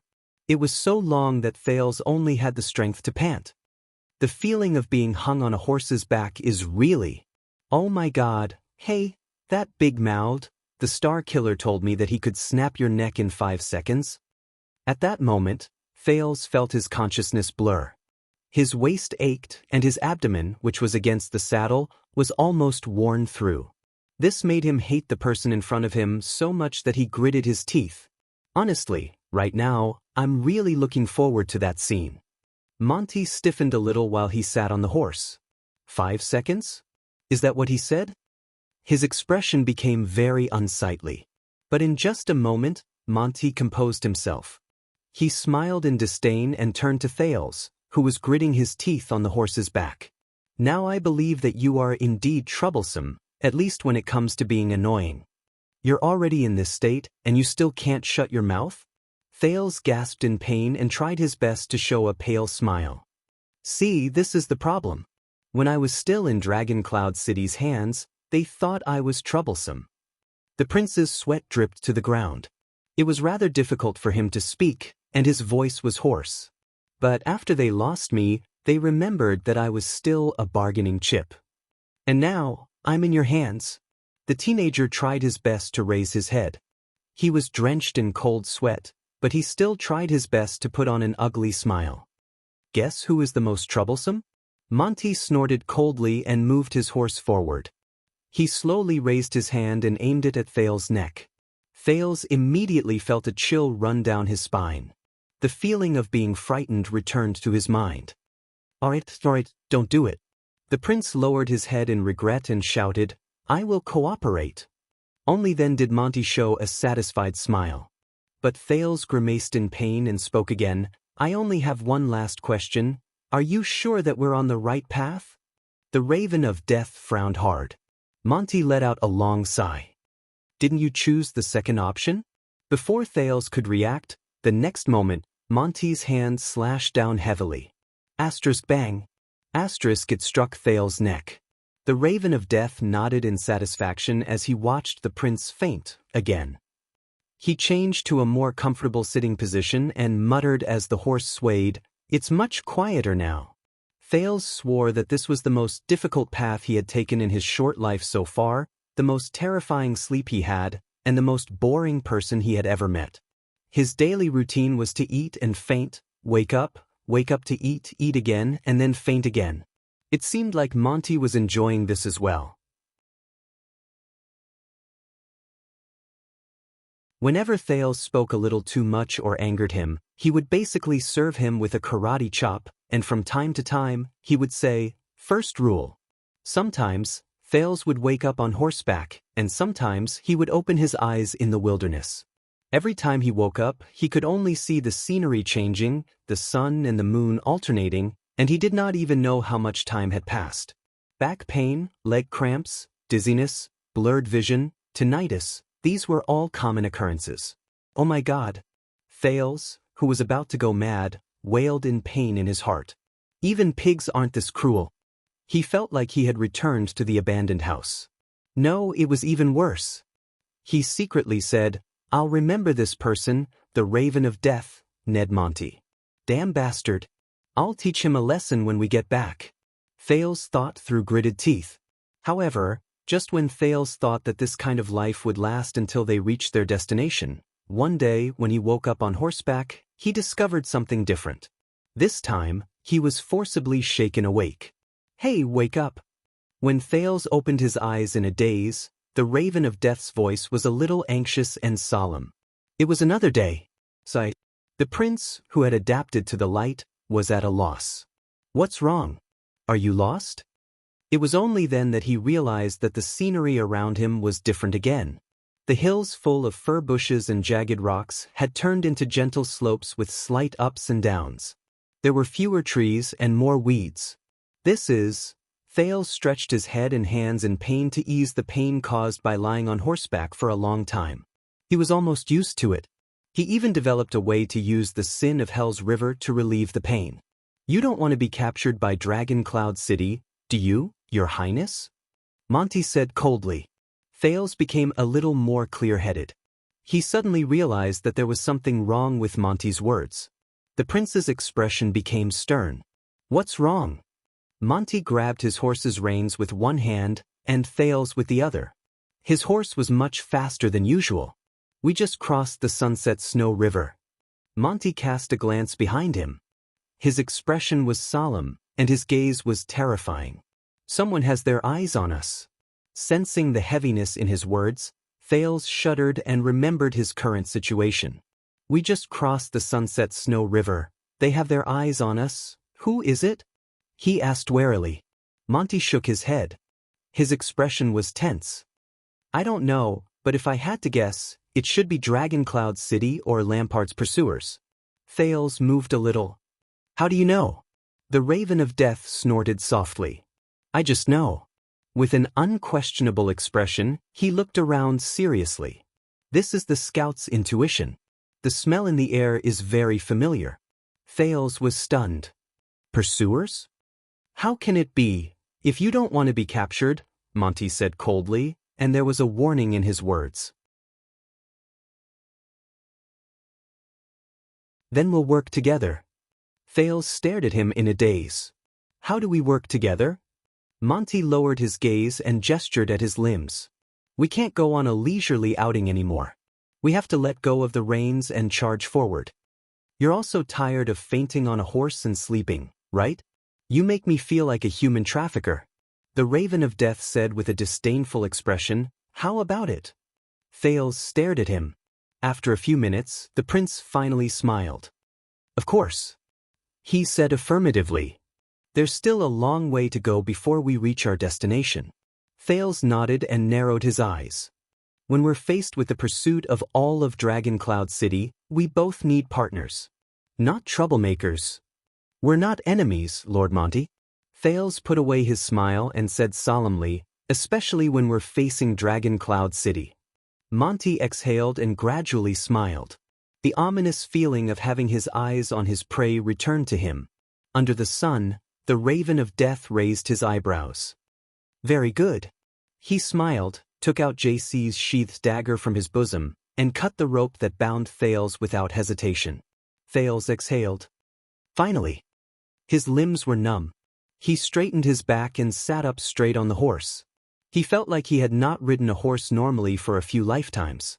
Thales let out a satisfied sigh of admiration. His feet in the stirrup gave him a sense of security. How is it? Can you do it? Monty glanced at him. His gaze was subtle. Thales exercised his wrists and rubbed his numb waist. He took a deep breath and felt his vitality return. I've been reborn, he said faintly. Very good. Monty smiled sinisterly and tossed JC's dagger back to Thales. Thales caught the familiar dagger, and his heart became calmer. As expected, now, sit on your horse, pull the reins, control the direction, and follow me. Run with your life on the line. Monty patted his bag, which contained his crossbow, and lifted the quiver from the saddle. His expression was stern. Of course, don't even think about running away. I don't want to shoot you down with an arrow. For example, shoot through your balls. Trust me, I can do it. Thales felt a chill in his heart. He raised his eyebrows, held the reins, and nodded obediently. Monty licked the corner of his lips.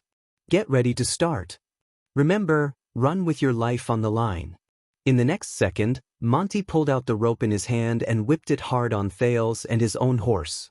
As the horse galloped faster, the air brushed past Thales' arms, and he felt the pleasure he had not felt for a long time. He exerted a little force on the stirrup and leaned forward so that the horse could speed up and catch up with Monty's hooves. Asterisk thump, thump, thump. Asterisk Thales sucked in a mouthful of air in comfort. He narrowed his eyes and felt the force of the strong wind blowing against his face. This could be said to be the happiest day he had in the past few days. But after just 10 minutes, Thales's heart sank. "Wait!"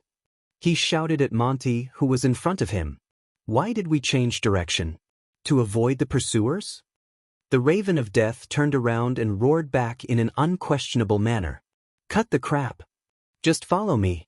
Don't relax, they're not easy to deal with." The arrow was knocked on the bowstring. Thales could only suppress the doubts in his heart and follow this unreliable guide forward. They ran for an entire day and night while they galloped anxiously. They practically did not stop along the way. They even ate on horseback. The scenery before their eyes slowly changed. The gentle slope turned into an open wilderness. The trees had almost disappeared, and even weeds were rarely seen. What they could see in the wilderness were mostly large, bare pieces of limestone.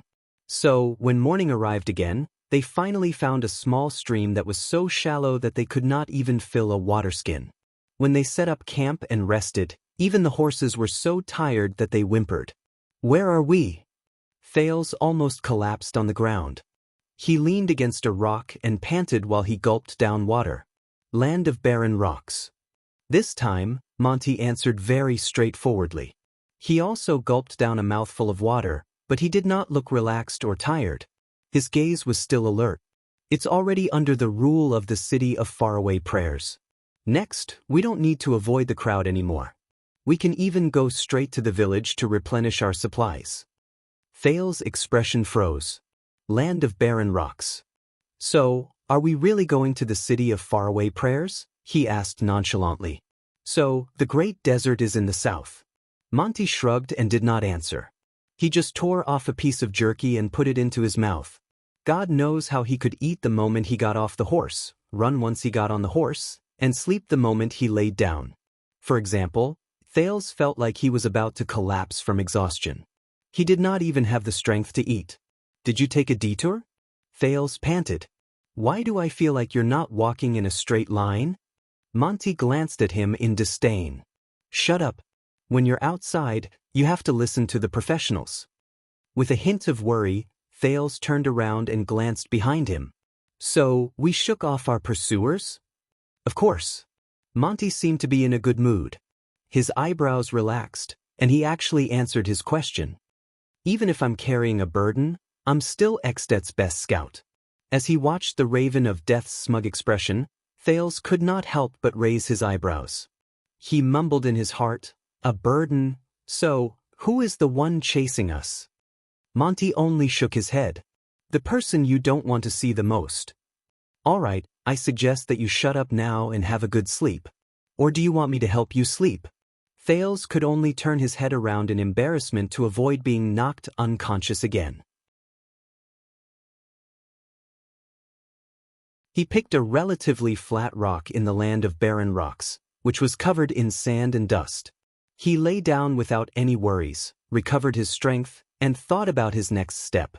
When he was captured by Monty, Thales initially thought that the situation was very bad. Later on, after his first conversation with Monty, he discovered to his surprise that the situation was very good. But now, after following the Raven of Death for an entire day and night, Thales frowned again. "No, the situation is not as good as I thought." When he thought of this, Thales cast a worried glance at Monty. "This person isn't as simple as I thought. It's much more troublesome and complicated. I'm very close to returning to my country. Now I need a chance. A chance." As he thought of this, Thales quietly closed his eyes and entered dreamland. But this time, he fell asleep much faster than he imagined. Asterisk whoosh. Asterisk, a sharp, hurried sound woke Thales up from his dream. He panted heavily. This strange and rapid sound left a deep impression on him. This is? Be on guard."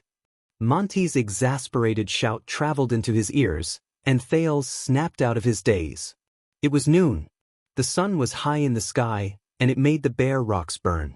Thales climbed up while drenched in sweat. Only then did he realize that Monty already had a weapon in his hand, and he was looking behind him with a ferocious expression. The tension in the air affected Thales, who had woken up from his dream. He shook his head and stood up. What's going on? Thales touched the dagger in his bosom and looked around in shock, but he did not see anything. Just as he was about to activate Hell's senses, the Raven of Death responded with an angry snort. What's going on? We screwed up. Monty seemed to be filled with anger. He ground his teeth continuously, and his gaze was terrifying. Damn it, how is it possible? How did they find out? Thales had never seen him like this before. He looked as if he had flown into a rage out of humiliation. But Monty's body tensed up even more. Like a frightened beast, he stared fixedly at the back of a rock. Thales was stunned. How? But he suddenly recalled the most crucial part. The sound just now, Thales said in shock and bewilderment. He desperately tried to recall the impression in his memory. It's a little like the whistling arrow of Dragon Cloud City's patrol team, but there are some differences. I must have heard it somewhere before, and at that moment, a hoarse and deep male voice traveled slowly from behind the rock. Because it wasn't the patrol team's whistling arrow. At that moment, Thales and Monty's expressions changed. This voice, the sound of unfamiliar horse hooves, rose from behind the rock. A masked man with a white cloak and a saber on his back rode out from behind the rock. His eyes were bloodshot, but they were still as sharp as a blade. Thales froze. I recognize this attire. He is. The newcomer swept a cold glance at the two of them. He gently pulled down the scarf beneath his face, revealing the pale but distinct outline of his face. When he saw the newcomer clearly, Monty covered his forehead in pain. He gritted his teeth and stomped the ground. Son of AB***. The newcomer said hoarsely, that is the signal arrow of the White Blade Guards of Dragon Cloud City, which has been used for almost 100 years. 6 years ago, it rang countless times in Dragon Cloud City. Thales sighed.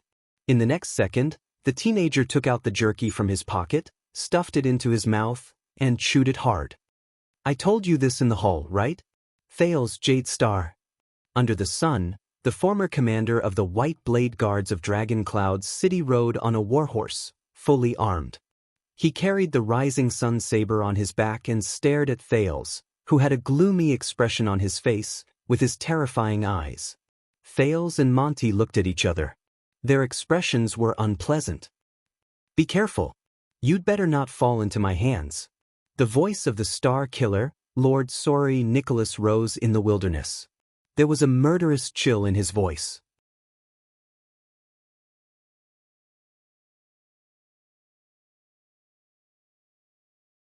Chapter 360. Extit, the city of faraway prayers, the land of barren rocks. Under the sunlight, Thales and Monty stared at the uninvited guest in front of them with great caution and bewilderment. Why is it him? The Star Killer dismounted his horse with an expressionless face. He walked slowly into a piece of rock that had spat out and tied the reins naturally, as if nothing had happened. He gave off endless pressure. I heard what you said, Big Mouth. But are you too confident in your abilities? Nicholas slowly tied the reins and turned to Monty, who looked as if he was facing a great enemy. He glanced at the short knife in Monty's hand. Do you think that after Isaiah left the White Blade Guards? The Star Killer fastened the reins. His eyes were bloodshot. It was obvious that he had been working hard for many days, but the meaning in his eyes was chilling. Do you think that after Isaiah left the White Blade Guards, there was no one else in Dragon Cloud City who could keep up with you? He shook his shoulder gently and moved the hilt of the rising sun saber to the position where it was easiest for him to attack. Monty's pupils shrank. I have to say, the experienced scout said softly and slowly spun the short knife in his hand, I more or less thought that way. Monty stared at his old comrade and did not move. His face was so cold that it looked like ice was about to form on it. His eyes shone with a light that made Thales feel extremely uneasy again. You are an outstanding scout, Monty, Nicholas said coldly. From the fake appearances, the route you chose, and the way you hid yourself, almost no one can compare to you. But it's only almost. Nicholas walked forward slowly, and the distance between him and Monty slowly shrank. His tone was dark. Just like now. We chased after him for so many miles from Dragon Cloud City, from Rubble Hill to Sunset Snow River, then to Spear City, and even here, the land of barren rocks in the city of faraway prayers. We almost chased him into the desert. Thales instinctively took a step back. But Monty stood where he was and did not move. He only kept adjusting the angle of the short knife in his hand. But Nicholas did not care. He was still closing in. Thales' breathing became softer and softer. Finally, when he was a few meters away from Monty, Nicholas stopped. "But we still caught up to you." He raised his eyebrows slightly and said faintly, "Ned Monty." The Star Killer and the Raven of Death's gazes met in midair. One side was cold while the other side was solemn. It was as if an invisible shackle had been placed on the air. Thales did not even dare to breathe loudly. He could only hold his breath and look at the two people in front of him while he anxiously thought of a countermeasure. This situation, the two men stood still, facing each other like heavy icebergs. The Star Killer's pale face brought out the blood in his eyes. The Raven of Death's eyes did not move at all. Other than being solemn, it was as if he was emotionless. The sunlight shone on Nicholas' hilt and Monty's blade, and they reflected a strange light. After a while, one side finally moved. Monty blew hard, and the solemn expression on his face disappeared. It was replaced by a helpless smile. "I have to admit, Spiky, you've improved. It's the same for the White Blade Guards." The old scout shook his head, as if he was meeting an old friend. He smiled and sheathed the short sword at his waist. "How did you do it?" When Nicholas saw his old friend put away his saber, his gaze was no longer as terrifying as before. At that moment, Thales breathed a sigh of relief, even though he thought that a fight was about to break out in the next moment. Since 6 years ago, the Archduchess Guards reduced the training for charging and breaking through enemy lines, commanding the army, and even fighting alone. The Star Killer, who did not do anything but made people's skin crawl, said coldly, "The extra energy and money were all invested in the training of another skill." He said flatly, "Sentries, reconnaissance, stealth, and tracking." The air was silent for a moment. Monty frowned. 6 years ago, so exaggerated? Nicholas stared at him for a while before he nodded slowly. "Yes, it was." Thales' gaze froze in midair. The king's death affected the former White Blade Guard much more than he imagined. Monty sighed.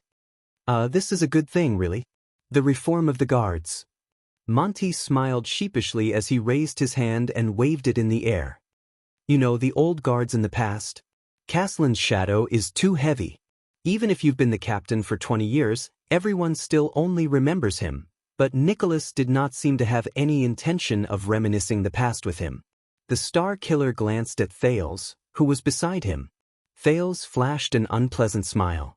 "I'll give you 10 seconds, Monty. Disappear immediately." Nicholas' tone was very flat, as if he was just making a normal greeting. "I'll pretend that I never saw you today." Monty's expression froze slightly. He lowered his head, placed one hand on his waist, and scratched his neck with the other. He looked like he was in a very difficult position. "Spiky, you have to let me explain about this prince." Nicholas' gaze suddenly shifted and landed on the Raven of Death. "There's nothing to explain. This is just between me and him." Nicholas gestured at Thales with his chin. His gaze became cold again. "I don't care where you are, who you intercepted him from, and where you intend to send him." Thales could not help but feel his nerves tense up again. "You can leave now, old friend," Nicholas said mercilessly. Monty's smiling face immediately stiffened. He looked away and exhaled. Thales could see that the Raven of Death was suppressing his anger and clenching his fists tightly. But the next moment, because the prince was about to get angry, Monty exhaled deeply and smiled again. "Listen, Spiky. Dragon Cloud City and the City of Faraway Prayers are allies when it comes to the Western expedition." Monty bared his teeth and pointed at Thales with a troubled expression. "He will go to the City of Faraway Prayers sooner or later. You don't want to see him fall into Black Sand region and the king's hands, do you? For the sake of our old friendship, and for the sake of each other's superiors, we should stand together in this matter. But Nicholas interrupted him. Big Mouth, the Star Killer said softly. Things are no longer the same now. Monty paused. We have long since passed the age of fighting for a woman's favor and looking for prostitutes together. Nicholas shook his head. His gaze was indifferent. It's useless. I said, I'll only give you 10 seconds. Disappear immediately. Monty's smile disappeared. The air suddenly became quiet. A shadow flashed across Thale's heart. Nicholas' pale face was expressionless. He only stared at his old friend quietly. And for a few seconds, the muscles on Monty's face trembled slightly, showing his thoughts. You're right, Spiky. The old scout mulled over this sentence, nodded slowly, and repeated emotionlessly. Things are no longer the same now. Nicholas did not say anything. Suddenly, the Raven of Death laughed. Ha! But it was not a happy laugh. It was a cold laugh. The Raven of Death's laughter was chilling. He nodded slowly. Very good, Lord Nicholas. An ominous premonition attacked Thale's heart again. Don't forget. The Raven of Death grinned slightly, and there was a faint threat between his teeth. This is the land of barren rocks. It is already the city of faraway prayers territory. Monty sneered and took a step forward. He stared straight into his old friend's eyes. My city of faraway prayers. Thales subconsciously turned his head around to look for a horse. Unexpectedly, Nicholas also smiled. As smile lines appeared on his pale face, the Star Killer lifted his foot gently. He walked towards the other party. Your city of faraway prayers? He slowly walked towards Monty. The two of them were so close that their foreheads were almost touching, and they could almost kiss each other. The Star Killer met the Raven of Death sneer. His gaze was fierce and his tone was unfriendly. So what? Monty's sneer gradually faded away. When was the last time we fought, Spiky? 18 years ago? The Raven of Death asked softly. The two old friends stared at each other for a moment without showing any signs of weakness. 18 years. Nicholas nodded. But today? I don't intend to fight alone. You heard the signal arrow, old friend, Nicholas said coldly. The Archduchess guards will arrive soon. Monty's pupils froze. Many of them are your old acquaintances, the Star Killer repeated, emphasizing his words. Soon. Do you know what this means? Monty's expression slowly turned cold. The two of them were silent for 5 seconds. A second later, Monty closed his eyes abruptly and exhaled heavily. He gritted his teeth and said, Damn it. Nicholas snorted softly and revealed the smile of a victor. Just damn it. He stared at Monty, who could hardly control his emotions, and said softly, I will only count to 10. Monty seemed to be enraged. He opened his eyes abruptly, and his tone was agitated. But Nicholas was not moved at all. He only stared at Monty coldly and uttered his next words. 10. Monty suddenly extended his hand and grabbed the Star Killer's collar. Nicholas only smiled. Monty seemed to be so angry that his entire body trembled. He took a step forward and roared furiously, almost touching Nicholas' forehead. Spiky! *CK. But Nicholas only smiled. His pale face was as pale as ever. Thales sighed secretly. Looks like I can't count on Monty's old friendship anymore. Monty angrily and savagely grabbed Nicholas. He lost his composure and roared, I'll remember you, Spiky, I'll remember you. The Raven of Death panted harshly. One day, I will get back at you for what you did today. Bang. Nicholas also suddenly extended his hand. His arm overlapped with Monty's, and he similarly grabbed Monty's collar. Then you have to leave first, Nicholas said coldly, giving him tit for tat. Then there's the saying of, getting back at me. The Raven of Death and the Star Killer's gazes met again. Their gazes were burning with an unknown flame. In the next second, as if they had come to a tacit agreement, the two of them snorted coldly at the same time and let go of each other. Monty turned around without hesitation and walked towards his horse. Nicholas stared at him coldly. Thales, who was watching from the side, was shocked. "You're leaving just like that?" Monty untied the reins and stepped into the stirrup. He turned around angrily. "What else should I do? Are you going to wait here to be surrounded?" Thales looked at the angry Monty, then at Nicholas, who was exuding a cold aura. He rubbed his forehead in pain. "My God. Aren't you good at talking nonsense, brat?" Monty turned his horse around and glared at the silent Nicholas with gritted teeth. "Help me. Be a competent gray magpie. Don't shut up. It's best if you annoy him to death." Thales flashed an awkward smile. In the next moment, Monty flung his reins angrily. The horse under him raised its hooves and swiftly galloped towards the west without any hesitation. His back was hidden among the rocks, and he left their sight. Then, the sound of the horse hooves disappeared, and the unpleasant smell disappeared. The prince, who had held his breath in the tense atmosphere just now, turned his head around in annoyance. He looked at the only person left. "What a deep impression, Lord Nicholas." Thales sighed and said, "You caught up to me so quickly."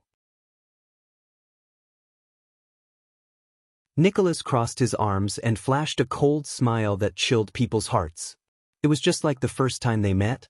The Star Killer lowered his head and glanced at the dagger in his hand. He did not say a word. The teenager shook the JC dagger in his hand and smiled helplessly. Thales sheathed JC's dagger and stuffed it into his bosom. "So, before you wait for your companions to meet up and capture me, can you tell me how you did it?" Thales sheathed JC's dagger and stuffed it into his bosom. "I thought you sealed off the city and were busy dealing with the important people to screen the people who might kidnap me. Why did you suddenly appear here?" Nicholas smiled. With a certain look on his face, he nodded slightly. "Yes, your plan is not bad, young prince. Arrange for people to attack the team and create the illusion that you were kidnapped out of thin air. When the situation is at its most complicated, make everyone in Dragon Cloud's city suspect each other." When he said this, the Star Killer's gaze turned cold. "Greatly slow down the efficiency of the search and mislead us. In reality, he secretly escaped by himself. If we really fell into your trap, even if we searched for half a year, we wouldn't be able to find you." Thales felt dejected. He still found out the truth. "Then how did you find out?" Thales raised his eyebrows and crossed his arms. He looked like he had completely given up on resisting.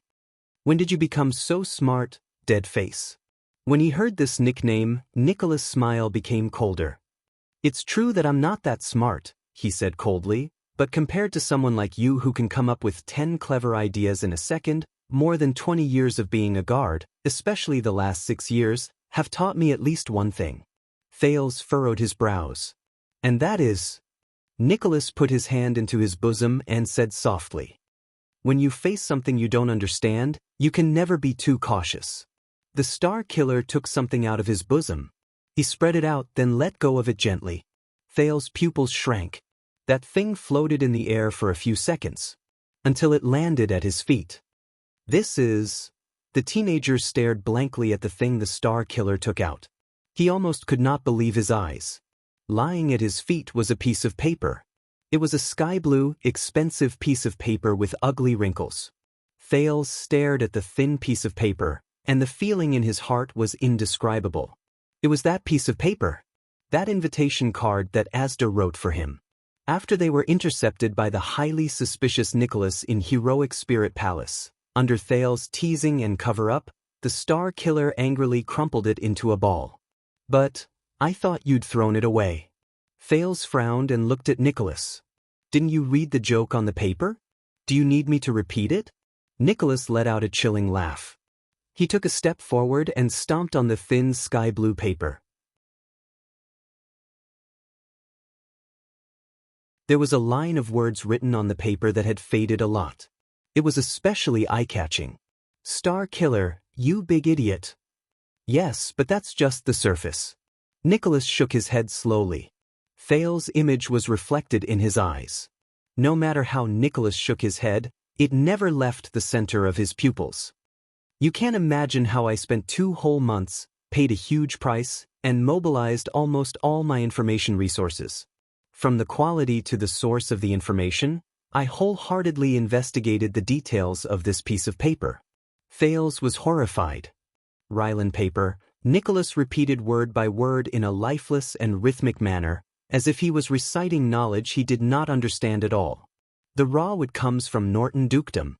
The manufacturing and dyeing process comes from Dragon-Kissed land. The material is excellent, durable, and can even be repeatedly erased. It's a special paper provided by the Palace of Enlenzo Dukedom in the south of the Western Peninsula. It's specially used for writing nobles' invitations. Thales stared at him solemnly. Nicholas flashed a smile, and there was a hint of smugness from having caught his opponent. In Northland, the rich and powerful nobles might spend a lot of money to forge a sharp sword or rear a good horse, but no one would use this kind of luxury. You can't buy this kind of paper anywhere. Even the Camion merchants are too lazy to transport it to Northland. And we've searched Constellation's diplomat group before, including Viscount Putre Nemain. There's no trace of this thing either. Under Thales' complicated gaze, Nicholas pointed at the crumpled paper on the ground. This thing. It shouldn't have appeared in Heroic Spirit Palace and in your hands. The next moment, the Star Killer's voice turned cold. This can only be brought in from the outside through a channel we don't know of. You even had to deliberately hide it from Heroic Spirit Palace's eyes and ears, because it must bear some secret and special mission. When he heard this, Thales closed his eyes gently. Secret and special mission. Sigh. Young prince, it's obvious that you've been hiding something from us for a very, very long time. Nicholas curled his lips and revealed a hint of a cruel smile. Although I don't know, you've indeed been secretly planning to complete it by leaving the palace every month to play chess. Obviously, there's something wrong with that chess room. The Star Killer's gaze became unprecedentedly sharp. So, after you disappeared, when Count Lisban was still thinking about who kidnapped you, and when the major forces of power were still testing each other in bewilderment. I knew it, and I believed it without a doubt. I knew it and I believed it. You were neither kidnapped nor carried away. Instead, you escaped on your own. Nicholas shut his mouth and looked at Thales in disdain. At that time, I knew that all of this must have been a show you made up and acted out yourself. That's all. At this moment, a light breeze blew across the land of barren rocks, stirring up sand and making Thales' heart grow colder and heavier. When I think about it this way, it's very obvious where you went after you disappeared. Nicholas' words had never sounded so forceful before. They were almost as forceful as his blade. At that time, the forces of power that everyone suspected and deeply suspected were Black Sand Region, the City of Faraway Prayers, the Secret Room, and the forces of Dragoncloud City's vassals. These were the places that you would never go to. His words came one after another. Thales even had a feeling that Nicholas' words had almost forced him into a corner. So, the Archduchess guards sealed off the city on the surface and pretended to be suspicious of these forces. They were too busy taking care of themselves. Nicholas' smile became more and more terrifying. In reality, during the hour you disappeared, we had already poured all our energy and resources into one direction. He spoke slowly and enunciated his words clearly. Constellation's Secret Intelligence Department. Nicholas laughed coldly. This was an expression that he had never shown during his previous outdoor training. It was as if this was the moment he completely defeated Thales. Yes, Thales, we caught up to you outside the city. We found the tracks of you and that packhorse in the thicket where you stopped. It was within half an hour after you left. Thales' heart tensed. If it weren't for Monty's interference, you would have been in Heroic Spirit Palace by now. Nicholas shook his head as if he did not care. But you have to know that you can't escape. The Star Killer's cold laughter continued. It made Thales feel even more gloomy. The teenager stared quietly at the piece of paper under Nicholas' foot. He did not say a word. It was as if it was not a piece of paper. It was his pride. After a long while, Thales said with difficulty and hoarse, I can't believe it was this. Even if you beat me to death, I wouldn't have thought that it was this piece of paper. There's a problem with the source of this piece of paper. He sighed dejectedly. Damn it, the Asda puppy, Thales added in his heart in a daze. Nicholas responded with a chuckle. Look, once the key point is exposed. The Star Killer's boots moved slowly, and he slowly ground over the thin piece of paper. The famous kingdom's secret intelligence department is nothing more than this. Your escape plan is full of mistakes. It's childish and laughable. Thales sucked in a deep breath. The sun finally rose above his head and began to set in the west. The wilderness was still quiet. Only the whispers of the breeze blowing through the cracks in the stones and a few sporadic bird cries could be heard in the distance. Very impressive, Star Killer. You said that you were cautious. Thales let out a long sigh. You did not underestimate me, and you made me pay the price. He slowly raised his head and enunciated each word clearly. But you underestimated the kingdom's secret intelligence department. Nicholas' gaze froze. Thales did not continue speaking. He turned around with a smile, and his eyes lit up. Wow, he left me a horse before he left. Thales looked happy as he stared at Monty's remaining horse. And a long sword and shield. I guess he did it on purpose. He probably doesn't like you. Under Nicholas' increasingly hostile gaze, Thales walked towards the horse without hesitation. Humph. The Star Killer's smile this time was rather unique.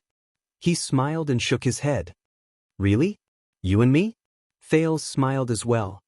He drew his long sword from the saddle, picked up his shield and turned to Nicholas, who had a strange expression on his face.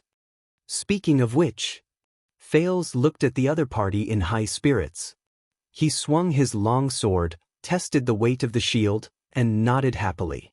We've been sparring for a long time in class, but we haven't really fought with our lives on the line, have we? In the next second, Thales put away his smile and put on the starting stance of the Northland military sword style. He raised his shield and moved his sword forward, waiting for orders. The teenager's expression was solemn. He faced the strongest opponent he had ever challenged, aside from the Mystic. The Supreme Class Star Killer. Sorry, Nicholas. This was probably not the battle with the greatest disparity in strength he had ever experienced. But it was definitely the most difficult battle. You only have one chance. Thales focused his attention on the person in front of him and said to himself quietly, Thales. Only once. Nicholas' smile slowly faded away as he watched Thales, who had his weapon in hand and was fully prepared.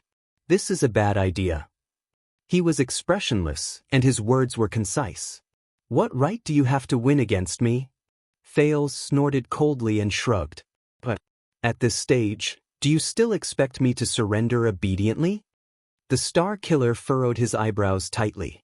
The wind howled, and the cold blade reflected the scorching sunlight. Nicholas' eyebrows relaxed, and he suddenly spoke. You use your right hand to eat, right? Thales narrowed his eyes. What? Nicholas' pupils shrank slowly. Don't worry. He cracked his knuckles, twisted his neck, and exercised all the joints in his body. His bones let out terrifying cracking sounds. The Star Killer clenched his fists and slowly walked towards Thales, who was ready for battle. No matter how badly I beat you later, the former commander of the White Blade Guards said coldly.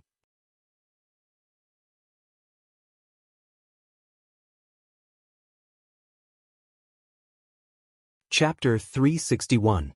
Thales still remembered his first meeting with the Star Killer. 6 years ago, the prince had seen Nicholas's appearance clearly through Hell's senses. He was a silver human figure that emitted a light that was as sharp as needles. The power of eradication shone inch by inch in the man's body, constantly guiding his movements and direction, causing his movements and figure to become erratic. At that time, even if Thales, who had the sin of Hell's river, racked his brains and calculated all the changes in Nicholas' speed, trajectory, and direction, he still discovered to his dismay that his weak self could not avoid Nicholas' attack, even if Nicholas was unarmed. And now, 6 years later, bang! Nicholas' heavy punch arrived in an instant and landed heavily on Thales' shield. With a loud bang, Thales swayed. But he gritted his teeth, stepped on his hind legs, and withstood the attack. With Hell's senses, the silver human figure in front of Thales flashed. The prince immediately tensed up.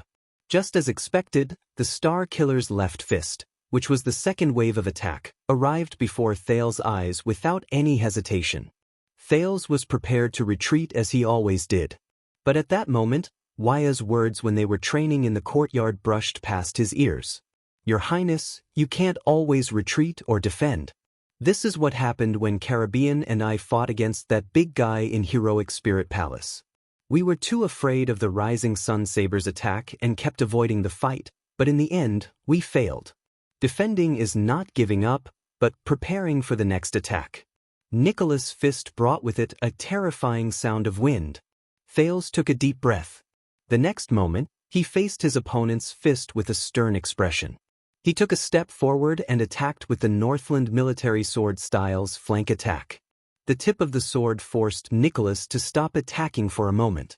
However, the Star Killer's adaptability was beyond his imagination. While he avoided the tip of the sword, he also changed the direction of his left hand and struck his right wrist, which was holding the sword. With the help of Hell's senses, Thales watched the movements of this supreme class elite. He praised in his heart, as expected, defense is not the same as retreating. Take Nicholas for example. Every time he defended, he would take an aggressive step forward. Even if he was retreating to dodge, his opponent would never think about avoiding damage, but about inflicting damage. When he thought of this, Thales gritted his teeth and moved forward again. He pushed out his shield and collided with his opponent's swinging left arm. It was the third defensive stance of the Northland military sword style. He swung his shield in the name of defense, but it was actually for his next counterattack. Bang! Under the collision, a muffled sound rang out again.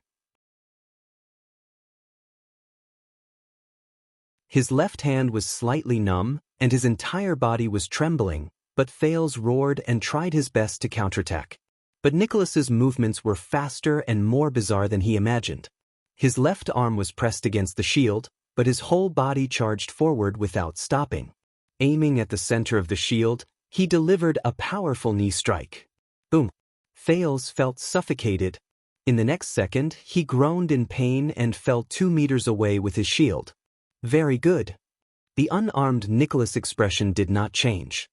He cracked his knuckles and furrowed his eyebrows in a barely noticeable manner. It's probably the best performance you've had in so many training sessions. The Star Killer walked closer slowly and put on a malicious smile. At least you have some awareness of fighting. You're no longer a blind man swinging his sword and a coward raising his shield. Thales climbed to his feet with great difficulty. He swung his numb left hand and picked up the shield again. He smiled bitterly and said, "It's your power of eradication that suddenly changes direction, again?" The Star Killer shook his head, as if he did not want to waste time. "Hurry up and end this. I still want to eat lunch." Thales sucked in a deep breath, endured the pain, and reassumed the confronting enemy stance. The Northland military sword style. He suddenly remembered what Gilbert told him when he first learned the sword style. This set of sword style was created to fight against terrifying opponents who are far more powerful than humans. A huge disadvantage, a hopeless battle, a sure-death defense, a suicidal charge. He looked at Nicholas, who was getting closer to him, and sighed in his heart. Terrifying opponents who are far stronger than humans? No, it's not just that. Another mysterious man's back appeared in Thales' mind. How did humans defeat the ancient orcs when they were at an absolute disadvantage? How did they win the battle of eradication? True elites seek hope in hopeless situations, seek to turn the tables when they are at a disadvantage, turn favorable situations into certain victories, and turn unforeseen and unexpected situations into their own support.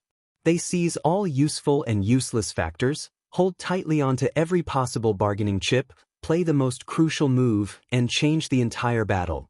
Thales took a few deep breaths and tried to shake his head, which was a little dizzy from the fall.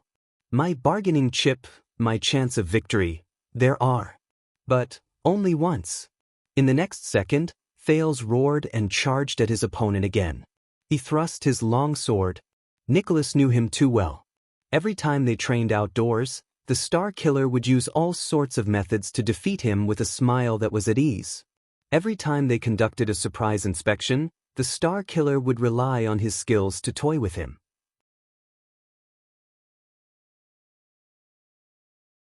Every time he probed and provoked him, the Star Killer would be fully prepared to test the standard of his followers. So, Thales' pupils shrank. So this is the Star Killer's biggest weakness. He knew himself too well. Come on. Thales' face was contorted. He gritted his teeth, roaring with his mouth and calling out in his heart. Come on, my companion. The sin of Hell's river. The familiar fluctuations surged towards him. After 6 years of experience, it instantly spread through his entire body in a faster, steadier, and smoother manner. Again! Nicholas sneered as he watched Thales charge towards him. Same method, same ending. The Star Killer exerted force in his legs and charged towards Thales. He easily dodged Thales' thrust and threw a punch at the prince's face. The wind from his fist howled. Thales' entire body trembled. He swung his shield once again to counterattack. He swung his fist at his opponent. But this time, it's different. This time I need strength. Strength. The teenager thought coldly. The sin of Hell's river surged, excitedly, into his arm. The shield and the iron fist collided again. Asterisk bang. Asterisk Nicholas' sneer remained. As I said, young prince, but after a mere 1/10 of a second, his laughter came to an abrupt halt. Because an unprecedented force came from the shield in front of him. It shook his fists and body. Nicholas' expression changed drastically. Nicholas stared in shock at the roaring prince. He was forced to retreat under the great force and took an extra step to stabilize himself. What's going on? This strength. Nicholas blocked the shield in shock and instantly counterattacked with his left elbow. But before he could figure it out, Thales roared again, Star Killer. I need to react. React. The sin of Hell's river surged happily into his eyes, brain, and sword-wielding hand, forming a synchronized connection. At that moment, the roaring Thales seemed to have predicted his opponent's movements. The moment the Star Killer moved, the tip of his sword suddenly appeared and pointed at Nicholas' forward momentum. Nicholas was shocked again. With this momentum, his opponent would pierce his left lung. This prince who doesn't know how to fight? How can he react so quickly? But the experienced and skillful Star Killer reacted in a short moment. At the price of giving up on attacking, he quickly turned around and dodged the sword. But his opponent did not think so. Finally, Thales thought coldly, I need speed. Speed that can take lives. With that thought, the remaining sin of Hell's river surged into Thales' arm muscles with a roar, like a beast released from its cage. It ignited a terrifying flame inside, burning with explosive power. Ayaha! Thales' roars continued without stopping, as if he wanted to use up all the strength in his life. Asterisk whoosh. Asterisk in an instant, the tip of his sword brought with it a piercing sound of wind. It suddenly flashed in the Star Killer's field of vision. As if it had disappeared. At that moment, the already shocked Nicholas suddenly had goosebumps all over his body. A chill that he had not felt for a long time rose in his heart. It was a sense of danger that could only be felt in front of a powerful enemy and on the battlefield. He suddenly felt a chill on the left side of his chest. *T. *T. In the next moment, Nicholas gritted his teeth laboriously and activated his power of eradication in a frenzy. He restrained himself from dodging and turned to the other side of the tip of the sword. No. In the next second, rip. The sound of the sword cutting through flesh could be heard. Thud. It was the muffled sound of a human body rolling on the ground. After 2 sounds, Thales stabbed his sword into the ground and tried his best to maintain his balance. He withdrew from the sin of Hell's river state, which included Hell's senses. Haha! The teenager held onto the shield and placed most of his weight on it. He panted rapidly, trying to get rid of the muscle soreness and dizziness after the sin of Hell's river faded away. At that critical moment, Nicholas' body turned in a strange manner. He tilted his head back and rolled to the side in a disheveled manner to avoid the sword that was aimed at his heart. Thales trembled and gritted his teeth. He looked across him in pain. There, The Star Killer knelt on one knee on the ground. He widened his eyes in disbelief and stretched out his palm in a daze. In the next second, a short line of blood spread from the Star Killer's left cheek to his chin. Red liquid seeped out. Drop by drop, the blood fell into Nicholas' slightly trembling palm. The Star Killer seemed to be completely stunned. How is this possible?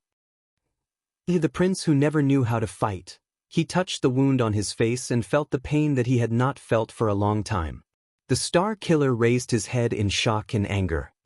He stared at the pale and panting Prince of Constellation and tried hard to understand what was happening in front of him. That piece of trash who can't even take one punch from me, how did he suddenly, Thales shook his head hard, trying to shake away the brief dizziness. He felt indignant. Damn it. Even if I use everything I have, I still can't make him. A few seconds later, the extremely disheveled Star Killer panted a few times and calmed his emotions. That's not right. This power, this reaction, he furrowed his eyebrows tightly. There was deep suspicion in his eyes. It's not something you can do. There was disbelief and surprise on Nicholas' face. Was that the power of eradication just now? Thales flashed a weak smile at him while he leaned on his sword. The teenager now only hoped that his opponent would talk more nonsense. At least he had to get over the numbness and soreness that came with using the sin of Hell's River too much. The Star Killer's expression was solemn.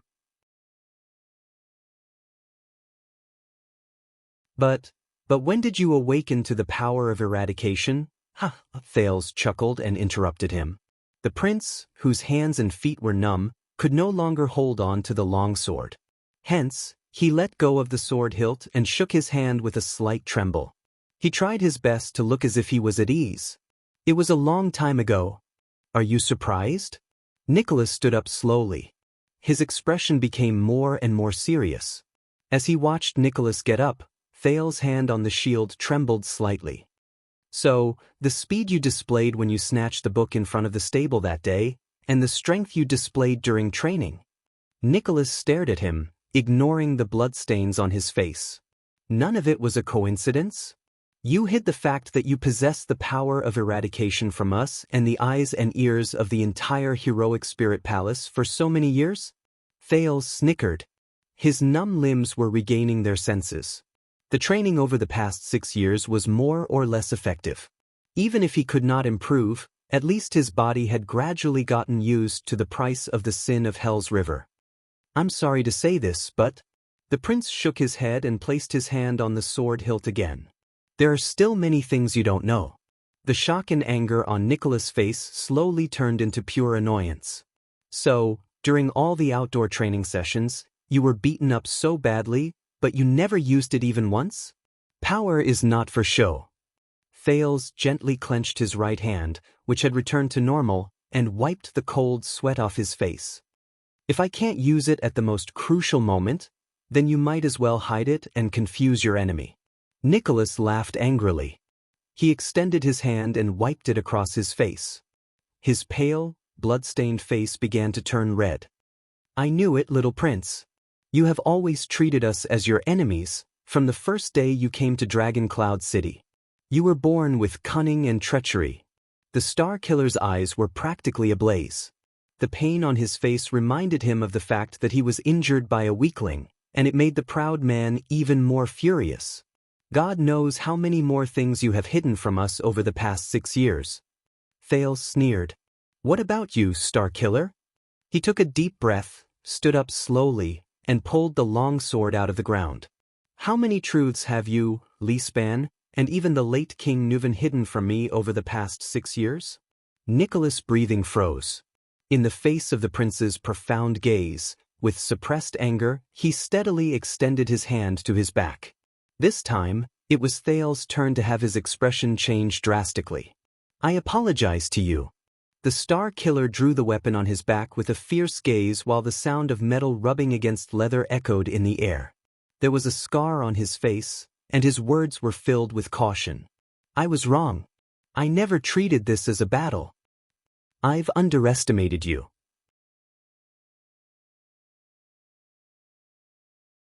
Thales Jade Star, who awakened to his power of eradication before he was 14. Thales stared worriedly at the long and narrow saber in Nicholas' hand that reflected a golden luster. It was the legendary anti-mystic weapon that had once been pressed against his neck and threatened his life in the hands of its previous owner. The Rising Sun Saber. How terrible! Are you sure? Thales braced himself and raised his shield. I heard Waya mention that this incredibly sharp weapon can cut through everything, right? Nicholas started to sneer, but there was a hint of savagery in his voice. Don't worry, I won't activate its ability, in case I can't hold back and accidentally cut your head open.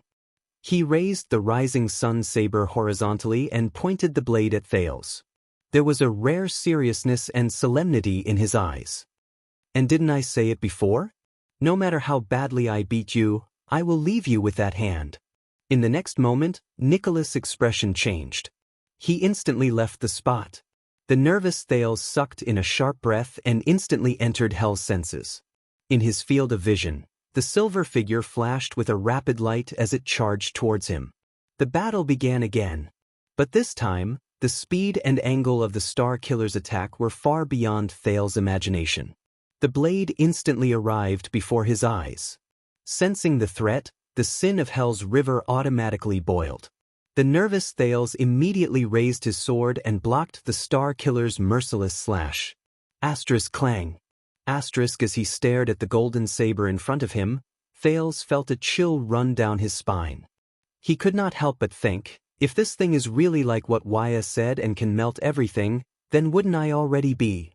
Without any time to think, Nicholas let out a low growl. He held the saber with both hands and pressed his entire body against Thales along with the blade. Thales only felt a weight on his hand. He was about to lose his balance. His heart tensed up, and he instinctively used a side attack to dodge his opponent's slash. But Nicholas did not stop his attacks. He used the momentum of the slide to charge forward, and with his right shoulder he rammed into Thales. Asterisk thud. Asterisk Thales grunted laboriously. At least he managed to hide behind the shield before his opponent crashed into his bosom and forcefully withstood his opponent's charge. Asterisk thud. Thud. Thud. Asterisk a huge force charged at him. The prince scrunched up his face, pushed against the shield with his elbow, and took 3 consecutive steps back. Thanks to the increase in strength from the sin of Hell's river, he was not knocked down by his opponent's experienced charge. A true warrior is formed through experience and blood on the edge of a blade.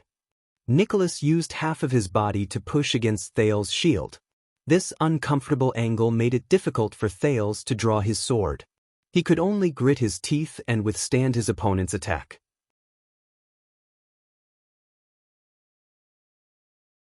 The Star Killer's angry voice rose into the air.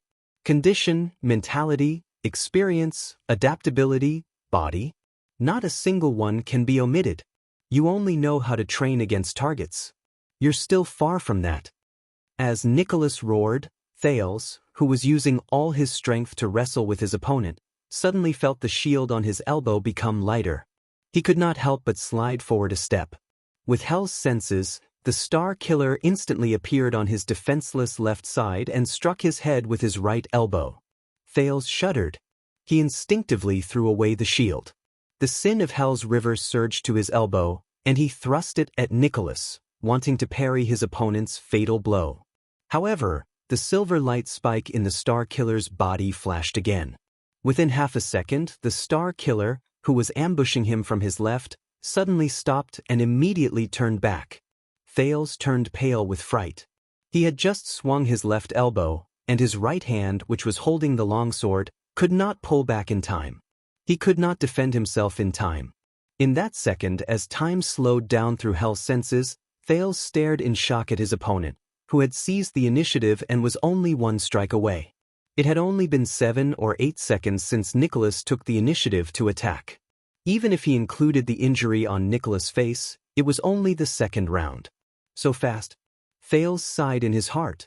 Nicholas' lips curled up. His scarred face curled up, and he revealed a smug, savage smile. This is the difference. Brett, there's a fine line between superclass and supreme class. Victory and defeat will be decided in an instant. In the next moment, Nicholas roared and turned the hilt of his sword around. He struck his opponent's forehead, and at Thales, who was powerless to defend himself. Bang! A terrifying, muffled sound rose. The scene fell silent. But Thales did not fall. Nicholas, on the other hand, stared at the young opponent before him in shock again. Before the hilt of the saber, which he was prepared to subdue Thales in one blow, it first collided with a palm. It was Thales' left hand. It was his left hand, which he had swung with force just now and could not pull back in time. This left hand miraculously moved in front of the prince and blocked his opponent's attack. Thales was drenched in cold sweat. He trembled slightly as he blocked Nicholas with all his might. At that moment, the Star Killer could not believe his own eyes. Impossible. I used the twist of fate. It was the best attack when he lost his momentum and was powerless to defend himself. He actually blocked it? But the Star Killer did not hesitate, nor did he think much about it. Caslin told him before, if you can't kill your enemy with your first slash, then... Nicholas roared. He activated his power of eradication again and drove his movements. As if he did not care about inertia, he swung his sword and slashed. Thales sucked in a sharp breath and watched helplessly as his opponent's blade moved back and forward, instantly attacking his unguarded leg. Clang. The sound of metal clashing rang. Nicholas' blade was blocked perfectly by Thales' long sword, which suddenly appeared in front of his thigh. Nicholas' pupils shrank. Impossible! Impossible! The Star Killer's power of eradication surged from his joints. His movements flickered again. The blade went for Thales' neck again. Clang. The second sound of metal clashing echoed in their ears. Thales panted harshly. This time, both his hands appeared in front of his neck. He pushed the longsword up and down to block Nicholas' throat slash. Nicholas stared at him in a daze. His eyes were filled with shock. He even forgot his desire to attack again. This, swoosh. Thales used the last of his strength to force Nicholas back with one slash. Then, with a thud, he fell to his knees. The prince could not stop panting, and his groans were mixed with pain. But the Star Killer was already stunned. Just now, Nicholas blinked and stared blankly at Thales, who had an unpleasant expression on his face and was drenched in sweat, as if he was enduring torture. He opened his mouth gently. He wanted to say something but stopped himself. His expression was incredibly complicated. Thales only panted continuously, as if the few attacks just now had almost taken his life. In the end, the surprised Nicholas still opened his mouth. You used it to block me just now, he furrowed his eyebrows tightly. No, your power of eradication is... Thales' breathing gradually slowed down. When he heard this, he weakly squeezed out a smile. Nicholas continued to stare fixedly at him and did not move. Thales was still kneeling on the ground. He supported himself with one hand and raised his long sword with the other. Oh, you're talking about this? The prince sucked in a sharp breath. In an instant, his face turned even paler, but he swung his sword sideways. His movements were very imposing. But when the sword was halfway through its slash, it strangely changed its direction. In an instant, it fell and cut straight into the ground. Clang. Nicholas watched this scene in a daze. Thales laughed weakly and said, "A sudden change in direction that can't be predicted? This is..." The Star Killer murmured as he fixed his gaze on the long sword on the ground. This is a rare supreme class elite. Thales lifted his head weakly and stared anxiously at Nicholas, who had an interesting expression on his face. He forced himself to say, "He used 6 whole years to personally demonstrate this ultimate skill to me every week." According to him, this is a rarely seen power of eradication in history. Thales smiled again. No one knew that at that moment, the muscles in the prince's body were practically rebelling. Pain, soreness, numbness, pain, cramps, and all sorts of other sensations attacked him at the same time. It was simply indescribable. The Star Killer's expression became more unpleasant. The prince smiled even more happily and continued to say, "There is only one in Northland." Thales narrowed his eyes slightly while enduring the pain. "It's called the twist of fate." At that moment, Nicholas' expression almost turned into the coldest ice. "You should feel honored." Thales smiled softly again and carefully observed Nicholas, whose mind was in turmoil at that moment. "Because he told me."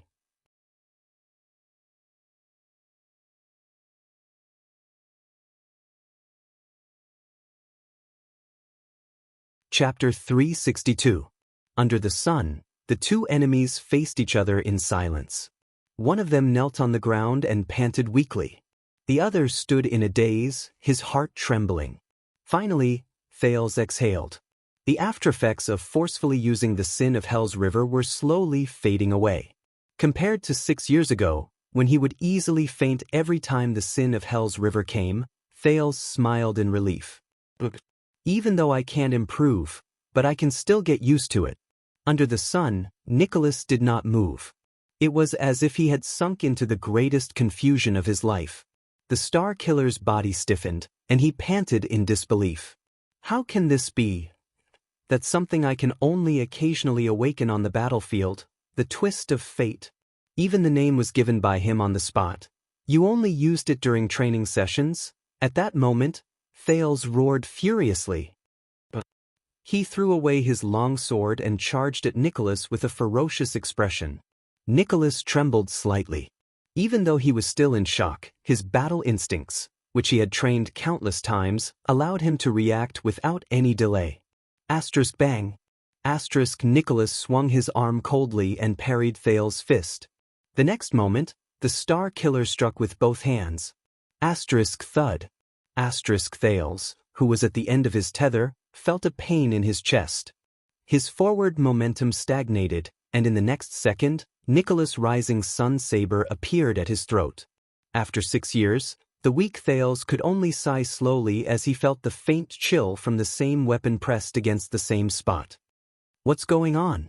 Nicholas recovered from his shock and stared coldly at the prince in front of him. "The twist of fate. It's completely different from any systematically trained power of eradication. It's impossible for you to learn it from any swordsmanship or moves." A gentle breeze blew past the quiet world. It blew past the rocks, bringing with it a mournful howl and the sporadic chirping of birds in the distance. Thales forced a smile. "Is it really that strange?" He leisurely raised his trembling hand and flicked the blade in front of his neck, as if this was just a pleasant outing. "I'm the Star Killer's disciple, a good student who gets beaten up by you once a week." Nicholas' expression turned cold. He withdrew his blade and lifted Thales' collar. "I'm warning you for the last time." At this moment, Thales suddenly raised his finger and interrupted him. "Shoo, listen."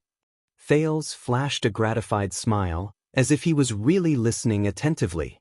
"That's the sound of a gray magpie." Nicholas was slightly stunned. "What?" But in the blink of an eye, a terrifying shudder erupted from Nicholas' entire body. The Star Killer's expression changed drastically. It was the intuition of a soldier who had been through hundreds of battles. He subconsciously wanted to turn around. But Thales did not think so. The prince, who had been prepared for this, suddenly raised his hands and grabbed the Star Killer's shoulders tightly. "Don't let him leave this place." Nicholas, who was halfway through turning around, was suddenly seized. His expression changed drastically. "You..." He did not continue. A terrifying, muffled sound suddenly rose in their ears. "Chi!" Thales watched with satisfaction as Nicholas, who was in front of him, shuddered violently after that sound. His face stiffened. The Star Killer's expression contorted from shock to savagery, then from savagery to rage. Bang! He threw a punch with his left hand, and without holding back, he hit Thales' chest. The prince was sent flying like a broken sandbag and fell with a thud. Then, with a twisted expression, Nicholas' knees gave way and he knelt on the ground. He opened his mouth and let out a crazed and pained roar. Ah ah ah! The right side of the Star Killer's body seemed to have stiffened. He trembled and threw away the rising sun saber. He clenched his left hand into a fist and punched the rock beside him. Boom, dong, dong, dong. Punch after punch. Nicholas, who was kneeling on the ground, had a ferocious expression on his face. It was as if he had a grudge against the rock beside him. He punched the ground with all his might while he continued to roar in anger and madness. It was as if he was enduring some kind of pain. Thales spat out a mouthful of blood. He endured the pain in his chest and shook his head. He was gratified to see a thin arrow shaft suddenly appear on the Star Killer's back. The thin arrow sank deep into the right side of Nicholas' back, and a ferocious and sharp arrowhead appeared on his chest. Fresh blood dripped from the arrowhead. The Star Killer lifted his head abruptly. His bloodshot eyes shone with terrifying flames. He roared in anger. Ned Monty, you son of A.B****.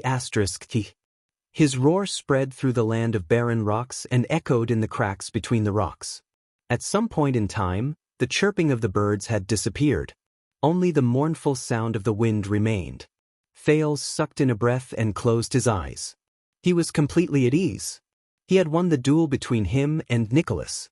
He had grasped every factor and every bargaining chip he had. Thales coughed out a mouthful of blood in pain. He then could not help but laugh. Yes, the prince's only chance of winning in this duel is that Nicholas' opponent was never just him.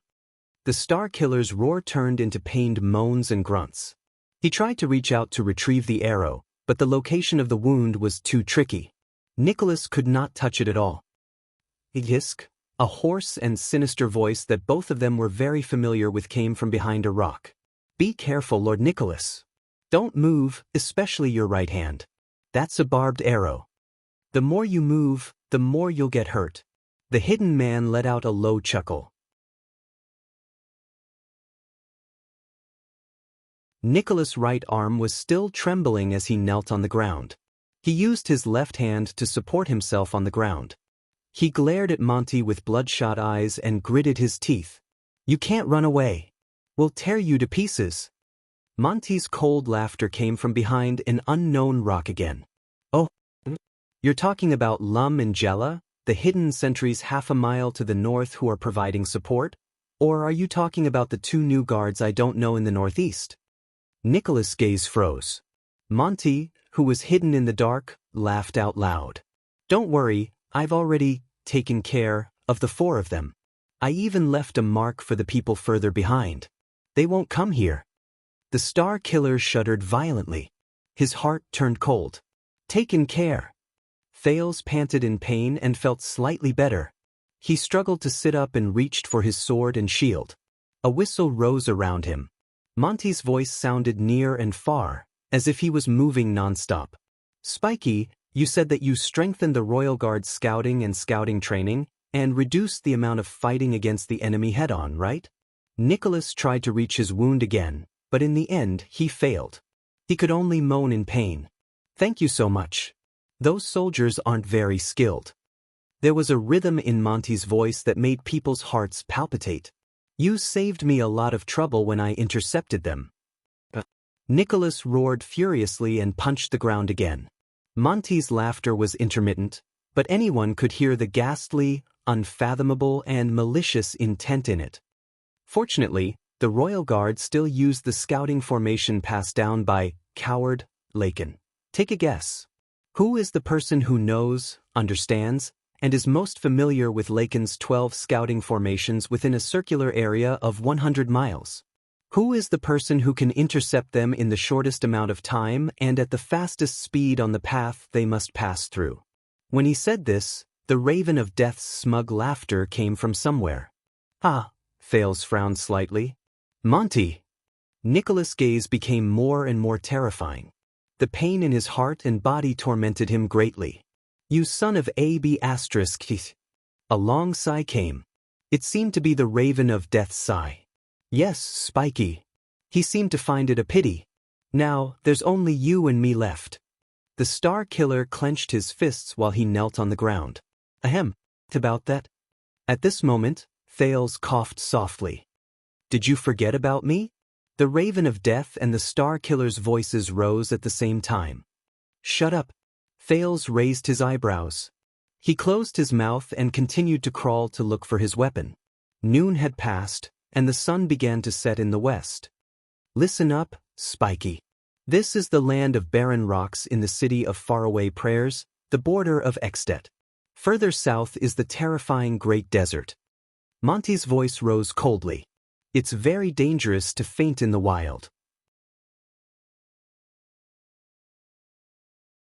Nicholas let out a low growl. Give me this boy. Let me bring him to the city of faraway prayers. The Raven of Death clicked his tongue. Then we'll be even. Lum and the other three can also live. What do you think of this suggestion? Thales' expression changed. The air was quiet for a while. For a while, only Nicholas and Thales panting could be heard. Suggestion? The Star Killer raised his head abruptly. His gaze was vigilant as he scrutinized almost every rock around him. But why do you insist on having him? Why do you insist on having this prince? Monty's strange laughter rose around them. You know very well that he will play a key role in the war between the city of faraway prayers and the Alliance of Freedom. The Raven of Death's words became fierce. We need him, more than Dragon Cloud City. Don't block our way. Thales scratched his head as if he had a headache. Old Monty, that's enough. There was another period of silence. Big Mouth, Nicholas was heard saying in a low voice. Do you remember what happened 18 years ago? The voice behind the rock was silent for a while. I don't want to talk about the past with you. Monty's cold voice traveled into his ears. You know I hate this the most. But at this moment, Nicholas, who had lost his composure and roared just now, raised his head and laughed. Strangely, this time, the Raven of Death did not interrupt him. That year, the Star Killer seemed to have had enough of laughing. He said airily, Prince Soria and his wife were assassinated. The late king was furious, and all the White Blade Guards were punished. Thales felt his skin tighten. He heard this incident from the past again. Nicholas said weakly, Old Coleman took responsibility for me, the acting captain. He admitted his mistake and resigned. Isaiah was disheartened and left the Royal Guards. Many of our brothers were implicated. And you, Monty, you rushed back to Dragon Cloud City overnight to fight for justice for them, even though you were out on another mission. Negotiations were fruitless. You didn't even show the king any respect. The next day, you threw away the White Blade Guards and left Dragon Cloud City. Monty did not speak. There was still only the sound of the wind blowing through the cracks in the rocks. It was shrill and sad. Nicholas laughed brokenly. No, Big Mouth. I knew your personality from the moment you secretly brought me to visit prostitutes when we were on duty when we were young. You're not the kind of person who would run errands for a suzerain, even if that suzerain is the king. Not to mention chasing after the Archduke of the city of faraway prayers all the way from Rubble Hill to this place. There was a hint of sadness in Nicholas' voice. No, you're not. The Star Killer straightened his back and looked around fiercely. Ned Monty. The Raven of Death was still silent. But Thales frowned. But now I understand. Nicholas' anger turned into a sneer. Hi. His voice contained indescribable hatred, and it echoed among the rocks. It spread. A few seconds later, Monty, who had been hiding in the dark, finally spoke airily. Spiky, the Raven of Death said faintly. What do you understand? Nicholas snorted coldly. He sucked in a breath and let out a long sigh. The pain in his chest and back made him frown from time to time. But Nicholas still gritted his teeth and said softly, Lord Ned Monty, a few days ago, as the so-called vanguard, you came to Dragon Cloud City earlier than the official diplomat group of the City of Faraway Prayers and anyone else. On the day of the council hearing, when the situation was already set, you brought news of Constellation's unusual movements at the border and pushed the prince to the front of the stage. Thales closed his eyes gently. The Raven of Death did not say a word. Nicholas continued speaking. Every sentence and every word he said was filled with an even deeper and heavier chill. The Archduchess tried her best to protect the young prince, but you fanned the flames at the critical moment and forced Dragon Cloud City to send him to the City of Faraway Prayers. After this prince disappeared, At the same time when Dragon Cloud City opened, you arrived even earlier than us, the local tyrants, and intercepted him. The Star Killer sneered. Everything you've done over the past few days has puzzled me, even though I know you well. Aren't you putting in too much effort for the city of faraway prayers? Aren't you too much of a coincidence in this game of chess? Monty interrupted him. You don't understand. The Raven of Death's words seemed to be a little sentimental. Spiky, you don't understand. Thud. The heavily injured Nicholas punched the ground. Yes, I don't understand. He shouted angrily, but I understand now. The Star Killer's gaze had never been so terrifying. It was even more terrifying than when he saw Lampard. It's all thanks to this young prince. He was the one who reminded me that I underestimated the Secret Intelligence Department. Thale's expression froze. At that moment, the air became quiet. Nicholas' voice became urgent. He was practically gnashing his teeth as he said the following words. 18 years ago, Prince Soria and his wife were strangely assassinated. The assassin from Constellation entered as if there was no one around. No one saw him sneak in. The White Blade Guard's strict defense was useless. No one responded to him, aside from the sound of the wind. No! The Star Killer shouted angrily. 6 years ago, even a formidable person like Lampard had to rely on calamities to lure us away and weaken us. He knew that. With every additional White Blade Guard, the assassin's chances of success would decrease, and the possibility of a coup would decrease.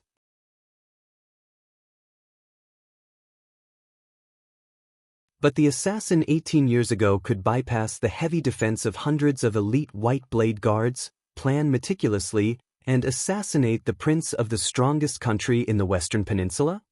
At this moment, Nicholas' face was extremely distorted. There's only one possibility. He clenched his left fist tighter. There's a traitor among the White Blade Guards. There was still no response. Thales lowered his eyes and looked at the ground. Nicholas practically hissed each word through gritted teeth. Over the years, I've suspected many people, Burn Merc, who was the prince's personal bodyguard, Old Coleman, who was the first to arrive that day, Justin, who was patrolling the perimeter. I even suspected Isaiah, who was in charge of protecting Black Sand Region's diplomat group. When the Star Killer said this, he took a deep breath. The rocks were still silent. It was as if even the stream was about to stop flowing. But you just reminded me, old friend. When Nicholas said this, his eyes seemed to burn with the flames of pain and hatred. Among the White Blade Guards, especially on the day Prince Soria was assassinated, the person who knew the internal situation the best, understood the formation of the scouts the best, was the best at avoiding detection, the most familiar with the loopholes in the defense, and the most convenient for the assassin. Actually, it was a person who wasn't even there. An expert in concealment and assassination. A person who hid in Extet, in Dragon Cloud City, by the king's side, and among the White Blade Guards for decades, Constellation spy. The air was so quiet that it could not be any quieter. No one answered him. It was as if everything around him had sunk into eternal silence. The Star Killer was still kneeling on the ground. But he no longer cared about the arrow on his back. Instead, his entire body trembled, his eyes struggled, and his facial muscles twitched slightly. He looked like he was about to wail, but also like he was about to roar. His gaze was incredibly complicated. Disgust, pain, regret, resentment, sorrow, sadness, despair. It was endless and mixed together. In the end, Nicholas shuddered and sucked in a deep breath. A mouthful of the coldest air in midsummer. When he thought of this, Thales could not help but shiver a little. What do you think? He asked the person behind the rock softly. Big Mouth, Ned, Money, the sworn brothers who joined the White Blade Guards with me. The former commander of the White Blade Guards, Lord Sorry. Nicholas' voice became more and more indifferent. Finally, he restored his expression to the coldest, most apathetic, most merciless, and most competent version. Or should I call you the Raven of Death from Constellation's Secret Intelligence Department? Thales gently grabbed his long sword. He sighed a little at an angle that no one could see. Silence. Still silence. Another gust of wind blew. The whistling in the crack became more and more sorrowful. Then, a voice that was not so harmonious broke the silence. The sound of a bough being knocked rose clearly. "You know, I've changed my mind about the suggestion just now." The Raven of Death's voice traveled into Thale's ears.